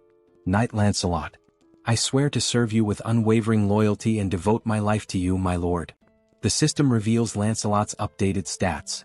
He is now a level 7 knight, one of the Knights of the Round Table. His attributes include penetration, acceleration, immunity, control, and critical accuracy. Lancelot is summoned once again, though now he may be in a factory reset state with no memories of his previous self, but stronger than ever before. At that very moment, a system notification appeared, announcing that the Sabros dimension had officially lost its commercial rights over the Incheon region. The message indicated that, because of this, Incheon had now been fully restored as part of Earth's territory. The land, which had previously been altered to favor the lizard men with its thick layer of mud, was now gradually returning to its original state, slowly but steadily. Lancelot stood quietly, taking in the scene unfolding before his eyes, while someone nearby remarked that all of this was happening thanks to him. The comment caught Lancelot's attention. As Lancelot turned to face Kim, Kim said that although it might be a little late to say it, he was grateful for everything Lancelot had done. Lancelot paused for a few seconds, falling silent. Then finally he spoke, not to deny the gratitude but to apologize, explaining that he had only done what was required of him as a knight. Kim responded by acknowledging how hard it must have been to do what needed to be done.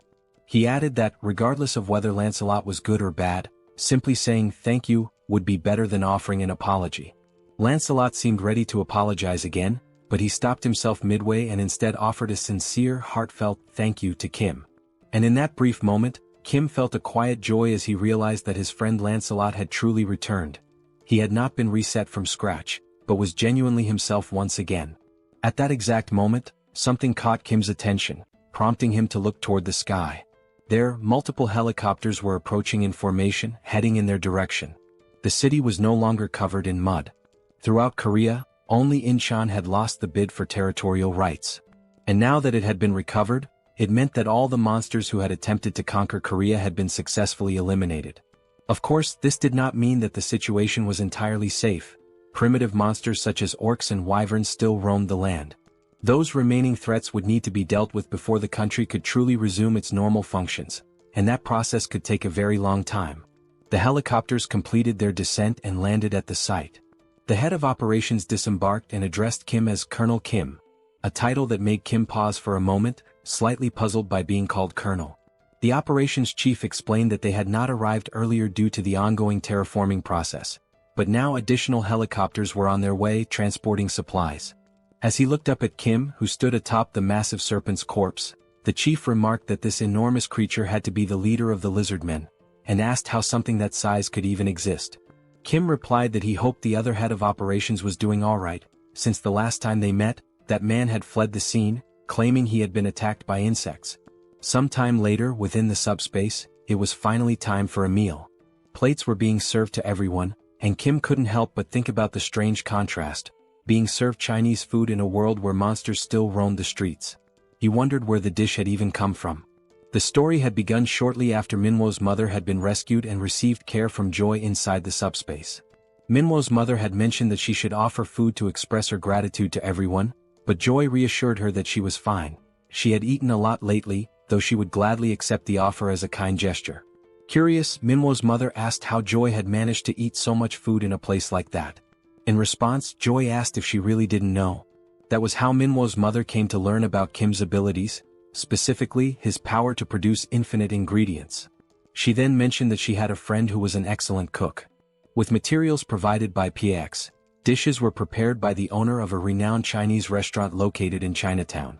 This chef cooked with joy in his heart, because even in such a ruined world, he could still prepare food for others. It made him feel blessed to serve people again. And that was the story behind the Chinese dish. Thanks to the kind heart of the chef, it had become possible to enjoy a meal of such quality even in the midst of the apocalypse. Of course, even if the ingredients were unlimited, it was still questionable how the chef had prepared so much food alone.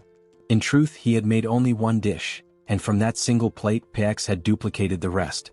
Seoul, known for her large appetite, devoured the meal and repeatedly asked Kim to bring more food, faster. Hearing this, Kim told her to slow down, commenting that it didn't even look like she was chewing. The women around them were astonished, still wondering how food could possibly taste that good. Meanwhile, Kim reflected on everything that had happened.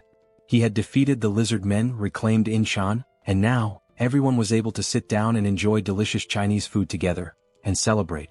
And there was one more reason to celebrate. At that moment, Kim's sister-in-law, his older brother's wife, was not feeling very well. Joy asked her if she was okay, suggesting she might have caught a cold or something like that, since she hadn't eaten much. Looking down at her nearly full plate, the sister-in-law told them not to worry. But Joy continued, asking whether she had been feeling more nauseous lately, if her urination had decreased, if her mouth felt dry, and whether she experienced dizziness when moving quickly. The sister-in-law responded affirmatively, clearly confused as to how Joy could know all of that. Then Joy said something that took everyone by surprise, even the sister-in-law herself. She explained that those were early symptoms of pregnancy. Shortly after the meal, this information was shared with the rest of the family. Song, Kim's older brother, called everyone together for an important announcement. He explained that after Joy's suspicions, his wife had taken a test, and it had confirmed the pregnancy. Everyone congratulated them with smiles and heartfelt joy. Yangso turns to Kim and congratulates him as well, acknowledging that Kim is now about to have his very first nephew.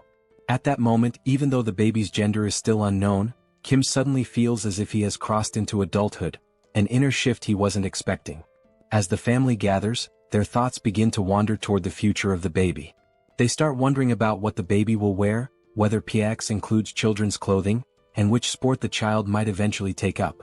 Joy and Seoul are equally excited about the baby's arrival, filled with anticipation and happiness. However, just as with many things in life, wherever there is joy, there can also be looming concerns. The moment of celebration and happiness proves to be brief.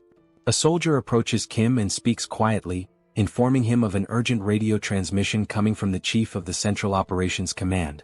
He suggests that Kim should hear it immediately.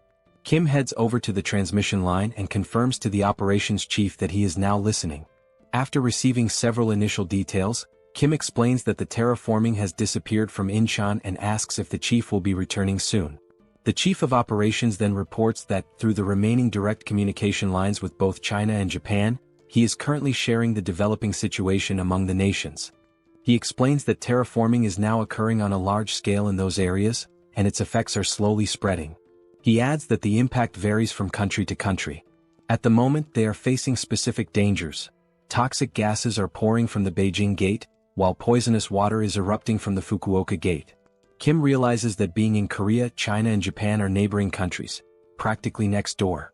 He asks which of the two is currently experiencing the most severe damage. The operations chief responds that neither situation is minor, but among the two, the most urgent threat is definitely the toxic gas leaking from the Beijing Gate. While the colonel continues speaking to Kim, a shot reveals a massive insect, already dead, lying on the ground. He explains that the toxic atmosphere hasn't reached them yet, but the arrival of these giant insects shows it's only a matter of time before the real danger begins. The colonel emphasizes that closing the toxic gate in Beijing is now the highest priority. He explains that troops are being organized for deployment, but this isn't a problem that can be solved through military might alone. That's why he has remained calm until now.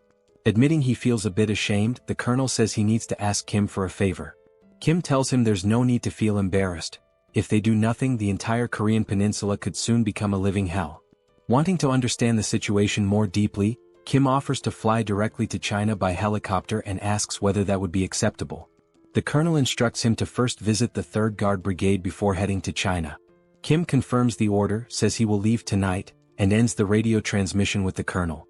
Now driven by the thought that he cannot allow his future nephew to grow up in a world filled with giant insects, air pollution and poison, Kim feels an even deeper determination to resolve these problems and restore balance to Earth. He gives the command for PAX to increase the level of the subspace. Immediately, the system displays the progress. 30,000 magic stones are consumed to raise the level, leaving 20,000 stones remaining in the system's reserves. As night falls, the system finally notifies that the subspace level upgrade has been completed, unlocking new features and enhancements. One of these newly unlocked functions is the installation of a fixed portal, different from the general portals seen so far. Kim gives the command to install this new portal. As stated in the skill description, this new type of portal is distinct from all previously summoned portals. There are several key differences. First, once this portal is installed, it becomes fixed in the exact location where it was summoned and cannot be moved. Second, this portal has no physical presence or defensive power, meaning it cannot be used as a barrier to block enemy attacks. However, for those granted access, they are able to pass through the portal and enter the subspace, effectively allowing them to avoid enemy assaults altogether. This portal differs from the summoning-type portals used until now. The ability to enter and exit the subspace and collect necessary items through a single fixed location is, without a doubt, a remarkable capability. Watching all of this unfold, Manhwa comments that this is indeed an amazing skill, one that could easily be used for fraud if someone had bad intentions. He then asks if Kim is really going to China and urges him to hurry up. Kim confirms that he will be heading there soon, and adds that after closing the gate in China, he will have to go to Japan as well. Manhwa, clearly pleased, observes how Kim's abilities are now developing and expanding on a global scale. He tells Kim that if he ever needs assistance, he can count on him, because although he hasn't demonstrated it yet, Manhwa has awakened as a swordsman. He also expresses his gratitude for everything Kim has done, especially for saving his mother. Kim thanks him as well, for everything, before heading off on the next journey to save Earth once more. Inside the helicopter, Kim and Yongso give a thumbs up as a way to signal that everything is okay and to offer a temporary goodbye. The helicopter lifts off and begins its flight toward a new destination. Sometime later, at Incheon International Airport, someone is calling out for James, but there is no reply. A man approaches an aircraft while James's name is called again, urging him to come out. The man says he just received a call from the Joint Chiefs of Staff, informing him that the individuals they had discussed, the ones heading to China, have now arrived. Suddenly, James appears from underneath the plane, asking how they arrived so quickly. From his appearance and actions, it seems James is a mechanic. Still processing the sudden arrival, James expresses surprise at the speed of their arrival and comments that the aircraft hasn't even been fully remodeled yet for a long-range flight to China. As things stand, they won't be able to depart at this moment.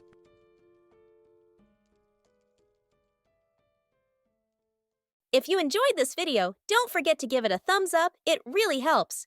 And for more content like this, make sure to subscribe and hit the notification bell so you don't miss any updates. Let me know in the comments if you'd like to see another part. I'd love to hear your thoughts. See you next time. Bye-bye.